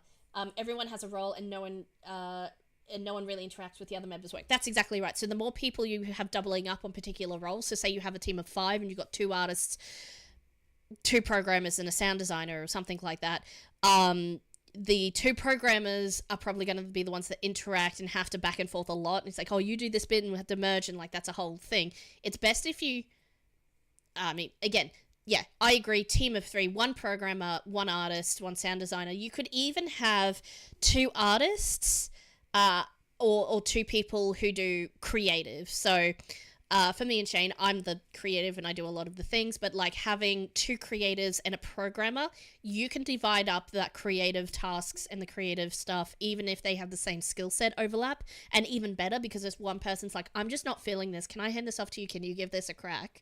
Because creativity comes in waves and bursts sometimes, and you're just sitting there, you're going, I need to write dialogue. I cannot, like, I actually needed to hand off the dialogue writing for hours. Like, I came up with a couple of scenarios, and I'm like, I don't know, a whirlpool and a seashell.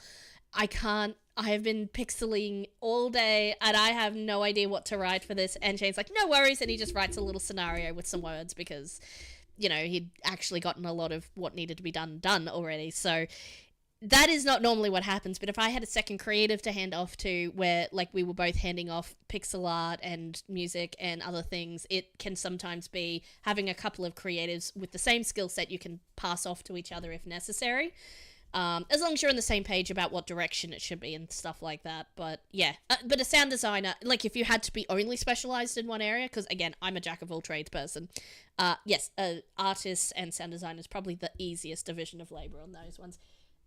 Anyway, last Godot Wild, so Inver had a team of 10 people, 6 coders, 2 artists, a sound designer, and a partridge in a pear tree, and a team manager.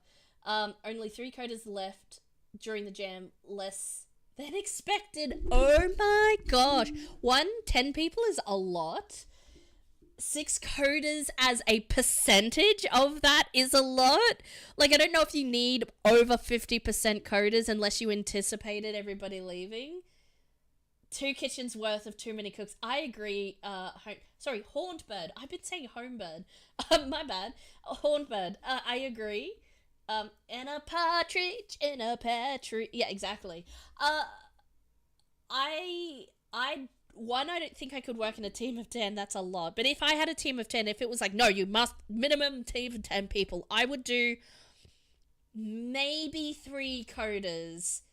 Maybe 2 if I could get away with it. Like if it was like something you could divide easily in half, but like even so, like 2, maybe 3 coders, 1 or 2 sound people or 1 sound person, a team manager. I guess like if the team manager was in charge of helping direct and pull together, if they were really good at pulling together like direction, like if they're really versed at project management, direction, tasks, understanding a bit of how everybody's role actually works. Like if the team manager needs to have the skills, or it has some surface, even slightly less more than surface level of the skills of the other people, so like knows a little bit of programming or what's involved in, knows a little bit of art and what's involved in it and sound and all the rest of that, to have a little bit of that kind of skill sets to understand the people's roles in order to correctly manage their workload, because it's nothing worse than having a team manager, and I'm talking probably more work than game jam wise now, but it's nothing worse than having a manager that has no clue how you do what you do or what you need to do your best work. Your manager should be your support person. They should be your cheerleader, your what can I get you? How can I help you work in your best work in the best way? Like that is what your team manager should be doing, at least from what I understand.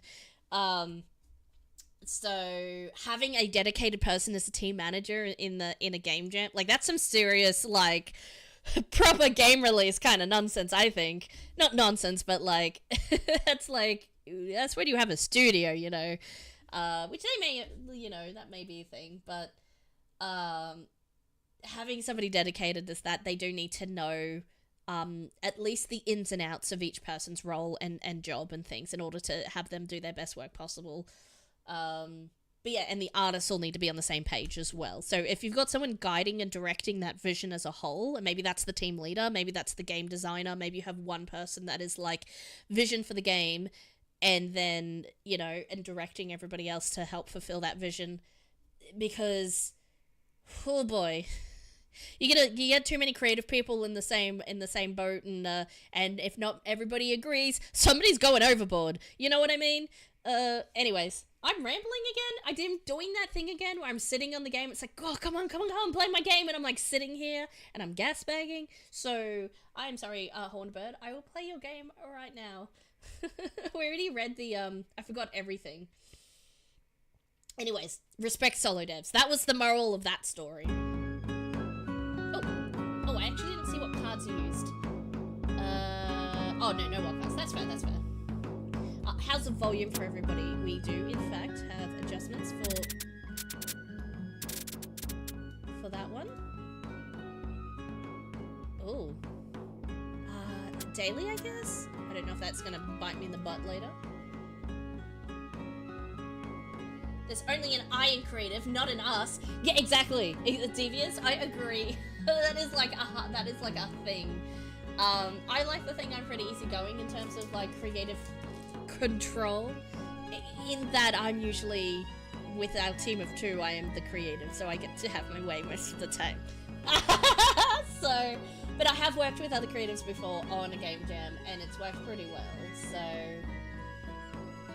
glad I didn't default at max volume. Yeah, it is some good music though. You said you got it from, I forget now. Oh well. Oh no, whoops. I'm moving things around. Oh yeah, if anyone is looking for a new tasty jam to do soon, if you're like, man, I just need a new jam to do, Drop Bear mini jam, that is from Drop Bear Studios, is link is in the pinned comment, just below our jam entry. Hosted by some local Aussies. I say local Aussies, local to me, not local to everybody else, but local to Australia. But anyone is encouraged to join. It's a very cool little mini jam, and we'd like to see you there if you'd like to do another jam. Just spruiking that one while I'm streaming this one, because I love doing jams and all that cool stuff. So very casual, very cool. We'd love to see you, and there's a link for the Discord on that page as well. So yeah, anyways, where did the spruiking in the middle of playing this game? Sorry. I'm sorry, Soul Hornbird, I'm coming back to this. Okay, let's make it big. Yeah! New game. Welcome, sir. I've been hired by the king to help you on your 150-day map-making expedition of Gurkulum. Excuse me. Since this might be your first... I'm trying to do my voices and all the wrong airs coming out. Since this might be your first time on such a big expedition, I'll help you learn what to do. You might want to see someone about hiring some more help. Maybe some food. Okay. We've got money, we've got food.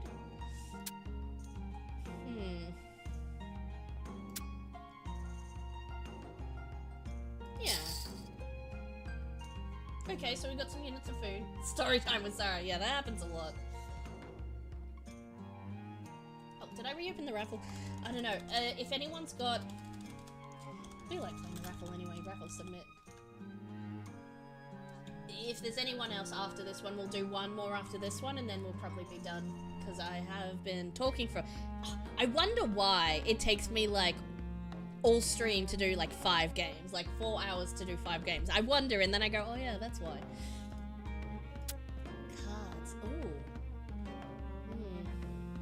Is that their daily? That'd be their daily cost. Here you can... Oh. Oops. I should have read that.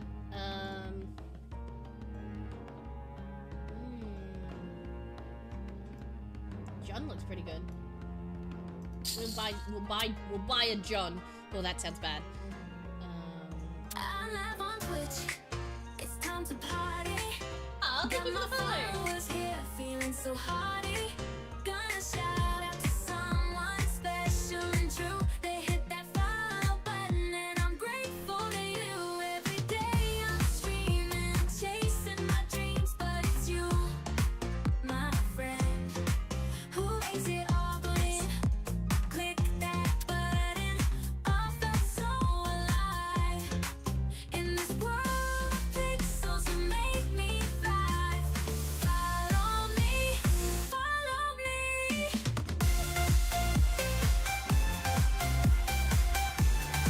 I think I have enough food, though, really for a couple of days. Spice them up, but I feel like food is really important. Okay, so let's leave. Invirnyako just followed. How did I pronounce it? Renko, however pronounced it. Oh man. Thank you, Inver, for the follow. I appreciate it.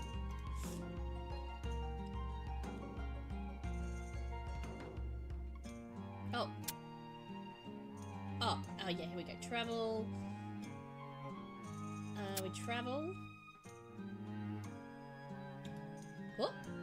Ooh.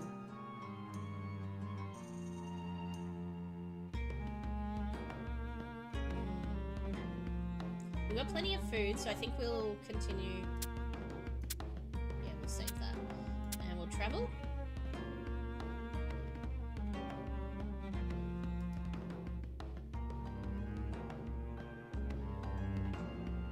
Ooh! You meet an elderly wanderer. She has extensive knowledge of the area and can be useful for your mapping. However, she wants your party to prove you know what you were doing before she'll help. An encounter! Nice. Encounters usually require skill with a range of difficulty. Line up enough guides and tools on the box. Hopefully you can best it. You can also pass it over many encounters to allow, so be careful. Okay, Trailblazer, skill. Oh, I don't have anyone with a better skill.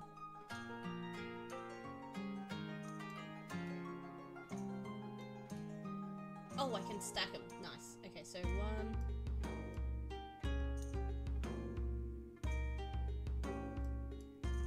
Yeah.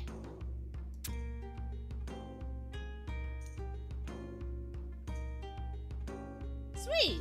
Nice. I passed.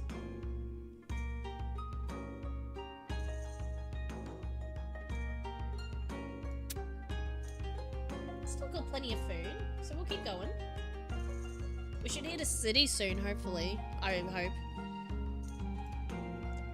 Oh. Oh, do I have to click to where I want to go? Oh, that makes more sense. Oh.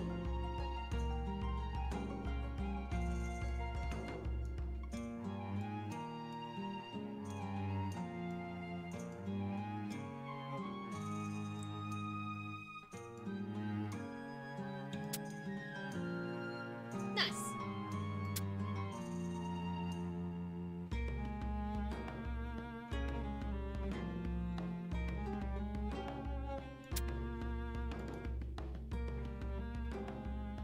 This is really fun. This is really interesting, like the way you've got the cards and all the things, but also like you can click where you want to explore and it's highlighting it as it goes. Like it's very basic layout, but it works really well. This is also love the artworks of like Nathan and oh, this guy's got a different one. Very awesome. Now I'm getting distracted. A small creature runs in front of your party. Perhaps it's tasty. 4 fauna skills. So yeah, we got this. And we want this one and this one. Nice. Oh, nice.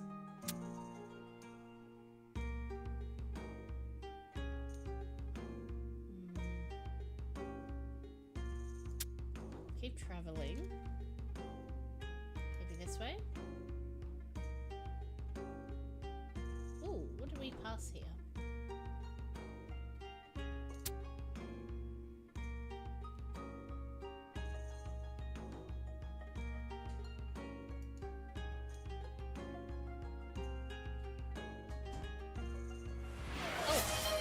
Thank you, Methods, for the hydrate. I appreciate it.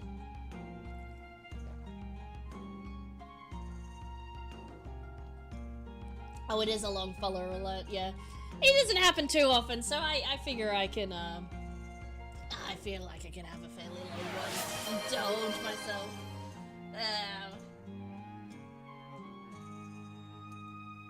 Then wait for a click. No, I was just like, oh, let's look around and click, click, click things, and then I was like, oops. Oh yes, and there's a different one. Some of them are a bit shorter. But, such a long travel destination. Yeah, I was gonna say, like, I'm getting the vibes of what mine was based on a little bit. Just way better executed with more complexity to it.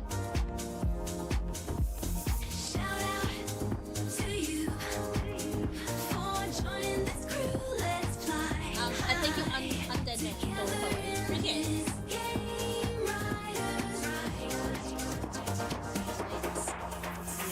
Lights flashing, alerts, with your name on display. People don't do anything. Jump into chat, make your mark, don't hide. Hit that, follow. Now you're part of the show, let's thrive.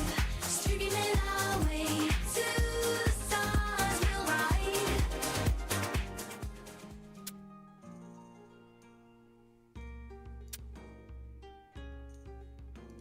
Go this way.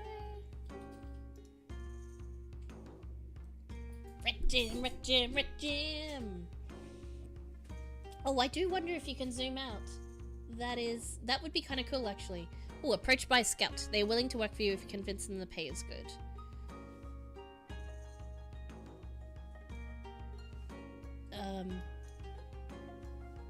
Coin skill.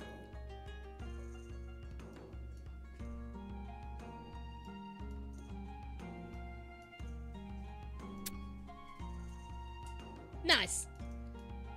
I got a Daniel. Ooh. I reached the coastline.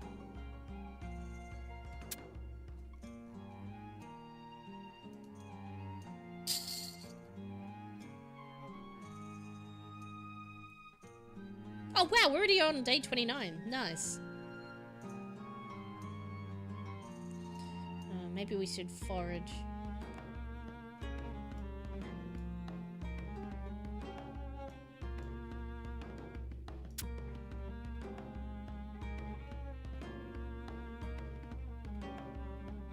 I wasn't starving, I just wanted to top up my food supplies, but maybe I should forage when I really need to.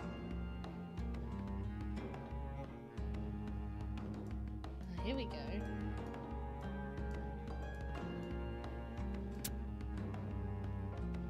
Oh, what? I had a good skill! Fine.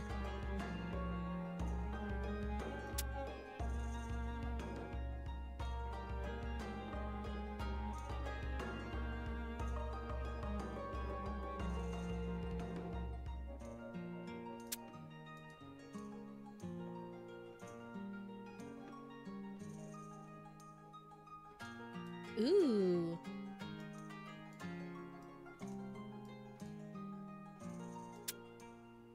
Nice.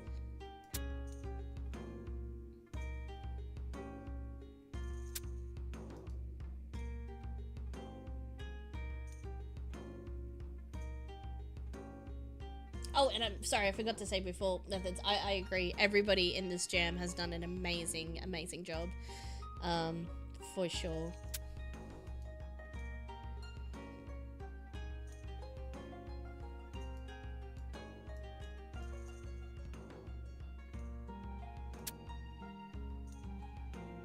Oh, nice, okay. I thought it was like, ah, no, it's I am fine. We are fine.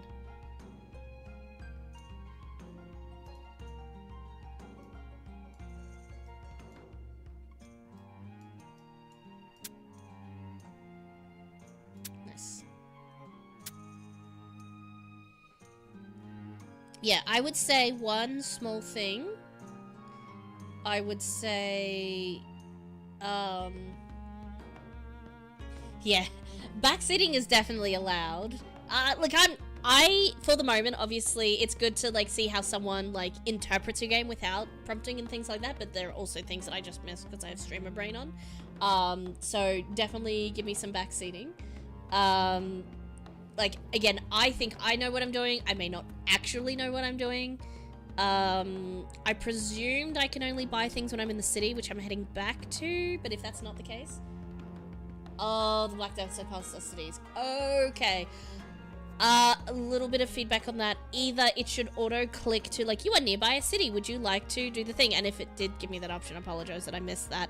Maybe just give it, like, if they have names, if they don't have names, put their name when you're close enough to the dot to have autos, like, oh, name appears when you are close enough to see that there is, in fact, a city. That will tell me it's a city. If it, no other way, like, if I have to click go directly to the dot, like, yeah, it looked like there was something there, but I also didn't want to, like, waste a turn going to something that may or may not have been a thing. Like, maybe I should have investigated it. But, like, giving it a label of, like, Tootsville or whatever. I couldn't think of a name, but, like, give it a, oh, that looks like a name or something. You name it, and then you can encourage me to go investigate it. Like, because when it didn't immediately do something, I thought it might be something, but it didn't do anything when I was nearby it. Like, it didn't give me any feedback for getting close to it. I was like, oh, I guess maybe that's just decoration. Like, I wasn't sure. I would have probably go back to check if I was, not more distracted, but, like, again, lowest common denominator. Oh, sweet, I got some food. So now I'm going back to Greenville for, so we'll enter the city, and we'll buy some cards. So we got some money. He's got some good wayfaring. This guy's pretty good. And here's a joke. He's a woodsman. We'll buy this guy. He's a smooth talker and a green thumb. Is it Grey Thumb, like, killing things, or are they just good at something else that requires grey?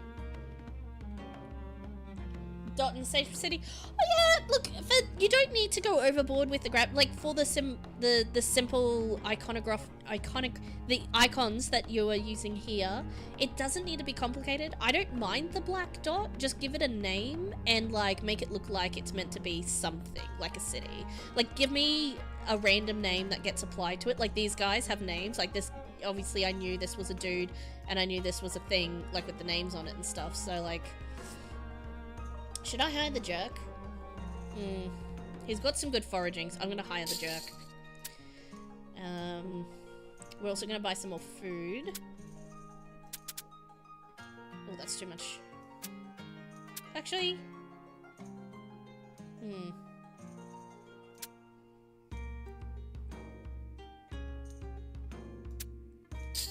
that should be enough.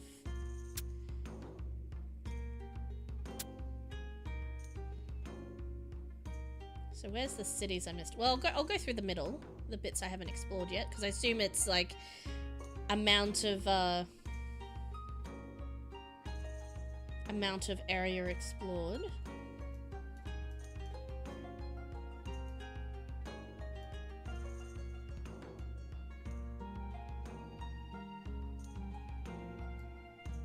Hang on, it was... yeah, Trailblazer, which is this one. Hang on, didn't I want all these? Just these ones.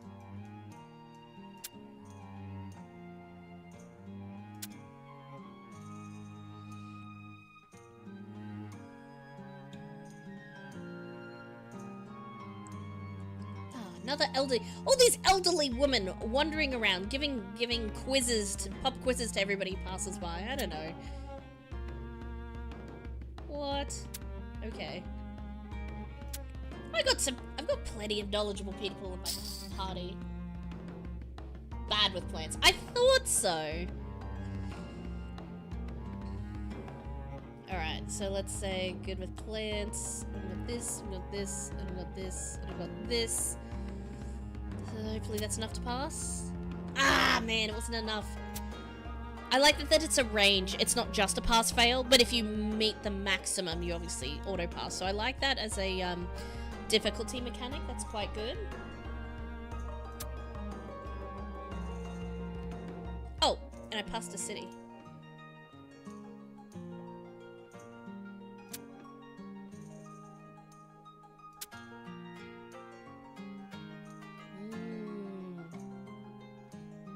Yeah, let's buy John.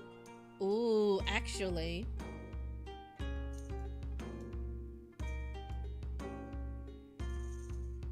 Yeah.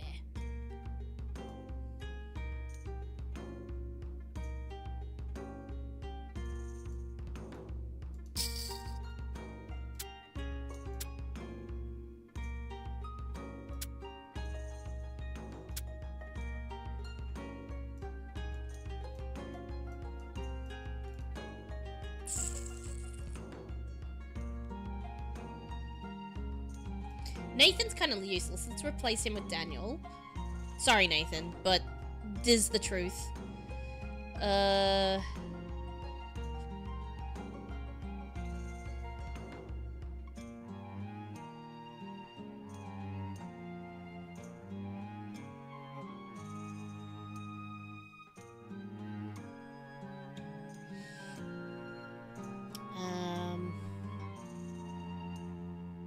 It's a good thumbs up person, but that's 8.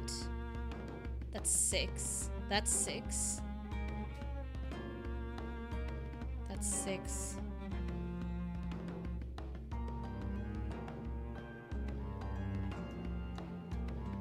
Yeah, that looks good. I assume I can't have all of them. Oh!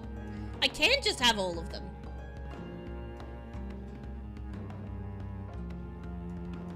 Huh? Oh, nice. I can just have all of them in my deck. Nice. I can't spell Nathan without nah. Yep. Oh, thank you. I did do that before you reminded me. I swear.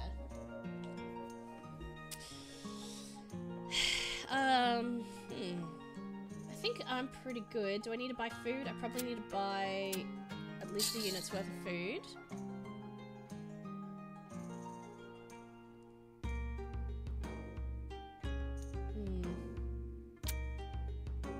Oh, and you've now got the name of the city on there. I think give me the name of the city when I come up to it, or even just put a question mark there. Like a couple of question marks of like, ooh, what's this over here? You should look at it. I don't know. Again, it would be super obvious to someone who wasn't streaming maybe, but like, travel? Oh, am I selecting travel? Did I click out by accident? Let me just... Ah, here we go. I must have clicked out or something weird. Where am I going now? Yeah, I'm going to travel over here.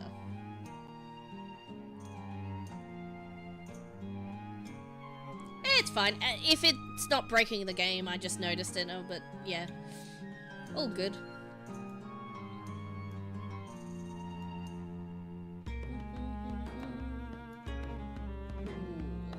Hopefully that passes. Ah, sweet. Nice. Nice, nice, nice.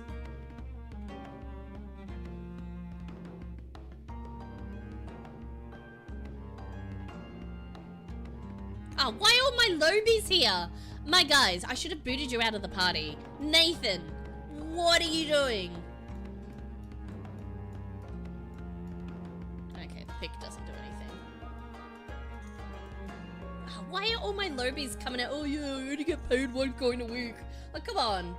Oh no, ads. Snooze. We're gonna snooze ads for a minute.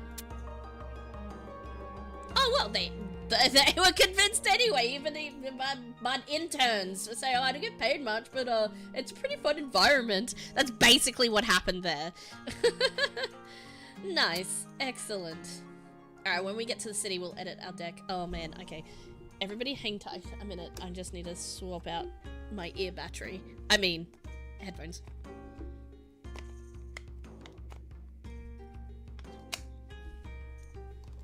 Okay. I could just plug my wireless headphones in, but also I have 2 batteries and they hot swap from the charge dock to the headset, and it's so much easier, so... Yeah, thanks methods. Talk to you later. I didn't put a max in, there's only a 10 minimum. Didn't like the disrespect. Yeah, right? I don't know. Travel to the city. An elderly wanderer. Okay, come on. Where are my guys that I hired that know what they're doing? Oh, this is the problem. I see why you would want to bench, even if there's not a maximum, why you would want to bench some people. Because you have a better chance of picking up a cooler guy. This is not going to end well. Oh, shaking my head, shaking your head. Okay. Into the city. We'll edit our deck. Nathan, leave. Who else sucks? Michelle, you kind of suck too. I'm sorry, Michelle and Nathan. You were the new Becky and what? And Nathan, I guess. Who else do we throw out? James is fine. James has been just sitting in the background doing work, so he's got 6. He's got 6. Bob. Yeah, no, Bob's got 3 of that. You're good when you want food ones. Yeah, right. We'll chuck these. We'll bench those guys. Let's see if we can... We have no money.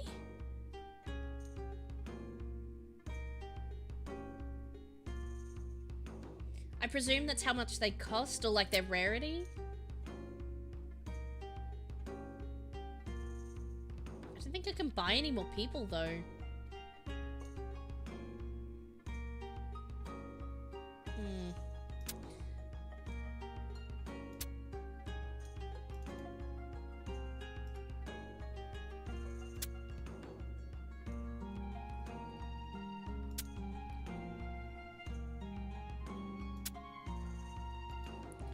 I guess we're still exploring.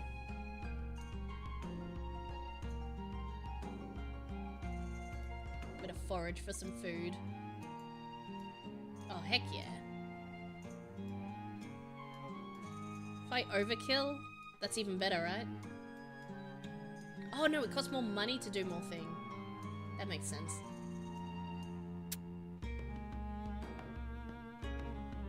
Wait, didn't I just... Oh, okay. I just realized that I've been spending way more money because that's like each of that is costing my cost. This is not good.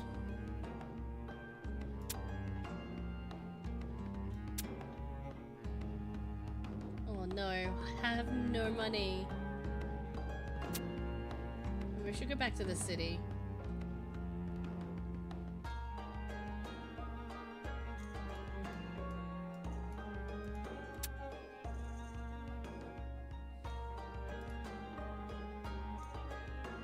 I have no money. Why does it cost money to forage for food?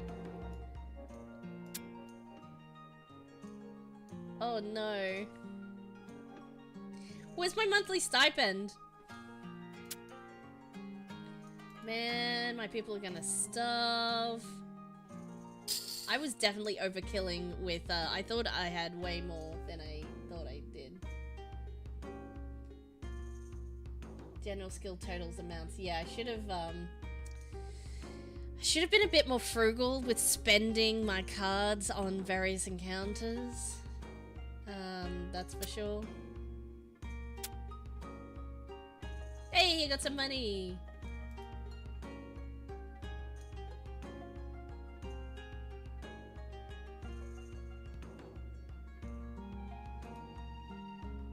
We're just gonna forage for some fruit over here. Yay!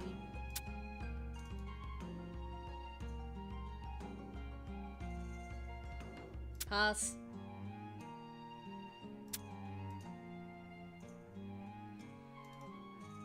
Oops. Oh, I didn't mean to do that.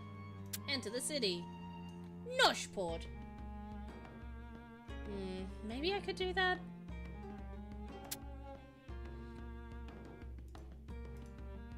Yeah, that's probably a point. What if I bench these 2 that I have?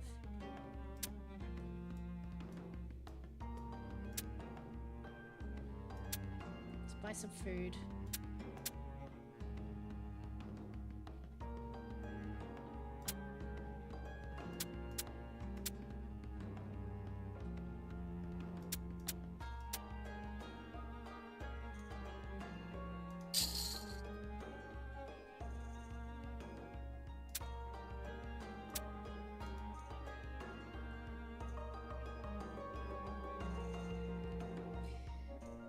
Yeah, I got money from selling them, but...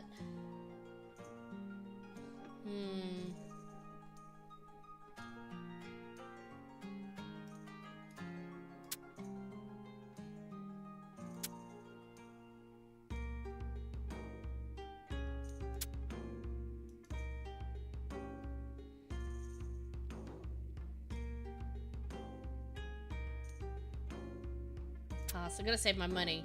Can't be giving it out to random elderly wanderers all the time.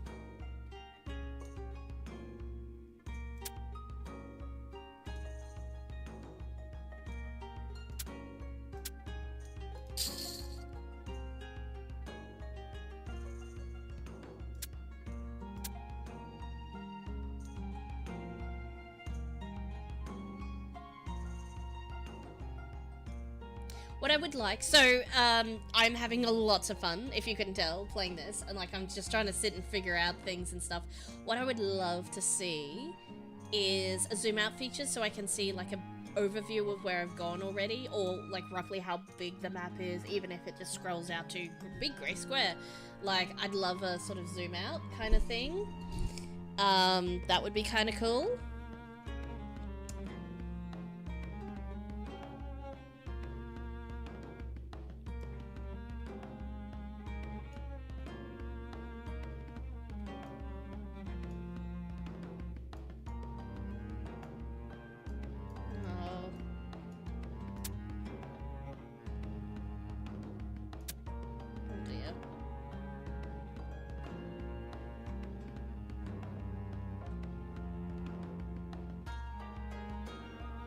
I have no money to attempt anything.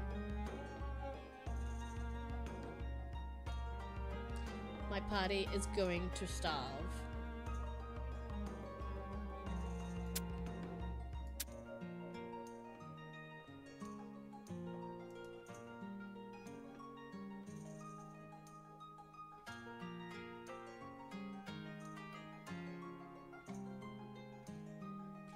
Using tools doesn't cost money. Oh. Okay, maybe I need to like... There's some strategy in here that I definitely missed. Time for cannibalism! Oh no!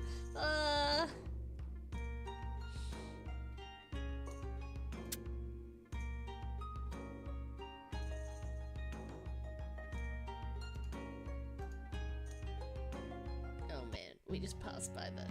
Wow!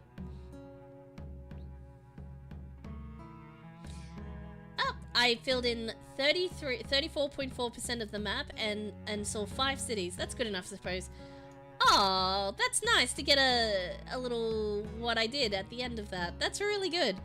A replay of that, I definitely would have some different strategies. So replayability for this is really, really, really good. Sorry,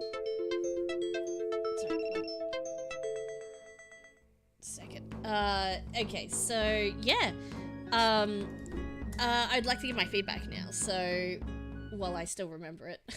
So the theme, that if that's not an expedition, I literally don't know what is. That was really fun. Obviously, I had lots of fun, like with the cards and the guys and the story and all of the rest of that.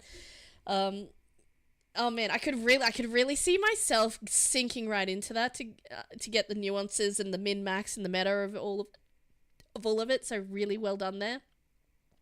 Controls were super easy. I wasn't confused at any point on what to do. I mean, there was a little bit of understanding of the exact best way to do a thing, and the cities thing I think we already mentioned. But controls wise, like clicking on the thing and doing the thing, super straightforward. And again, on accessibility for that, it was very, very, very clearly laid out. Like, click on the things, explore around, have some food, like. It was pretty easy to follow for accessibility. You had volumes and things, which is really good for accessibility as well. On that, the sounds, what you put together, really, really good. I think you said you used some assets for that one. But yeah, the choice of the assets were really, really nice. So that's just as important as, handcrafted ones and stuff like that. I mean, obviously, people who do make the sounds and all the things, all power to them, and, that's what I like to do as well. But, there's something to be said for knowing what to pick and how to put them together and stuff. And the graphics, I love the art. It's adorable. I love it so much. The only thing I'd say is, give me either something that looks like a city or some question marks so I know that those dots are a city. That was probably the only thing on the graphics that I'd probably comment on. And original, super like, a little bit inspired by Oregon Trail, saying similar to how ours was, but like put together in such a cool and unique way that it's just a lot of fun. So really well done. What do I want to say about this? Really, really fun. A lot, well balanced for difficulty, given that I got a good chunk of the way through on my first playthrough not really knowing what the meta was, but I was still able to enjoy a big chunk of the game on my first run through, so I think that means that balance was really good. Well balanced for difficulty,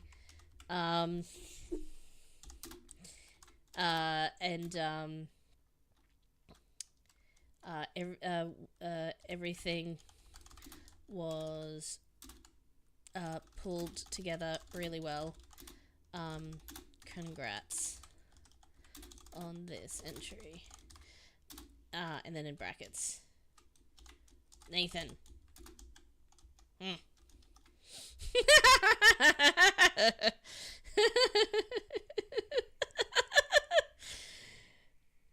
That's how I feel about Nathan. Alright, and do we save my rating? Alright, save my rating. Cool. Oh, and I'm gonna leave you open so I can bookmark you later. Cool. Cool, Tari. I am literally just about to finish up stream. I have been streaming for 4 and a bit hours. So I really need to go now. But thank you everyone who's still hanging out. And if you're lurking or not lurking, thanks for joining me. I will be doing some more streams this week, hopefully in a time that is within your time zone. Oh, thank you, Divius O'Field. Thank you, Divius, for the follow. I'll try and post in the server in the Godot Wild Jam server for when I probably just as I'm going live. So I'll post in there again if I missed anyone, or if you just want to see more games and stuff like that, I will post in there. Otherwise, if you follow, you'll get an alert as well. No, you don't have to follow though, and it's not required. Only if you feel like it. So, oh, and real quick before I go, I'm gonna spruik the Drop Bear mini jam one more time. A friend of mine, Methods, who was in here earlier, from Drop Bear Studios, who is running this jam. I think it sounds like a really cool idea, because I love fellow Aussie devs and things. I want to just spruik his jam to say, join if you'd like. It starts in 5 days on the 25th and runs for a week. It's got a theme, it's got all the usual rules for a jam, and a fun mechanic twist as an optional criteria as well. So that's really cool. If you want to join another jam this month, that's out there. So I just thought I'd spruik that really quick as well. And on a different note, right before I finish, actually we should figure out who we are rating as well. So does anyone know if there's anyone else doing streaming the Godot Jam at the moment? If anyone's got a link, just click that follow button. Maybe you'll come back later to check the stream, have some fun. If not, you can always unclick it later. That's exactly right. Feel free to be like, oh yeah, maybe, and then you can be like, actually maybe not. That's totally fair. You can change your mind, and it's a tool for you to be like, oh, I might come back to them at some point. It's just give me a little bookmark. Just bookmark me, and I'll let you know when I'm live. Yeah, a very methodical jam indeed. Yes. Has anyone got some people we can raid to? Otherwise, I'll just have a click through and see if anyone's in the tags. And I would like to say, sorry, I meant to say this at the beginning of the stream or at the end. I'll say it at the end instead. You might have noticed I've got a little QR code in the corner there for a GoFundMe for another online a friend of mine who is in a bit of a pinch and would like a little bit of help out. If you can spare anything, the QR code's in the hopefully has been in the bottom bottom left hand corner of the screen this whole time. If not, I have severely messed up my overlays. Tiny little spruik. If you had fun today, like a couple of dollars, something like that, if you can manage, and if it is within your means, I would appreciate that. On behalf of my friend who is going through a bit of a rough spot. So yeah. Anyways, that's on screen there, and we're going to raid over to. I'm going to do a quick. If nobody else has found somebody, I'm just going to search for Godot Wild Jam, and I'll search for that tag, and I have found nothing. Search by tag. That would help if I searched in the tag column. Nothing. Godot. Filtered by Godot tag. Nothing. Nobody in the history of ever is currently streaming Godot. That is cool. Nobody at all. That can't be right. I think the search on Twitch is broken. Okay, that's a bit better. Oh my gosh.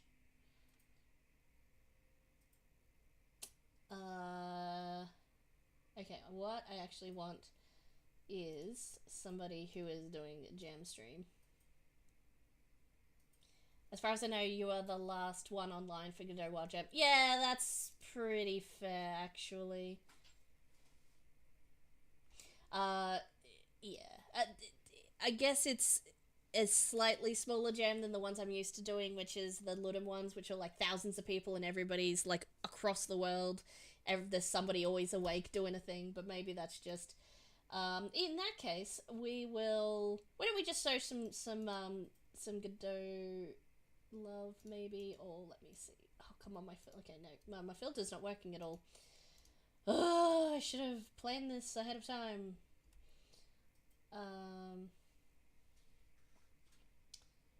We've got... How about same category or something? Like, let's do... We got ask your game dev questions here. Hey, game dev, and they've only just gone live, I think. Either that or it's 2 hours and 48 minutes, but we're going to raid into Mercenary Mage. I don't know what they're doing, but it's some sort of game dev, so have fun. Thank you all for joining, and yeah, like I said, I'll see you whenever. If you would like. Okay then. Bye!